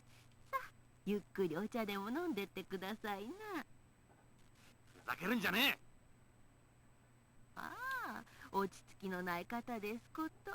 余裕のない戦い方をしていては力尽きてしまいましてよ。この理解、ビナーのヘンデルの前に。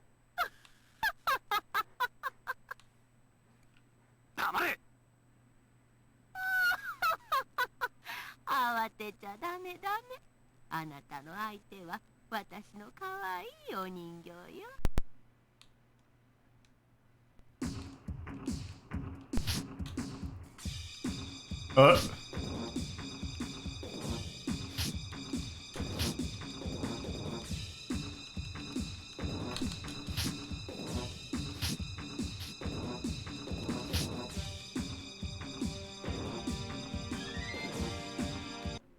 だって死んじまう前に質問に答えてもらおうか。ニーベルンゲン騎士団の本拠地はどこだ？それは。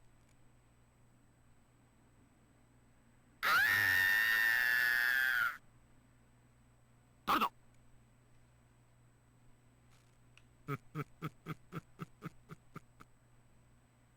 その声は柳屋。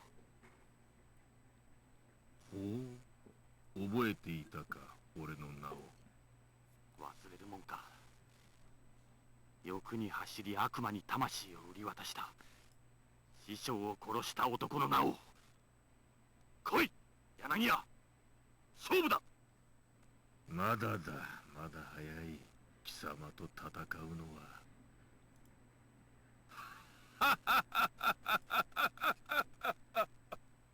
待て柳屋。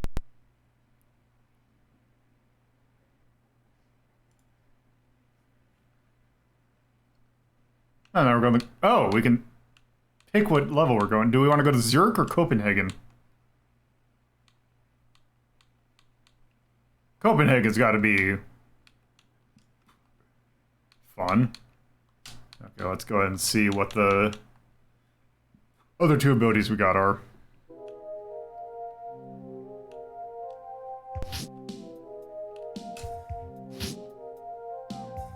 Okay.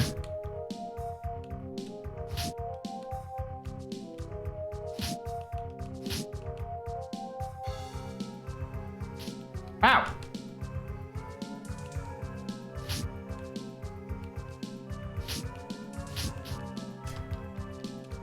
This sword guy looks like he came out of friggin' Dr. Jekyll and Mr. Hyde, the NES game.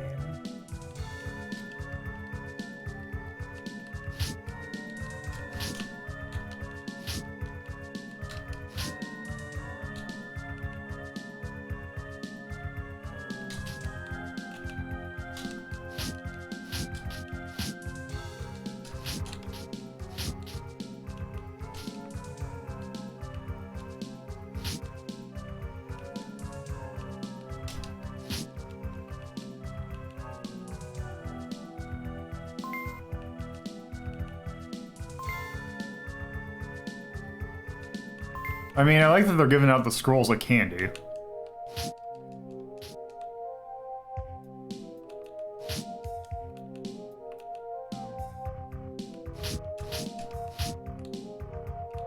Also, I don't know what that dude was...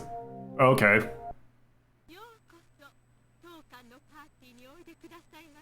Lady, can you get closer to the mic, please? 負けるんじゃねえ。いろいろと小細工しやがって。レディーの前で大声を出すなんてぶっついたか。でもまあ、許して差し上げますな。この王冠、ケテルの I think we're fronting a Carmilla. 死の舞踏を踊ってくだされば。死の舞踏だと？望むところだ。行くぜ。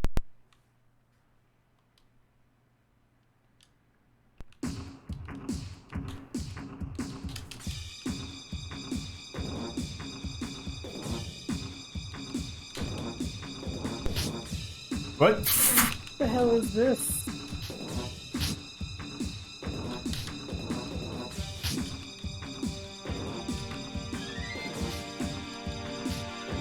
Oh geez, that does a lot of damage. Oh, and attacks with projectile vomit. Cool.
館の主とかいうやつは、What's this guy got せこい戦 transformed い方し into? やがって。てめえは真正面から戦うって気がねえのかよ。君にはこの華麗な作戦は理解できまい。 Oh, that's a 戦いにも face. 美学というものが必要なのですよ。さあ、この美、ティファレトのクラウスが君を華麗な死へと招待して差し上げましょう。抜かせ、このナルシスト野郎が。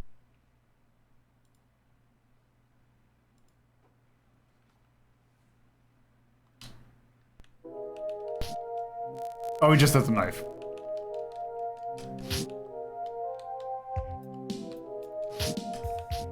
Oh, he, like, slices through, like, reality. What? Oh. What is this? That...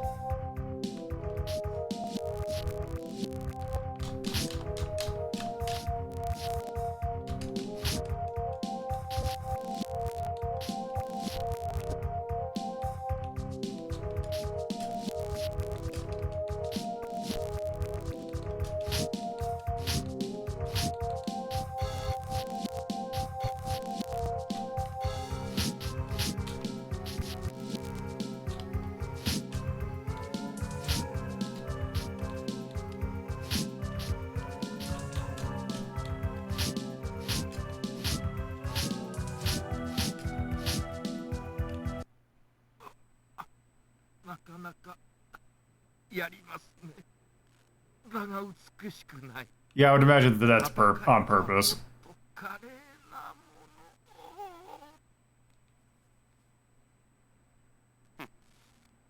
戦いに美しいも美しくないもあるか。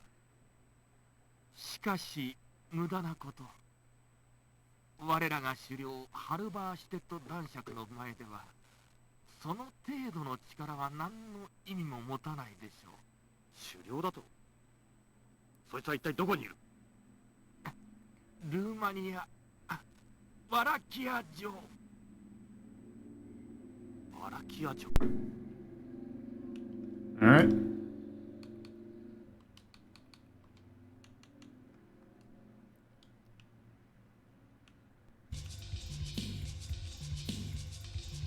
Wait, what? Oh.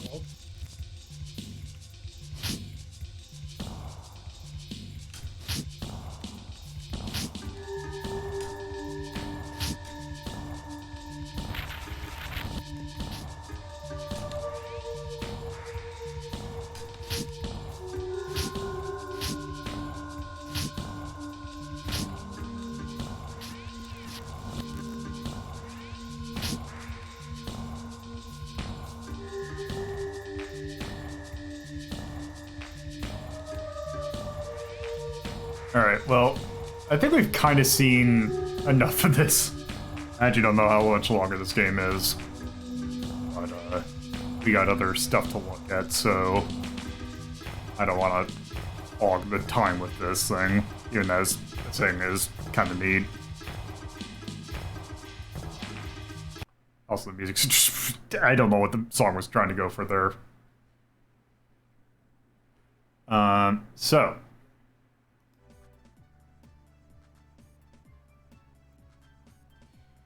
yeah, let's go ahead and put that board. It's a neat game, although I feel like it's a little kind of weird at times. I feel like this game is just all over the place. It's like it seems completely unassuming most of the time, and then it just pulls something out of its ass. Seem perfectly functional. Good set pieces, though, for sure. Yeah. It's a very interesting game. I don't think it's quite 3-2, but it is very good.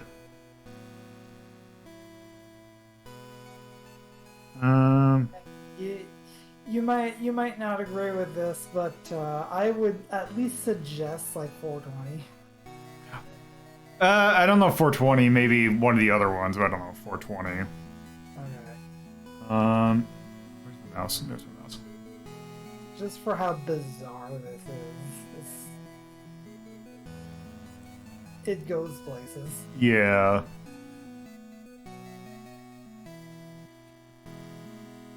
Alright.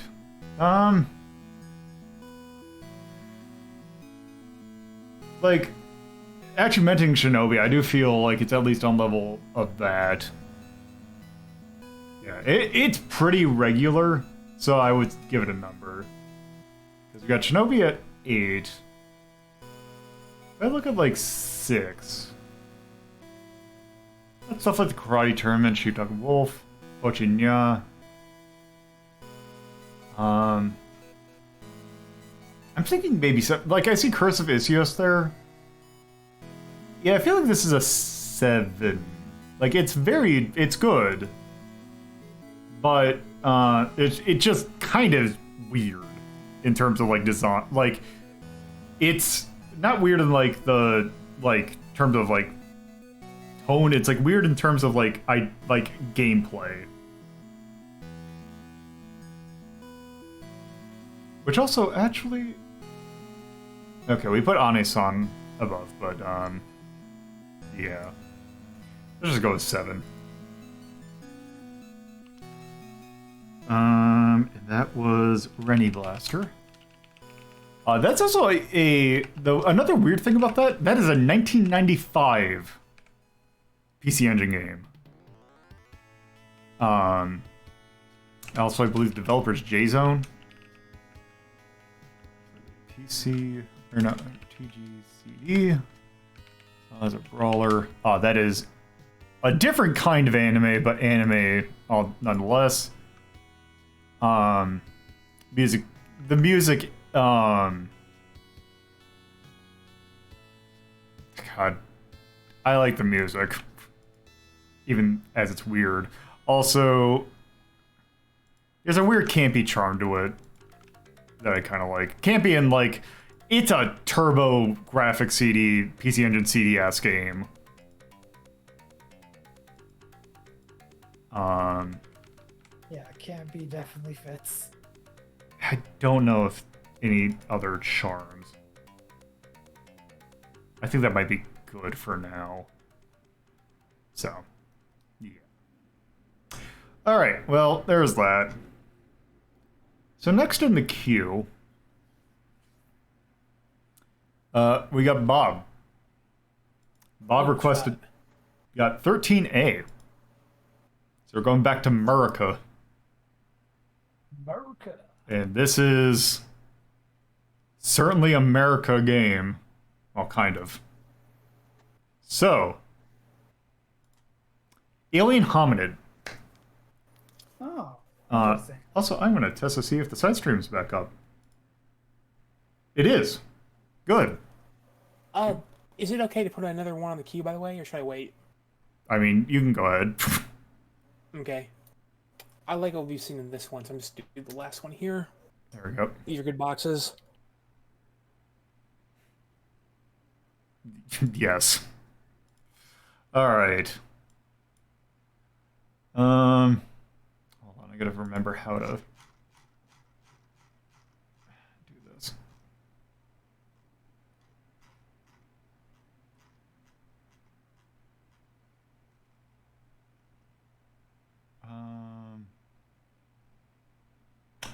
Okay, time to remember where I put Dolphin. Dolphin, where are you at? There you are. I think. Nope, that's not. There, it's Dolphin.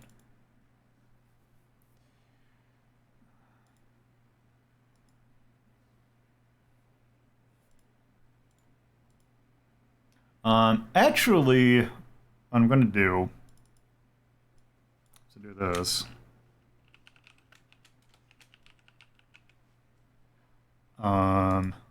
But first, I'm actually gonna be right back.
Alright, you gotta get going. See you guys later. Alright, see you later. Alright, I'm back for Kui to leave, which, later.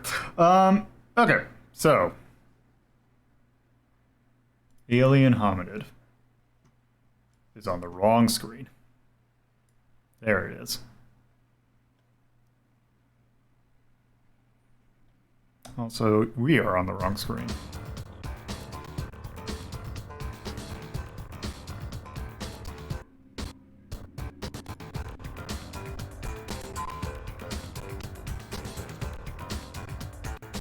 Okay, what the fresh hell?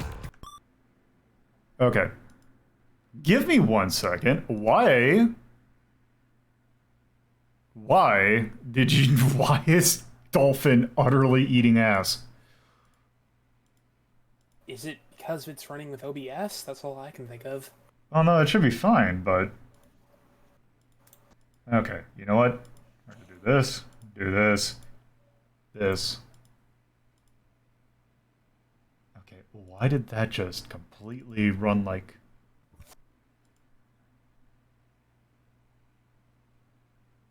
Okay, maybe it's gonna run better now.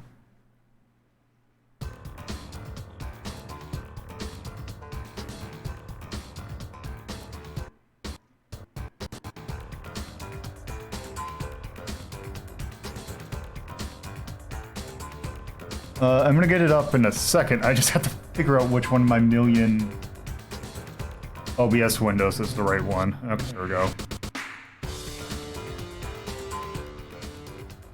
Man, the behemoth certainly was a thing.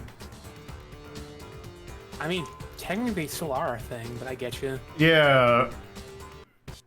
God, also it's really weird seeing Newgrounds on like a thing to load. So Alien Hominid is interesting because this was originally a Flash game.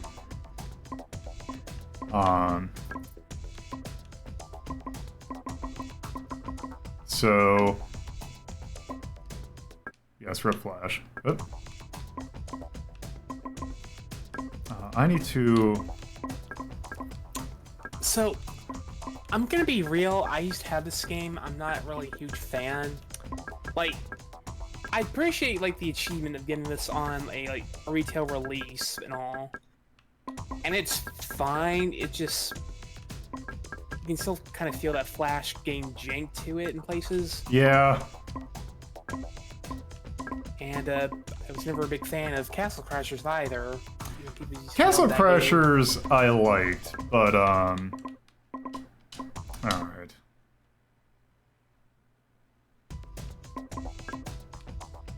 Alright, let's start a new game.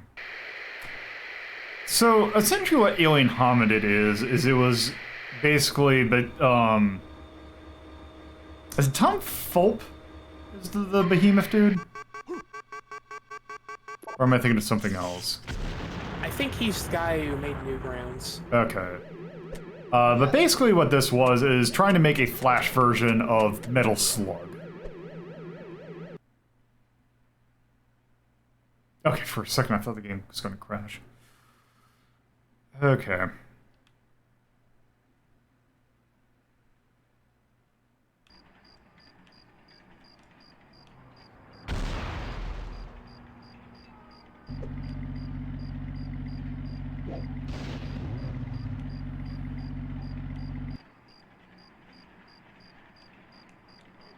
So... Okay, there's my grenades and there's my shot. So my thing with Alien Hominid that I always bugged me is that I really... The tone of this game and like the behemoth style, it just... I always hated it. It is very much a particular era.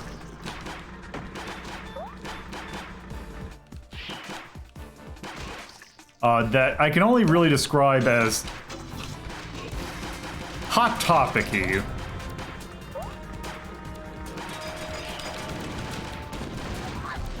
But I died. That's another thing I don't like about this game is that you die way too quickly. I mean, to be fair, Metal Slug is just like that, but it's still true. It does, but that game also looks good. Anyway, hot topic-y is a good way of phrasing that, I think. I see where you're getting at. I wasn't sure how I would have said it. It's very Invader Zim. Yes, that also is a way to say it. Very random. I'm not big on random. Yes.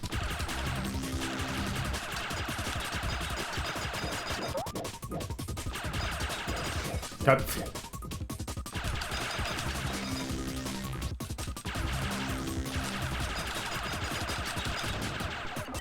Also, things just happen way too quickly that makes it really hard to react.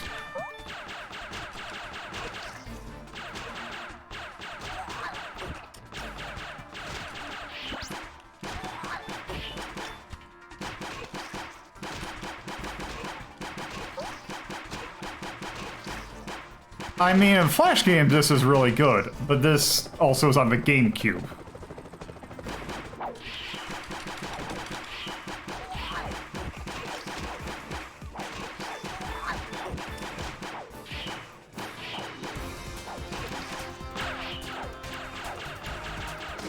What? Wait. I will say, at least, this game doesn't bother me as much visually as, like, Binding of Isaac does. Oh, Binding of... I hate the way Binding of Isaac looks. Okay, good. It's not just me. No, I often avoid playing Binding of Isaac for that particular reason. Okay, good.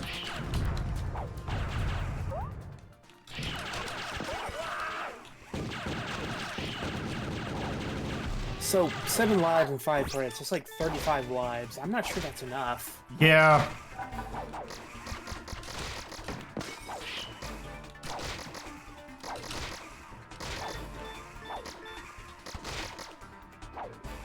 saw you fast. You went to that, how fast you went to that first fight on the first boss.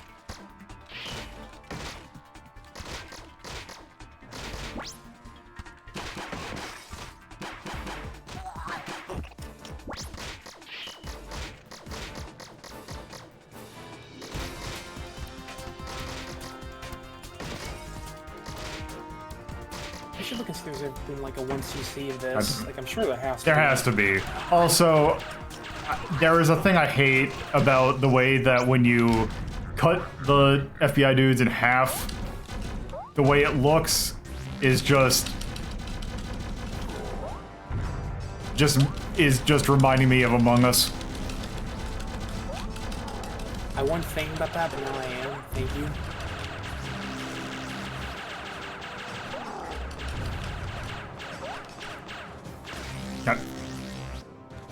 Because also you just move super slowly. Because there is no dash.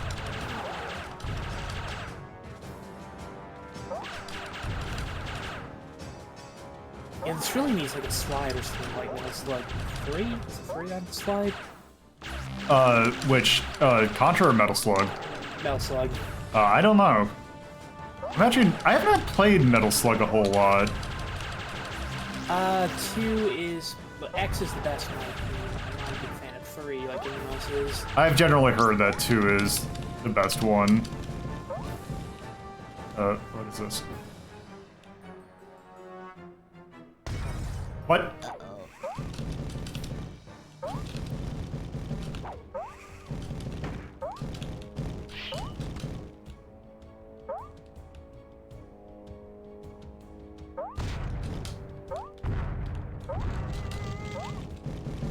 Wait, where's the hitbox on this?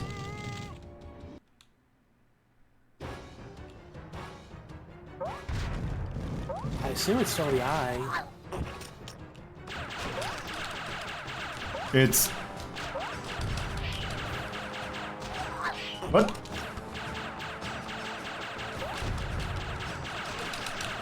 So what's great is I got hit while the thing was off screen.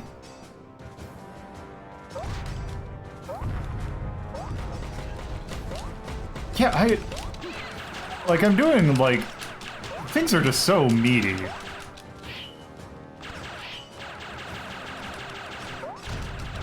There we go.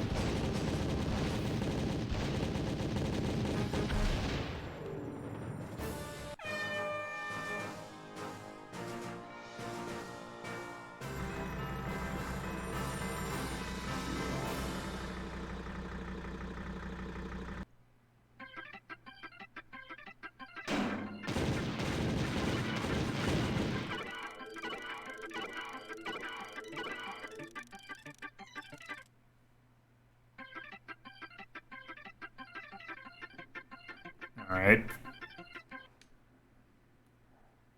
Yeah, the jump arc feels like a Flash game.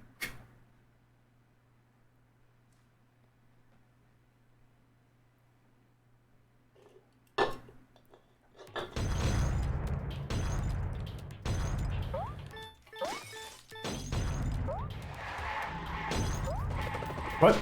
Oh.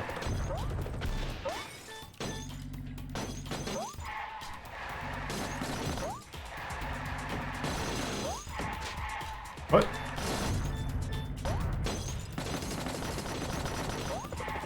This feels bad. Like... It looks like it feels bad.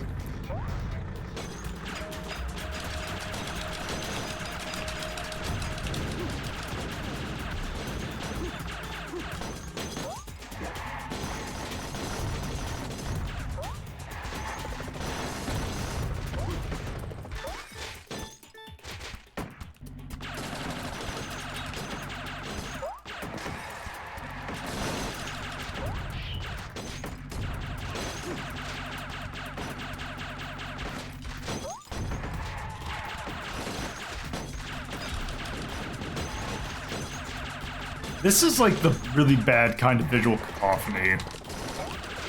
That just like... It just doesn't feel good.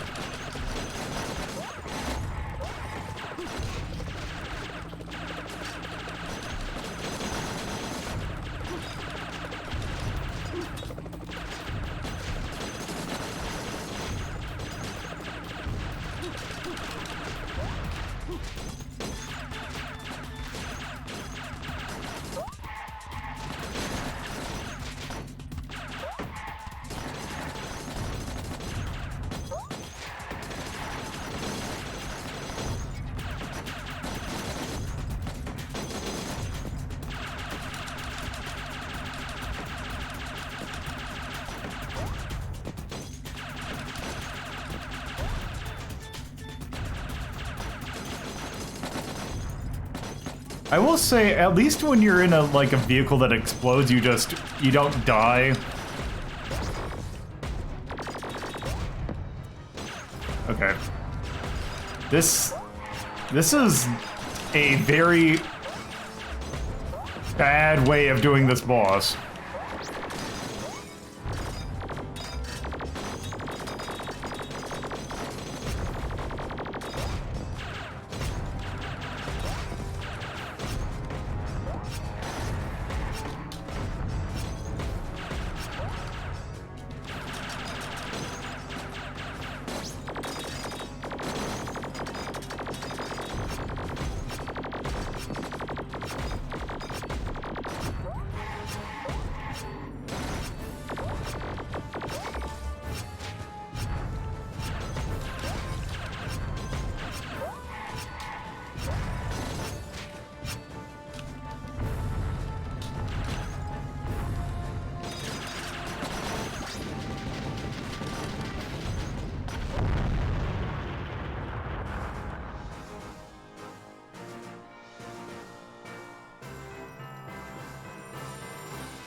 All right.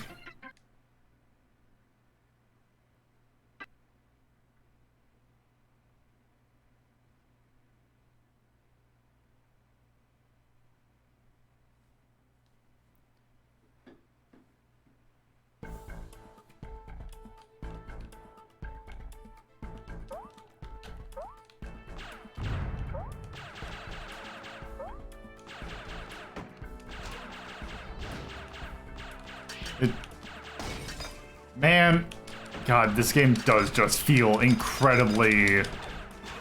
What if Hot Topic made a Metal Slug? Can you believe they're making another one of these? Because I kind of can't. Considering that this is... There's a weird fond nostalgia for this game, yeah, I can totally believe it. Fair point.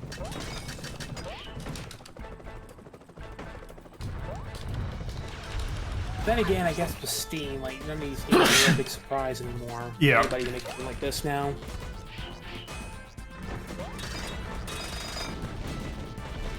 Then again, anybody can make a game that looks a lot better than this now. Yep.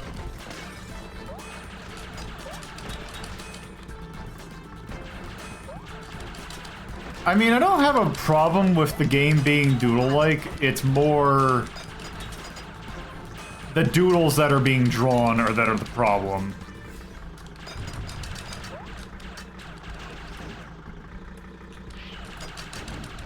Yeah, I mean, I shouldn't, make fun of anybody for not being great at art, because I know I can't draw, but... I don't think the art's bad. I just think the thing that they are putting on the screen is bad.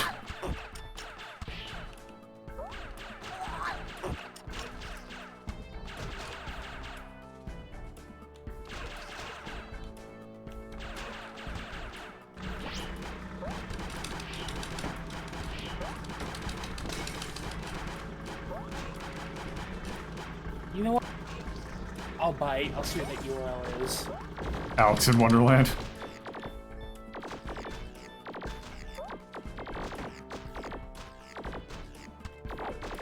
It looks to be some kind of costume store website. I mean, that sounds like if I had Alex in Wonderland. It is either... it is either boutique costuming or porn.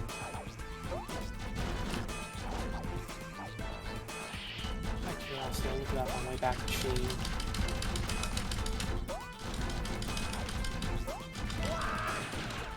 I don't know why I'm so curious about it, but... I am going to imagine that that was originally a reference to some other Flash thing that was big on Newgrounds at the time.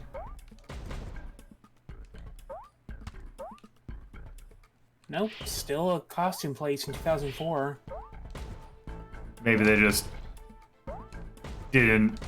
They just, I don't know, maybe they didn't look it up actually.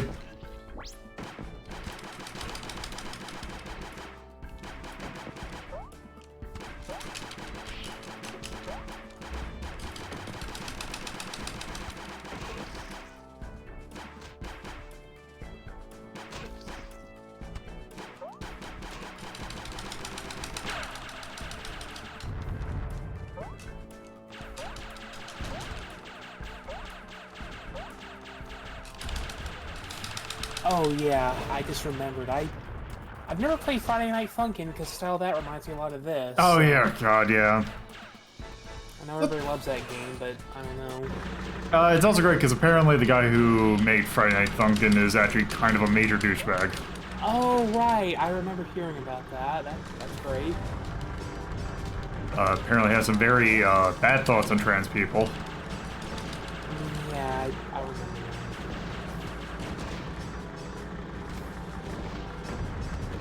So how about this game? You're dying a whole lot.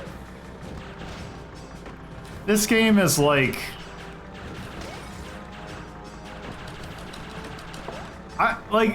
on the fundamentals of, like, it's not, like, it's Metal Slug. Like, I can see where they wanted to make, like, a Flash version of Metal Slug. Like, I'm not gonna fault them for trying to clone something. It just feels like they did, like, the bare minimum. Kama said this a bit ago, but they're right. The jump in this is very bad, very floaty. Yes.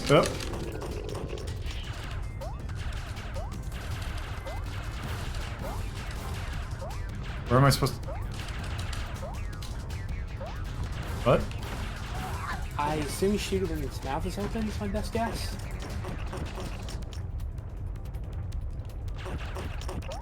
Also, like... But... its mouth never opens.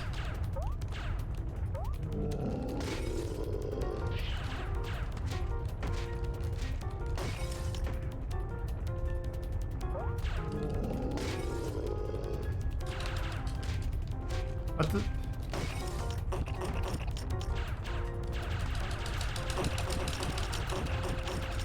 Oh, I see.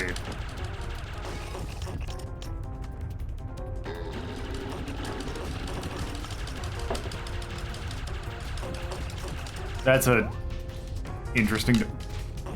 This boss is bad. Just gonna say it.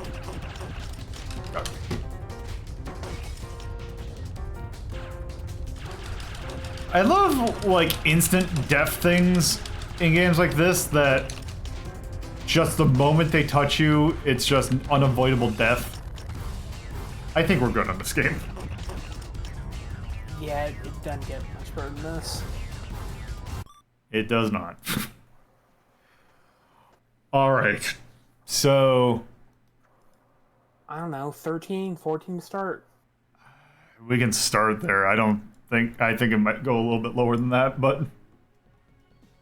we'll see. Oh, what do we got at 14? Green Dog the Beach Surfer, dude. You did the Neo Geo Pocket now, Slug, right? Yes, we did. Oh, yes, we did. Where'd you put that? Oh, that is at 14. That sounds about right. I would rather say I'd rather play the Neo Geo Pocket Color Metal Slug. Yeah, right. Maybe 15? Let's see. Just checking something. Yeah, let's look at 15. Crawl, Original Golf Elias, California Games, Capture Kids. Yeah, let's go 14 or 15.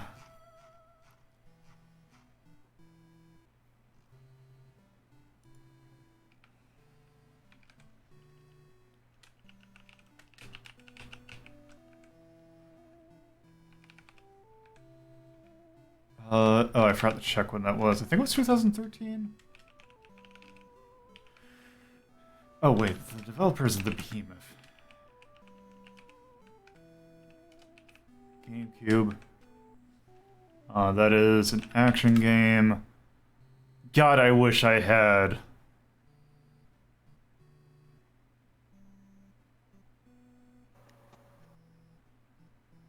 I wish I just had HT But I'm gonna go... Why not just make a new tag? Can you let yourself do that? I mean, I can, it'll be a little finicky. Like, it'll throw some errors at me. You know what, actually, it's kind of going for that gross thing. Like that very Isaac-y, but not quite. So I'm gonna go there. I'm not sure I'm gonna put a thumbs down on art or not, because I'd feel bad. I would not put a thumbs down for art. I will put a thumbs down for charm, though. Okay, that's fair. And yes, for Nay, just very cheap, very difficult. Yeah. Pulls cheap tricks, and then more frustrating than difficult. So, there. There's the alien hominid. We did it. Alright. So, there. That was the alien hominid. Before I pull the next one, I will actually be right back.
Alright, I need to grab a snack, so...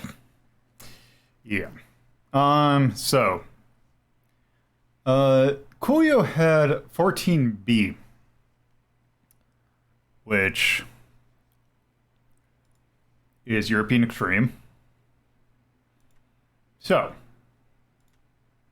Running Battle. This one is one of the multitude of games that are they are European exclusive Master System games.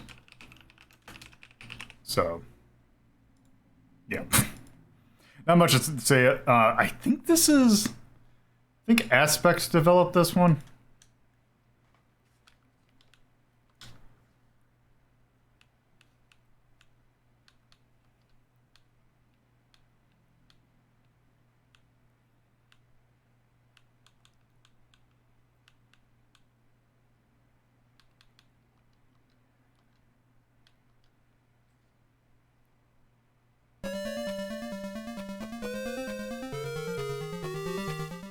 Running Battle. I like the fact that oh, wait, that I think that was just the logo. I thought that the T's were daggers, and I figured that would be a good thing. But I don't think they are. Alright. So, oh, wait. There's an intro. That is a dude who's running. Not battling, though. I feel ripped off. America in the near future. The city at night is a frightening place, but nothing can instill fear like the Dark Zone. It used to be a city like many others until M and the Soldiers of the Darkness took over. Dark Trio, Sergeant Brody at the top of his... This is going way too fast. At the top of his class of the National Police Academy would no longer stand by and watch. This is really hard to read. Put an end to Brody's partner, Sergeant Gray, Hypnotist M, for the last words. Oh, okay. Alright, let's start.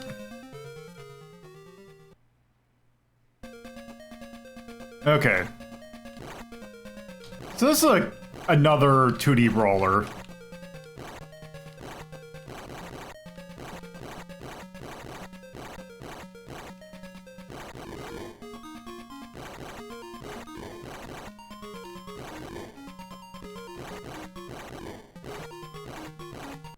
Oop.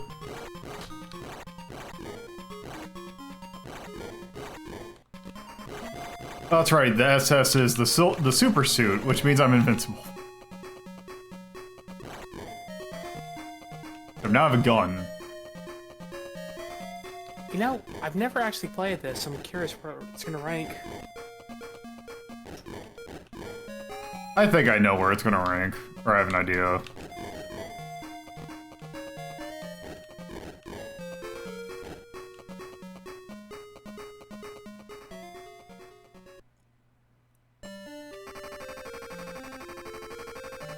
Okay, that's just straight up Tetsuo.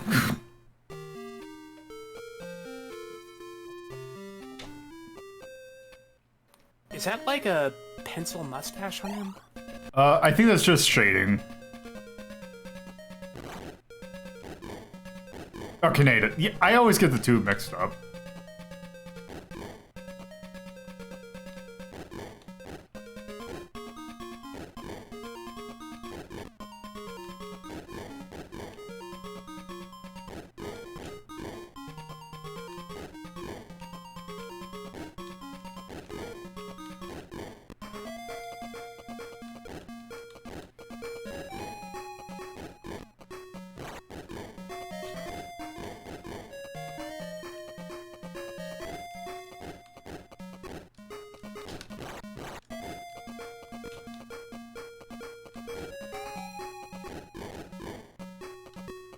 Yeah, you're getting so many power-ups. I appreciate the dude just jumping, or just spawning to his death. Or the fact that I can just boop the guy into a hole.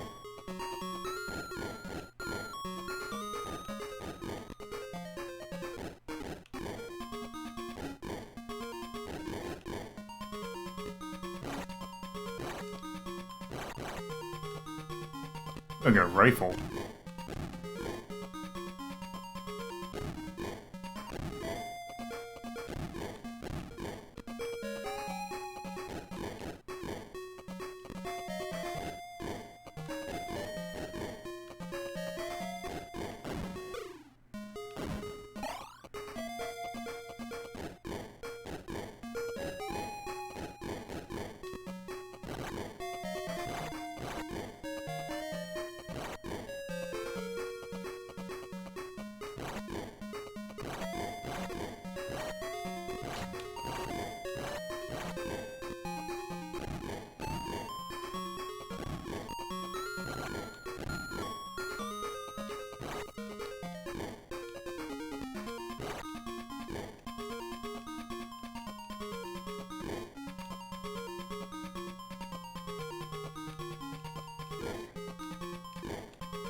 Actually, I think the gun technically would be better, because everything dies in one hit anyway. Gray versus Captain Brass.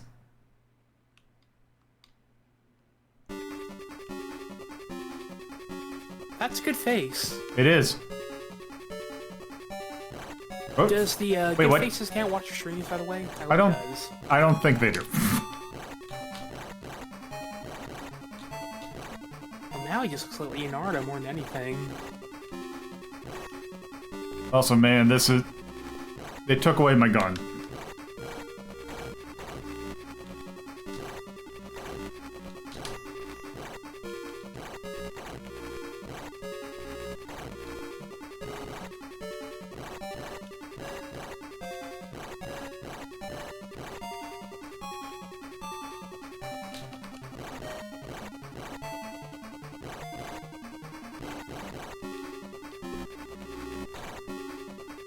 Also, man, the hitbox in this are questionable.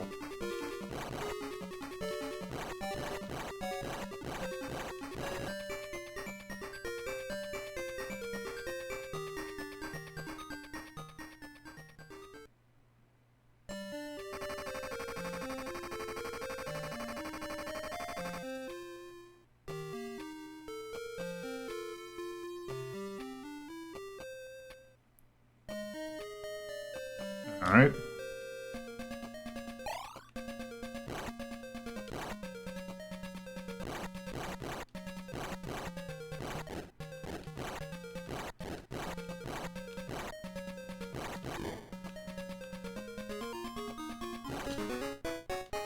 Oh! Okay.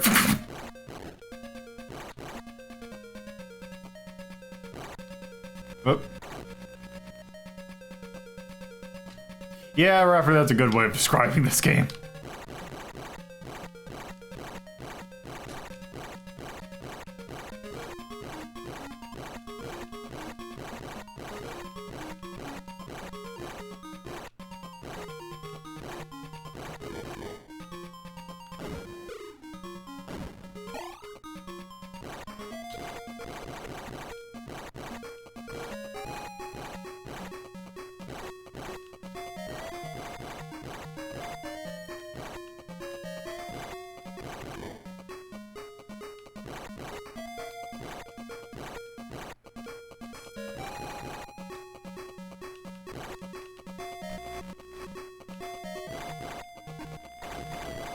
God, the hitbox in this game are terrible. Yes, this is a match system game.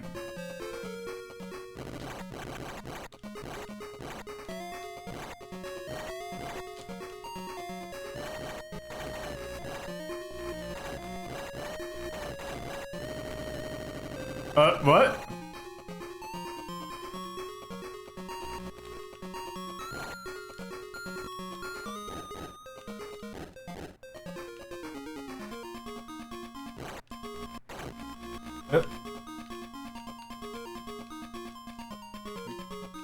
I feel like this game's like just the right, just do the right button combination at a certain point. It's just the game's just gonna unfold on itself.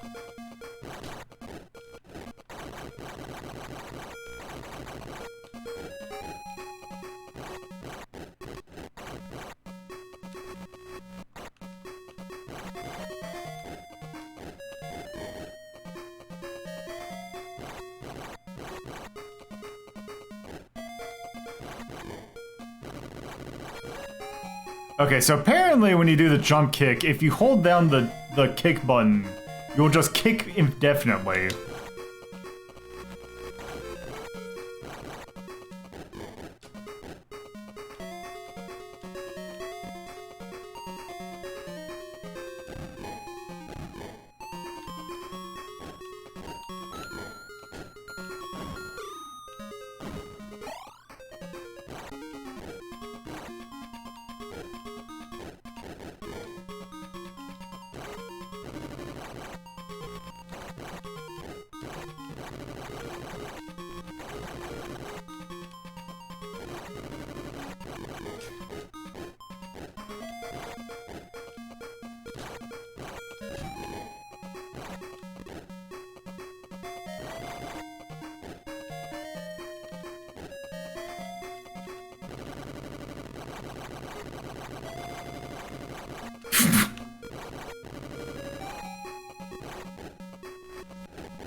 Killer the Kid.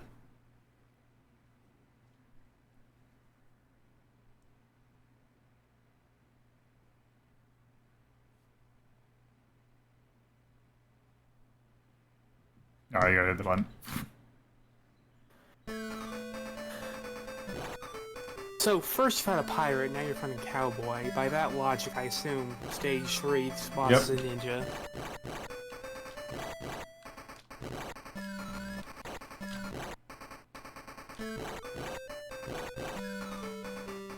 I like how they're, like, not even trying for, like, consistent setting here. Yeah. Like, you're finding cowboy now, why not?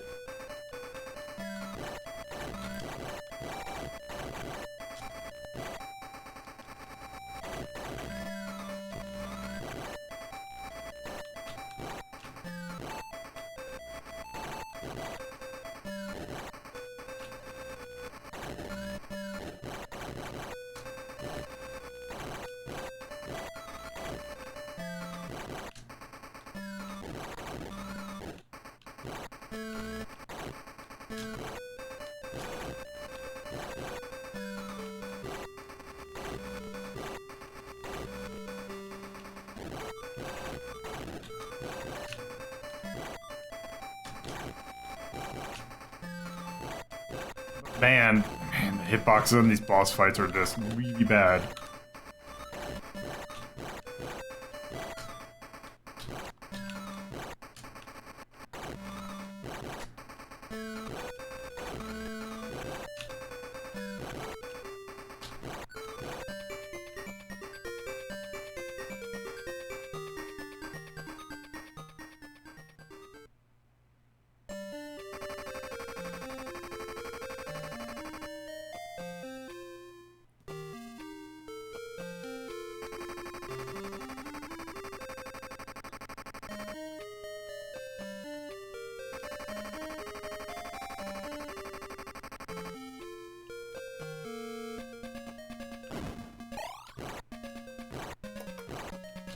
I think we need more art for these cutscenes. Yeah.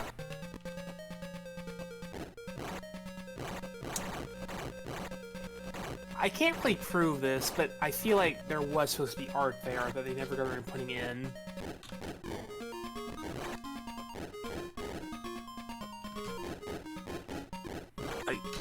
Again, I can't prove this, but there's a very unfinished kind of vibe Yeah. about this game.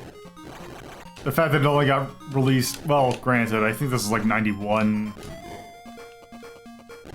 I think Europe was the only thing that really cared. Well, Europe and Brazil, the only two areas that cared about the match system at this point.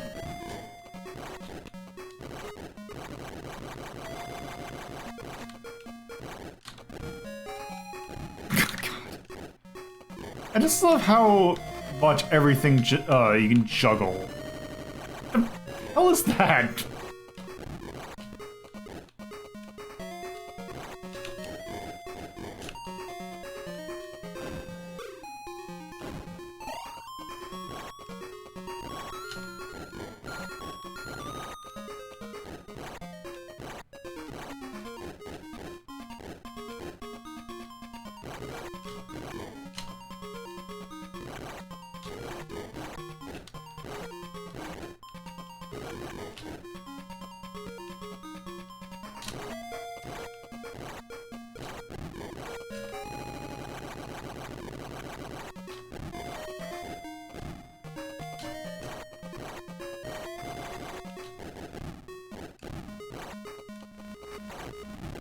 Okay.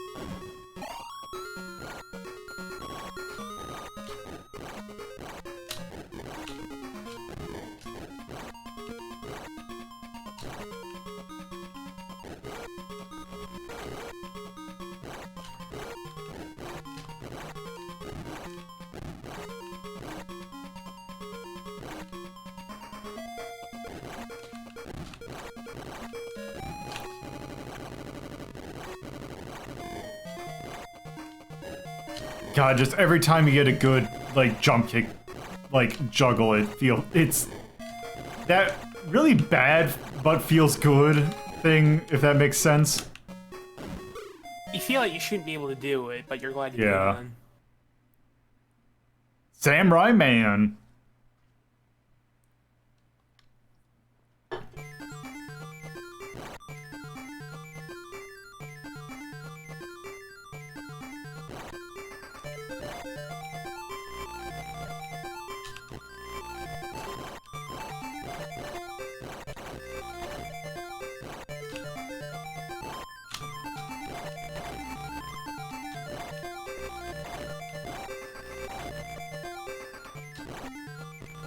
Yep. Also, I cannot get consistent hits on him.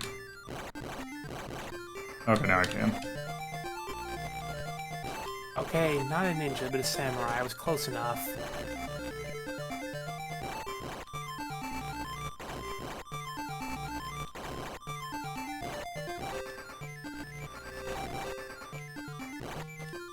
See, the problem with the boss is that they have mercy invincibility.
Alright.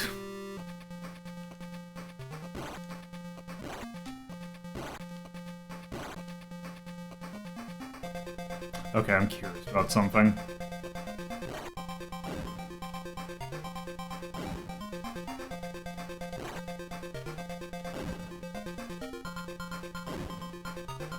Oh.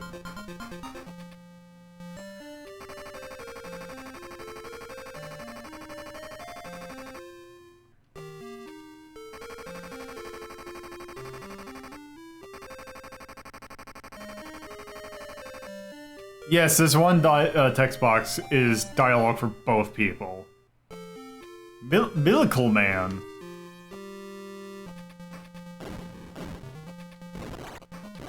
Okay, I'm curious about something.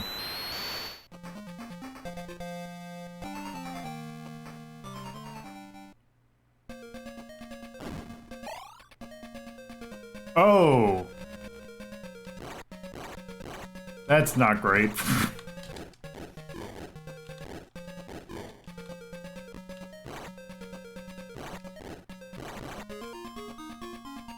Okay, I want to see at least this once more.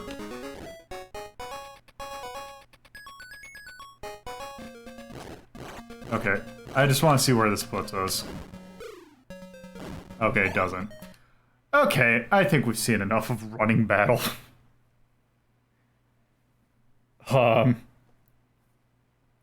That certainly is a game.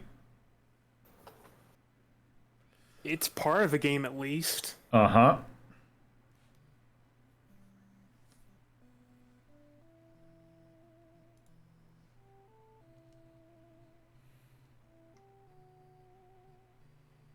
Okay, where's my thing? Where?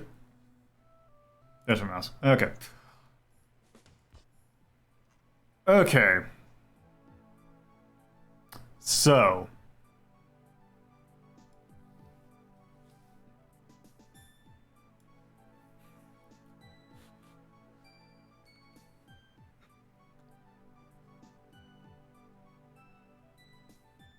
Um.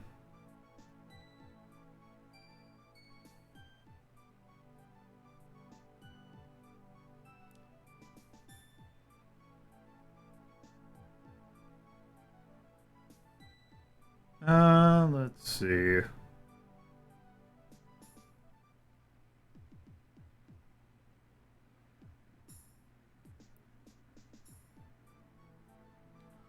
Yeah, that game ain't great. um.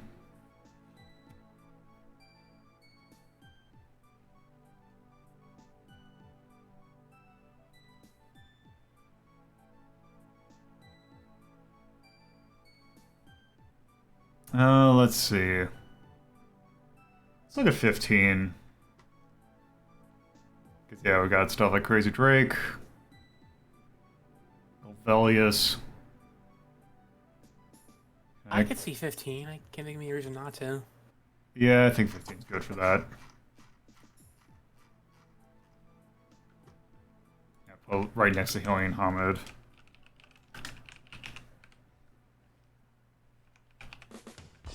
Uh, 1991, Sega, Mass System. Where did I?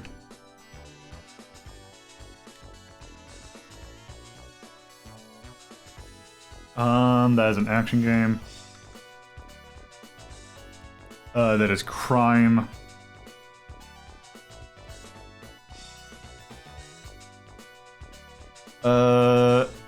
Well, I don't know if I can do anything there.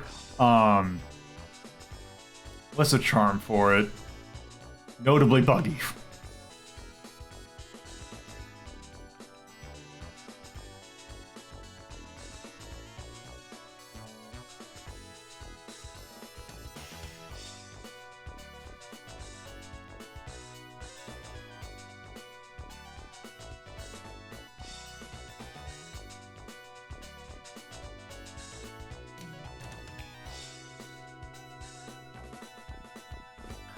Pretty They're good? low-end mixed games today, I gotta admit. Yeah. But at least some interesting ones, nonetheless. Let's see.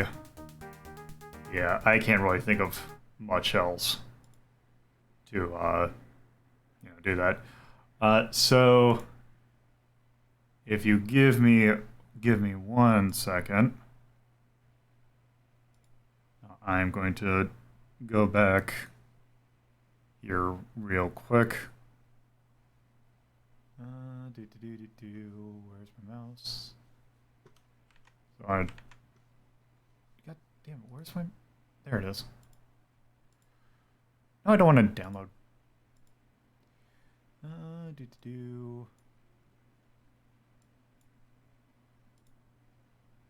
So...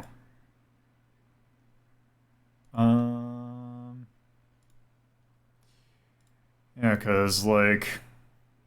So there's something I want to show off for getting to the next game. And that is...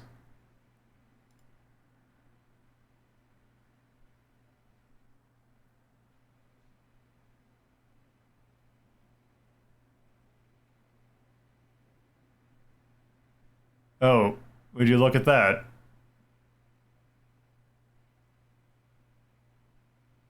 If the thing should come up, you can do it. I know you can. You gonna do it? Oh look, I donated, so therefore I get my next pick. Okay. So what I put in the queue is I put 18A, which has Modern Retro A. So, also, hold on. Okay, yes. Want to make sure I picked the right one. So, Anna Lynn. This is a game that I've been wanting to do for a while. It has been in the boxes since the original, and no one picked it. So I'm going to rectify that real quick. So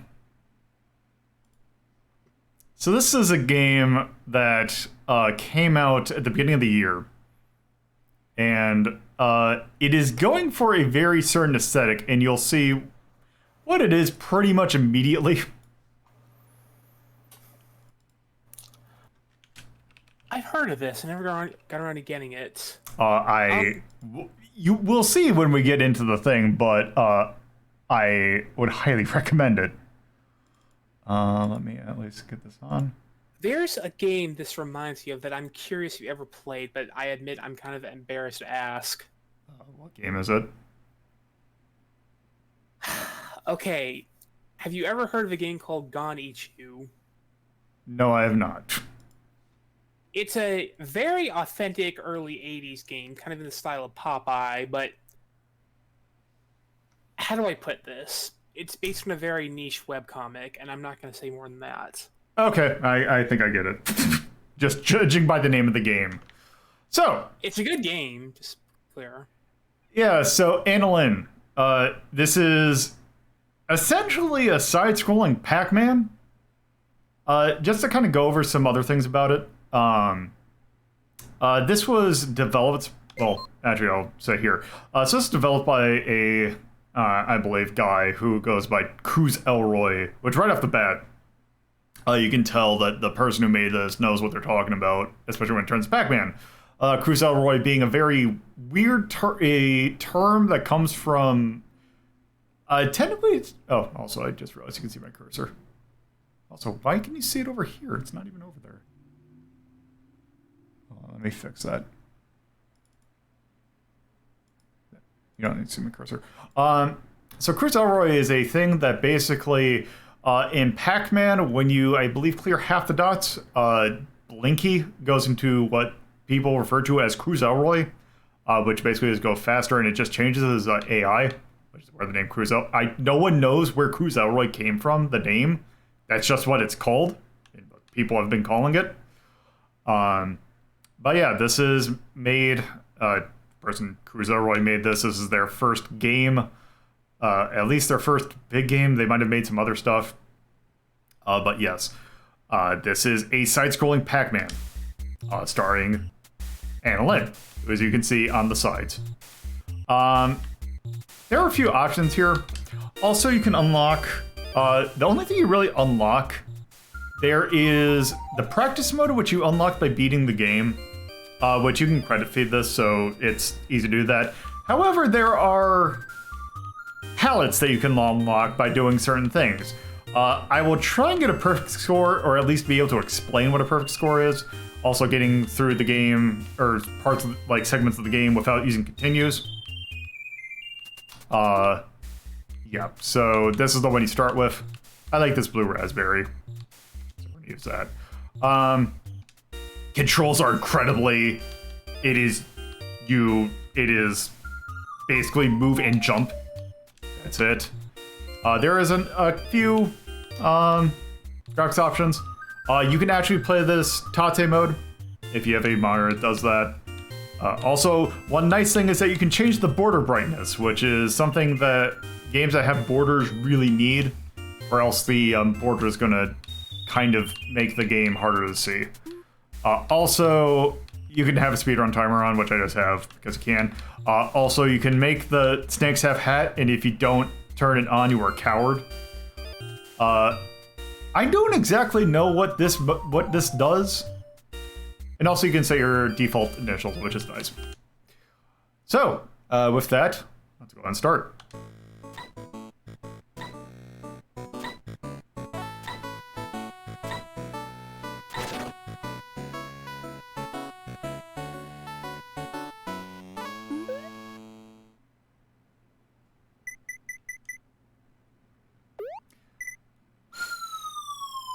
So,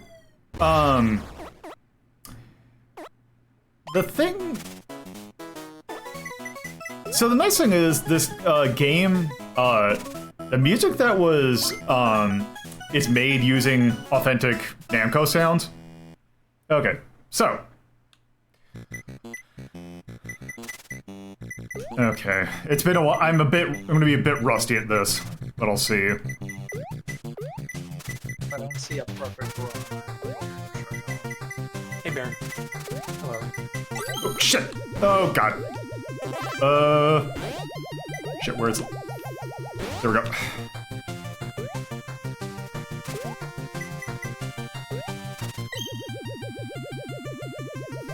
Oh, I think I screwed up myself on a perfect. Yep, I did. Okay. No. So perfect, how you get a perfect is, one, you have to beat the stage without dying. Second is so there's 4 essentially power pellets, which are the red gems. You have to, with each gem, kill all 4 snakes.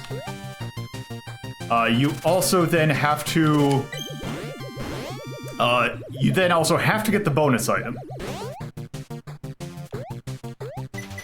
So I almost got it perfect there. Didn't quite get it perfect.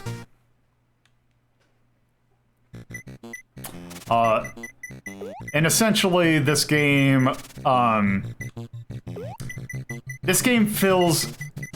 pushes a lot of buttons of the things I like, which is why I think I'm going to make a claim for, or a thing for this that I don't think, oh shit, I think I screwed that up. Okay.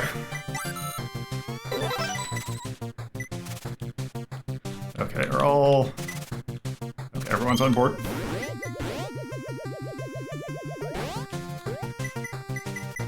Okay. Hopefully I got... There we go. Oh, screwed that up.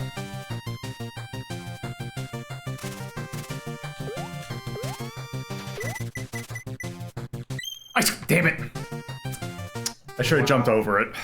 You fell for the classic.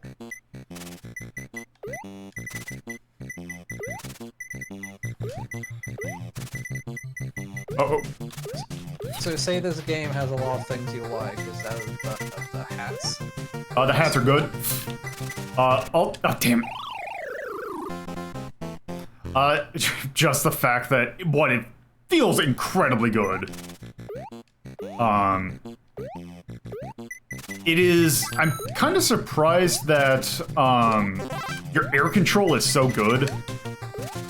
Because you figure if you're gonna go retro like that you're gonna probably try and make it a little more true to how most, like, arcade games felt.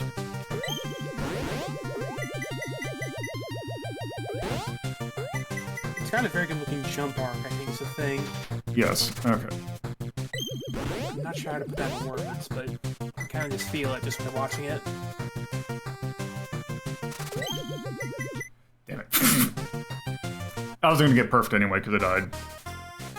But also it has little interstitials.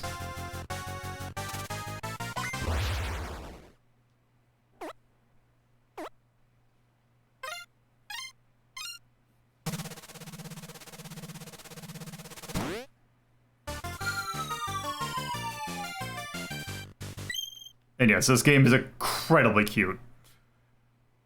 So every 3 stages, there is different mechanics. Also now, the snakes will jump down. Let's see, can I get it aligned? Nope. Let's hose that up.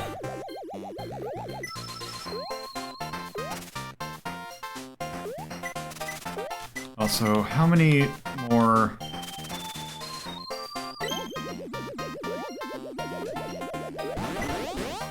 There we go.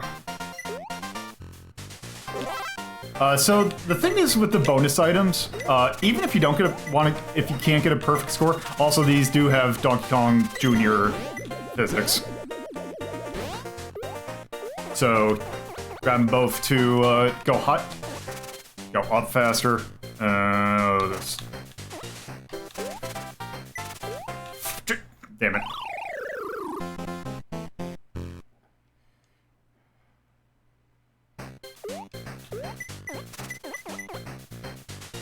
Okay. Blue.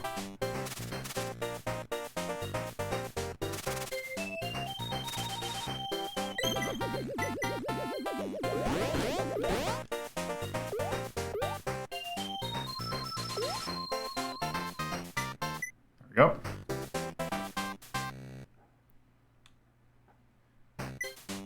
Oh, crap.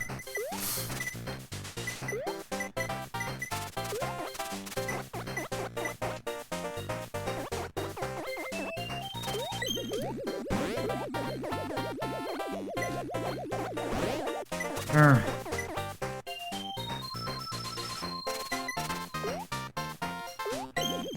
Oh, that was bad placement on mine. I'm surprised I didn't die there. Nope, nope. Couldn't get to it fast enough.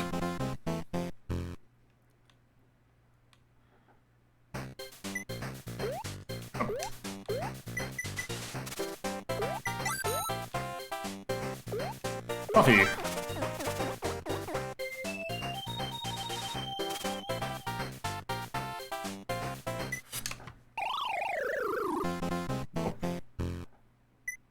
So, continuing with this, you have infinite continuous, essentially. The thing is, as I mentioned, your score is halved every time you continue, which isn't the end of the world. I mean, the game is about having a high score, so... I assume there's leaderboards and everything. Yep.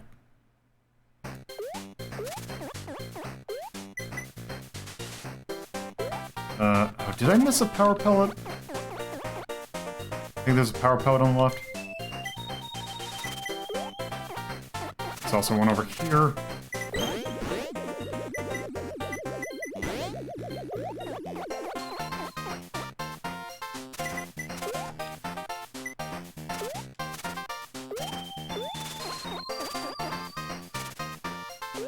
Yep, the last one was a power pellet.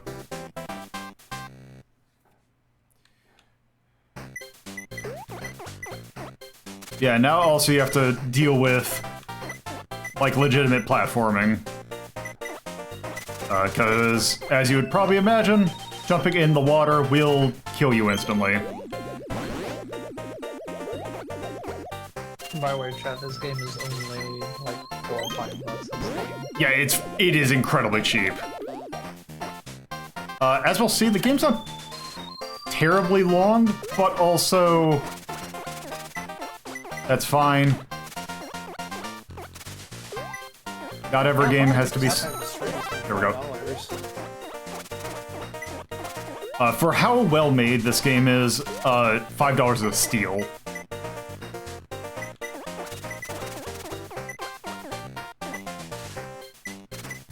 Also, they have been adding content.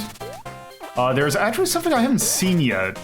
I don't exactly know how to unlock it, but apparently there are bonus stages now. Like, it looks like some sort of weird cart minigame. Also, it only has 3 negative reviews. So you know it's good. Yeah, and one of them... it was great. When you streamed this, Oh, that review got removed. There was a review that was like an edited review for the sake of it. Yeah. Basically like, oh, I don't think any game should be perfect, and this one probably isn't, so I'm just gonna put an edited review. But, no, the current 3 edited reviews are one where a person says, oh, I guess this isn't for me, which is fair. One person saying that the coin sound is absolutely grating and makes the game unplayable, and one person complaining that the AI in this game is broken. Okay, that one I disagree with. The other two, I can agree with. Also, the music in this... also, the music in this game is really good. You don't like the coin sound in this game? Oh, it's more like, I can see the coin sound being annoying to some people. So yeah, the gimmick for this one is kind of... I can see why they did it like this, but it is kind of annoying. Oh, shit. Pizza. The fact that the fire thing does not affect the snakes, I can see that being kind of annoying, but, They should have made it so that if the snake gets hit by the fire, they bounce off, but they're caught on fire and they move faster. yeah. Yeah, that was just me. That was...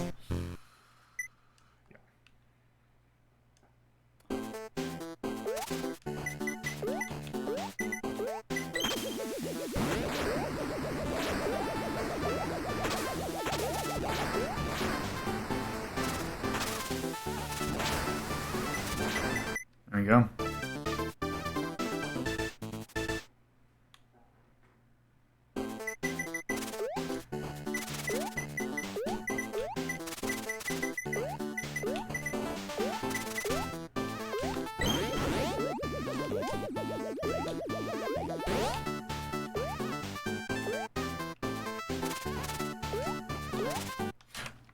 Damn it.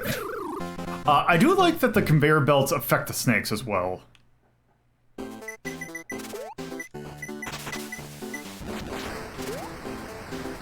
Oh. That was one. Yeah, that one was on me.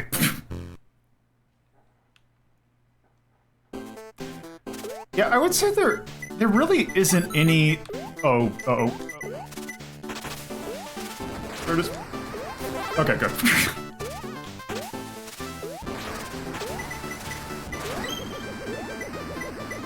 I forgot what I was gonna say. I don't think any of the mechanics in this game feel particularly cheap.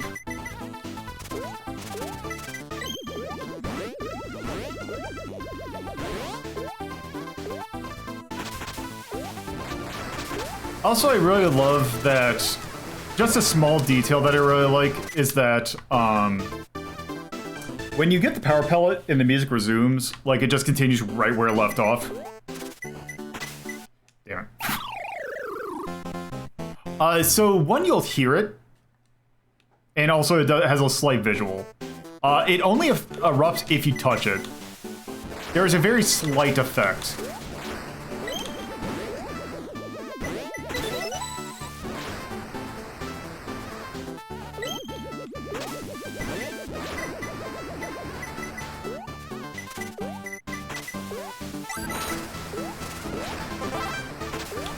Oh, no.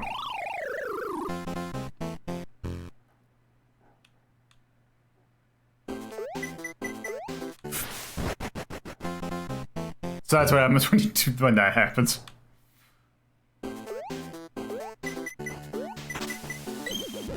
Also, the power pellet will not protect you from the fire.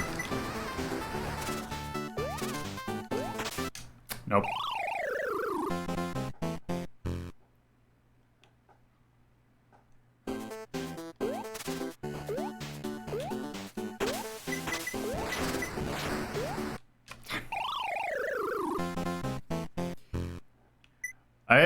The one thing I will say is that I don't think any of these things are unfair. That being said, that does not mean that it doesn't get difficult.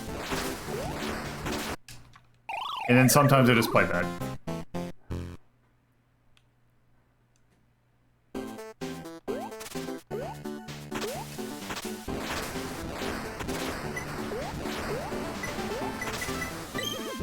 Okay. Remember what I said about the thing doesn't protect you from fire? Case in point.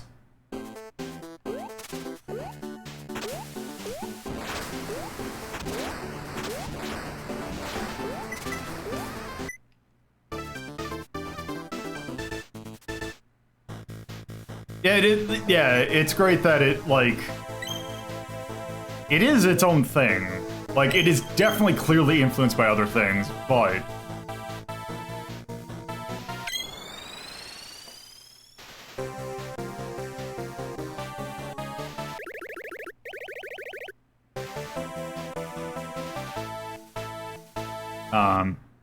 Also time for my favorite song. Which, yes, there is ice physics here. But they're like... Yeah, they throw off your thing, but it's still plenty dealable.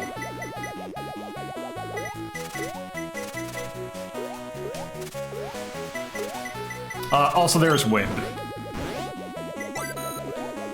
Shit. Okay, good.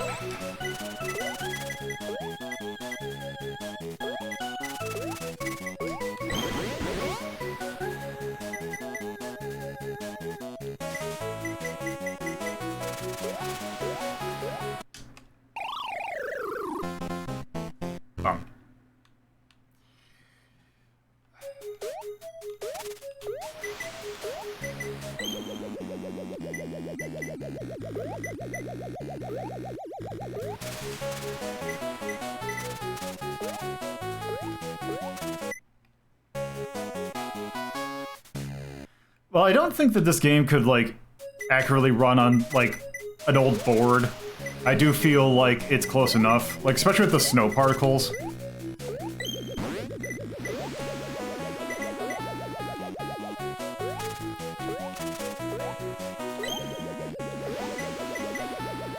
I think I'm close enough to the bonus.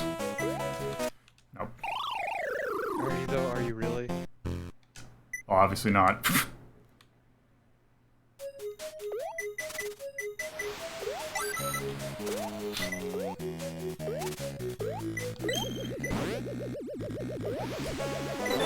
Ah, I got the Canadian flag.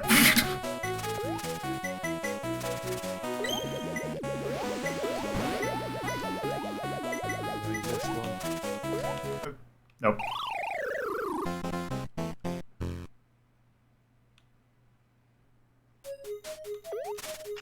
Yeah, I think the you could definitely make a version that ran on older like arcade. Damn it, arcade boards. I just don't think as is you could.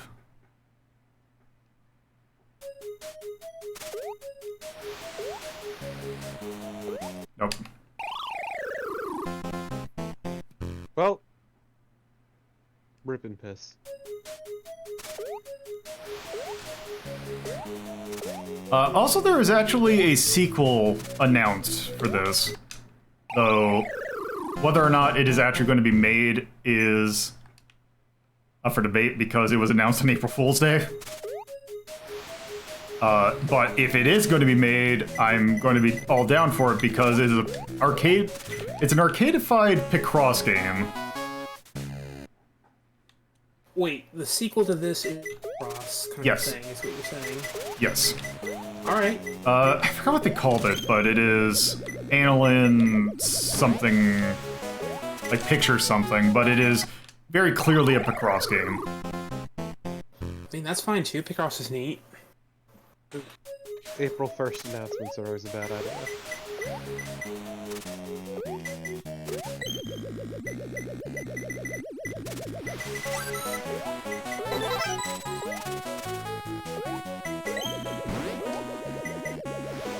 I mean, has there been any kind of announcement since then, or? No, but he's always working on different things. Because he's been working on stuff like for this. Because, like I mentioned, the bonus stuff, I think was like a month or two ago? Which I think you only get the bonus rounds for... I wonder if you only get it for doing a perfect. Is there any point to the bonus rounds aside from score? Nope, it's just score.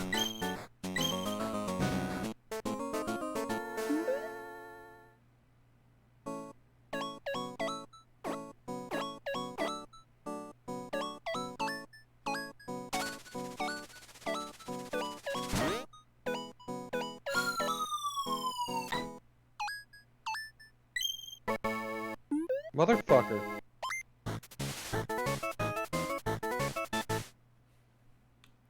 Alright.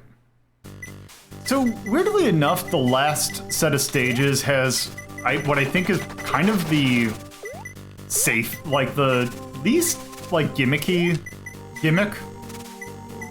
Where it's platforms outfall.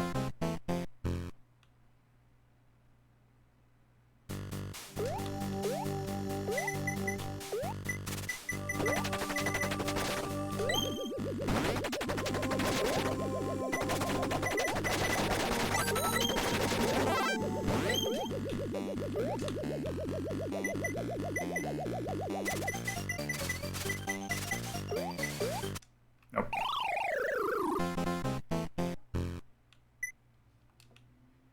A very tiny detail that I like the feet falling down at the last note of the song that plays when you die. There's just a lot of incredibly cute touches to this game.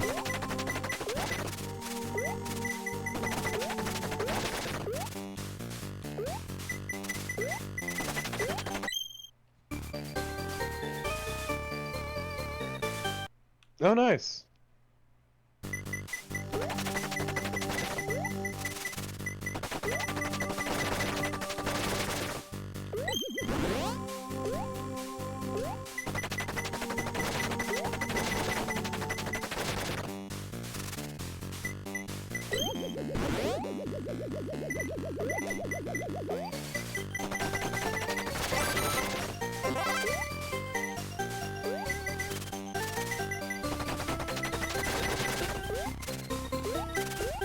Nope. That's a good day. Does anything? I was gonna say that's a good animation for when you fall in the hole, but what were you saying? I was saying, does anything special happen if you get all the items? I think there's an achievement tied to it, but no.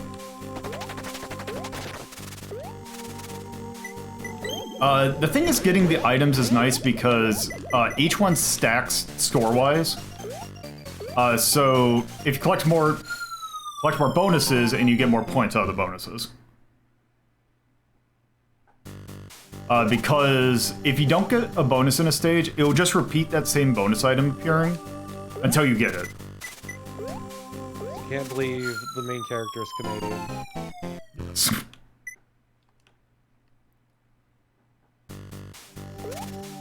Look, people want positive protagonists, and it's much easier to sympathize with the Canadian.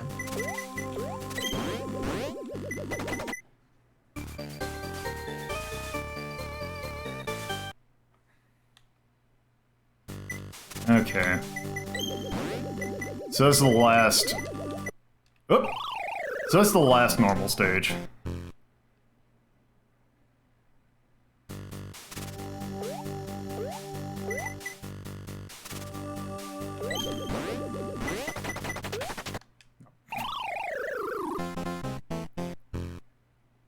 Yep, they are doing the score thing. So you continued 6 times. Yep. 6 times or 16 times or 26 times? Or 36, nobody knows. Wait, it went up twice.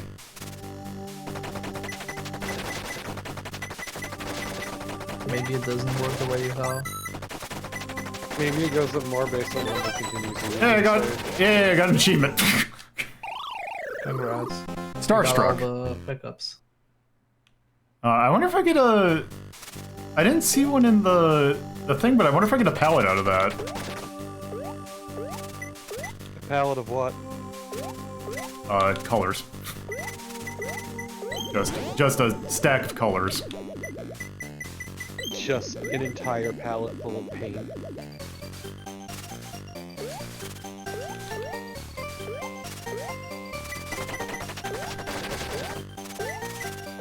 Alright. So this is basically Pac-Man, but you can jump over the ghost. It does make this Pac-Mania.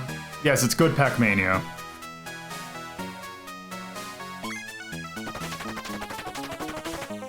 So yes, there is one last stage.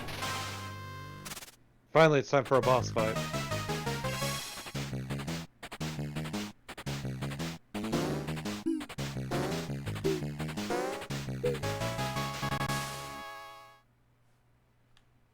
So.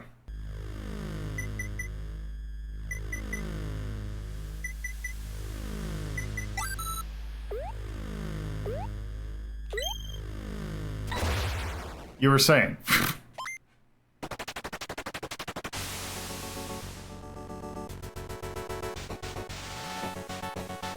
Got the...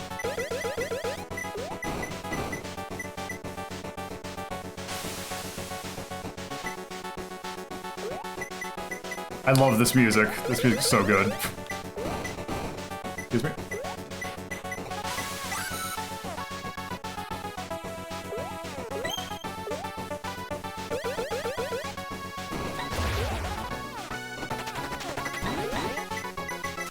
Yeah, so just pick up all the items, get the pickaxe, and call it a day.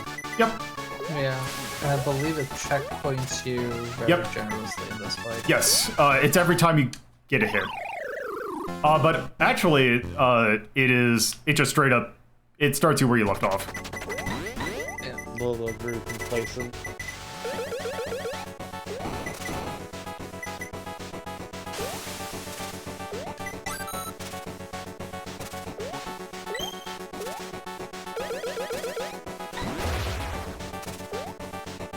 Little fool that he is, just keeps walking normally in front of all the doors, knowing what'll happen.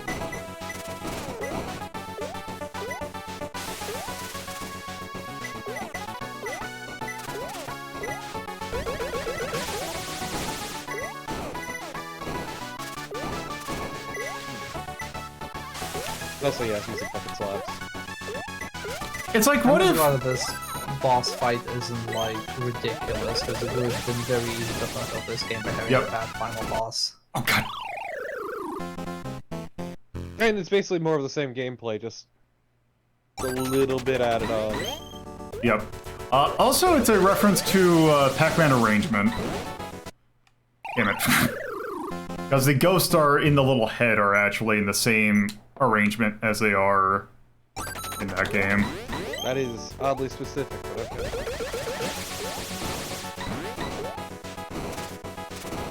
okay. Okay, I think this is the last phase.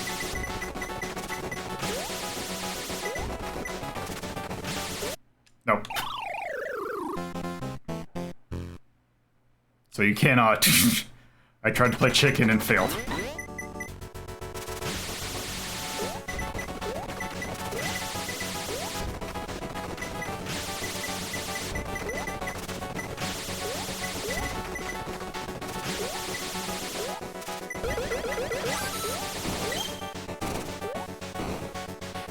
There we go.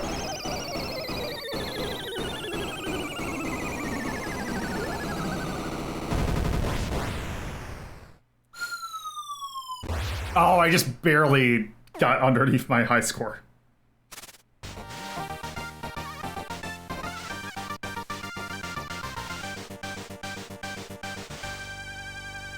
A pretty sick victory Oh, there we go. game. Yep. You destroyed your previous score. Yeah, because I had the 2 lives.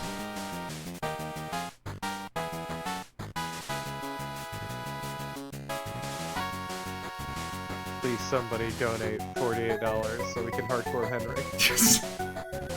I need Lola to experience this movie firsthand. We have one more. We have one more relief drive, so I feel like that'll definitely be within reach. This is all I ask. But also, this credits music is great because it does one of my favorite dumb things that credits music do. Which is? Go through all the stages and do remixes of the stages. Oh, so it's like a medley. Yep. I love that. Yeah, that's not a dumb thing. How do you call it a dumb thing? That's great. Yeah, it's fucking great. Also, I like special thanks my parents. I know, right? It's really good.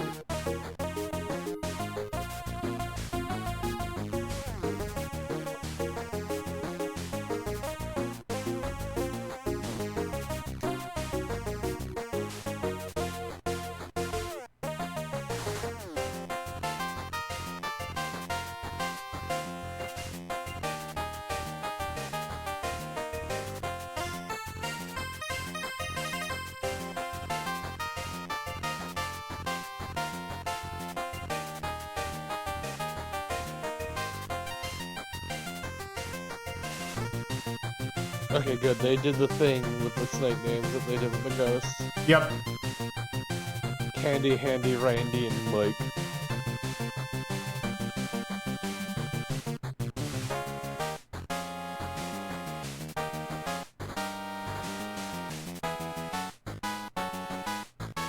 Finally, you can go home to your log cabin in the woods of Canada. Yep.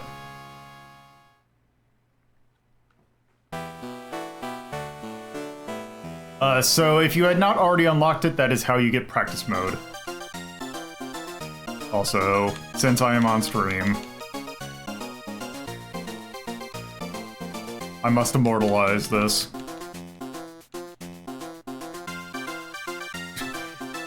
It would be funny if I put ASP there. But yes. It would be fitting. I'm sad it doesn't have like a censorship in. Like, Yeah, there's, I like, thought- you put ass. Well, let's look at the records. Defaults and Just I to could make have sure. sworn that's what it was gonna do. Was Oh, no, censor you. records. Fuck, I don't know. Oh, it actually shows by Snake. Devs. Wow, Mike kinda sucks. There's also achievements. So they do also have a mode where it plays the stages in random order. That's neat. Okay, I wonder if... Okay. I wonder if you just gotta... Oh, I wonder if the bonus stages are only in random mode. Okay, that might be it. But also, I wonder... Stuff True Blue... Chartreuse. Oh, for a second I'm like, why do I only have... What's there? Okay. That's weird that they don't have a palette tied to that, but whatever. Okay. Anyway, that's Annalyn. I think that game is fantastic. If we go here.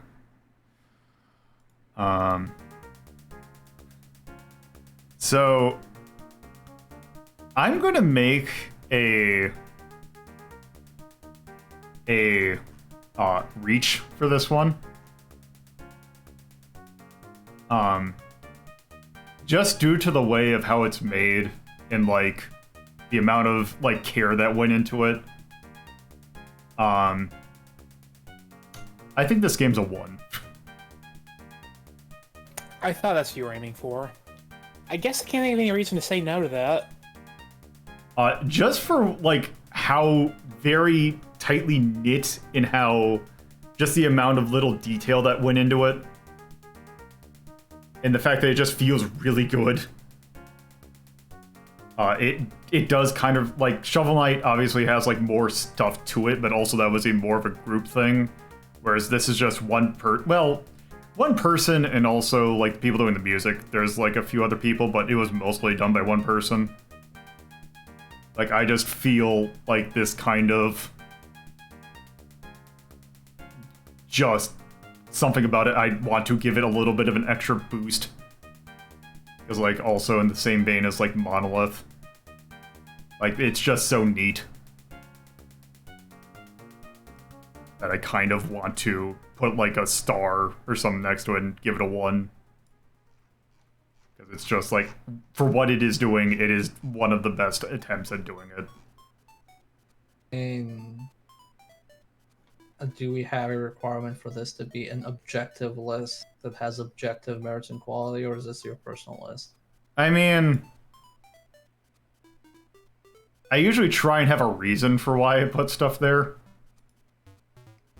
I mean, if you had a reason why I put it there, why would you have Donkey Kong on number 1? Because it's Donkey Kong 94 and that game is incredibly good. Oh, it's a Game Boy one. Never mind. Yeah, that one's actually good. Yeah. You can put a game on 1 if you like it. It's just like I don't feel like you need to justify anything to anyone. Yeah, I have no particular feelings on this one. And also, like, there's also stuff like Monolith on there too. Which you could definitely argue that there's some faults with that, but also Monolith is really good. I'm gonna do a hot take now, and I hope everybody can embrace themselves. New games that have been released in the past handful of years can actually be better than a lot of old classic games. No! This is true. How dare you? Yeah. I know this is a tough pill to swallow, but somehow we have taken the learnings of the past and built upon them and made things that are actually good today. How dare you, I say, looking at Zero Ranger at 1.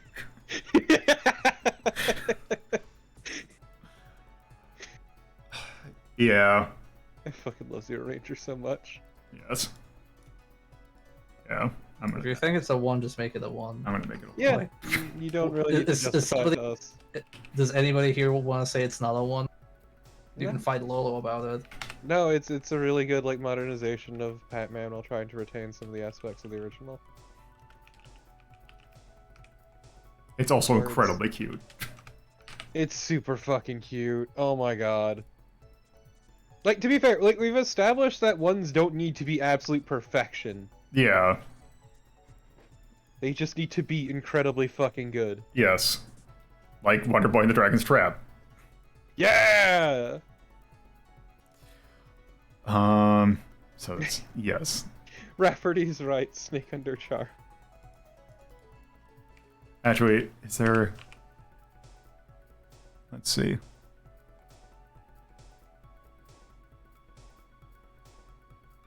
Hat. Music's really good. The gameplay is incredibly solid. The art artwork, the sprite work is really good because there's a lot of really nice attention to detail on it. The difficulty seemed pretty generous, actually. It is incredibly generous, which is nice. It's definitely difficult if you... Good. Obviously there are benefits to doing better and, like, perfecting, but it seems, like, pretty kind to you, even if you're eating a lot of shit. Yeah, it's great. Because that is, at its core, a score attack game. It's funny, because it's the exact opposite arcade game ethos than Locomolito had. Which, in this game, because when we did this earlier, there's one life in this game, and you take 2 hits and you die with one of the characters.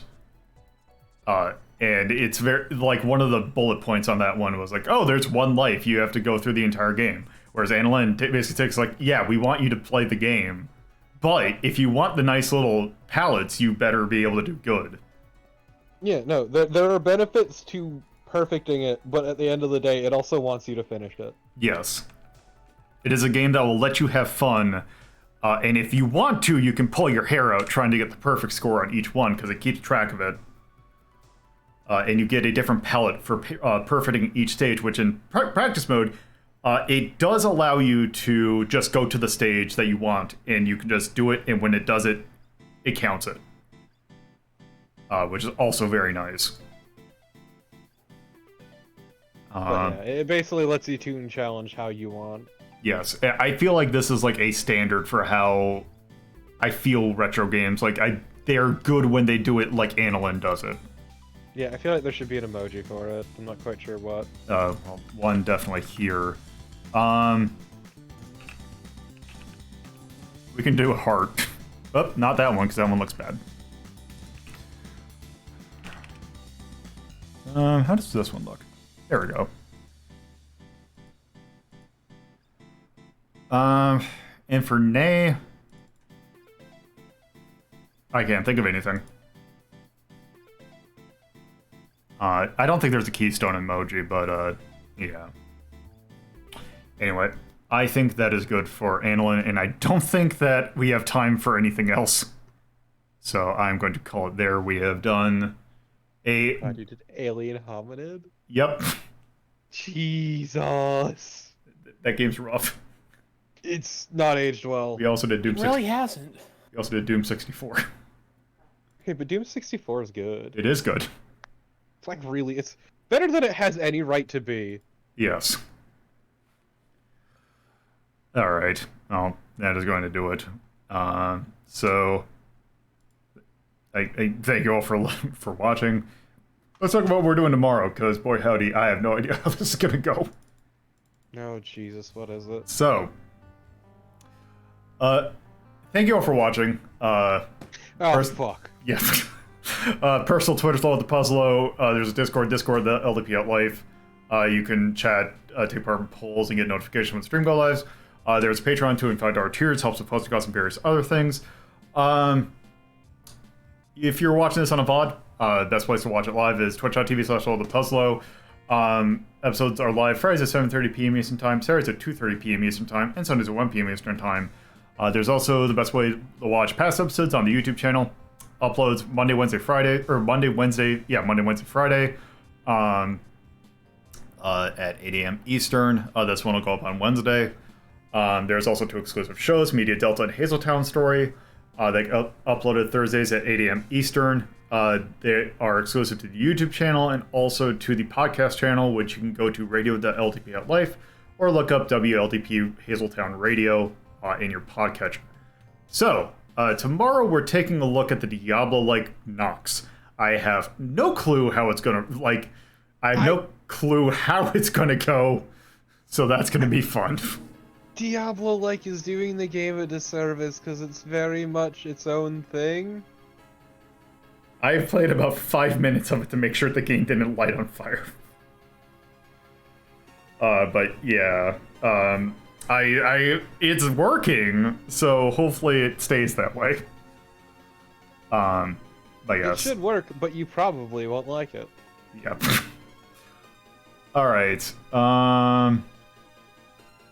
let's see. I don't think normal. Let's see. Ooze is doing a charity stream for... I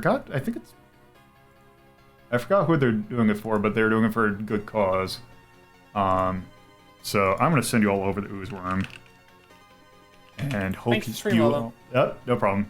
And hope you have a very good rest of your day or whatever time it is when you're watching. So, You too. yep, thank you all for watching, and have a good whatever time zone it is. Later.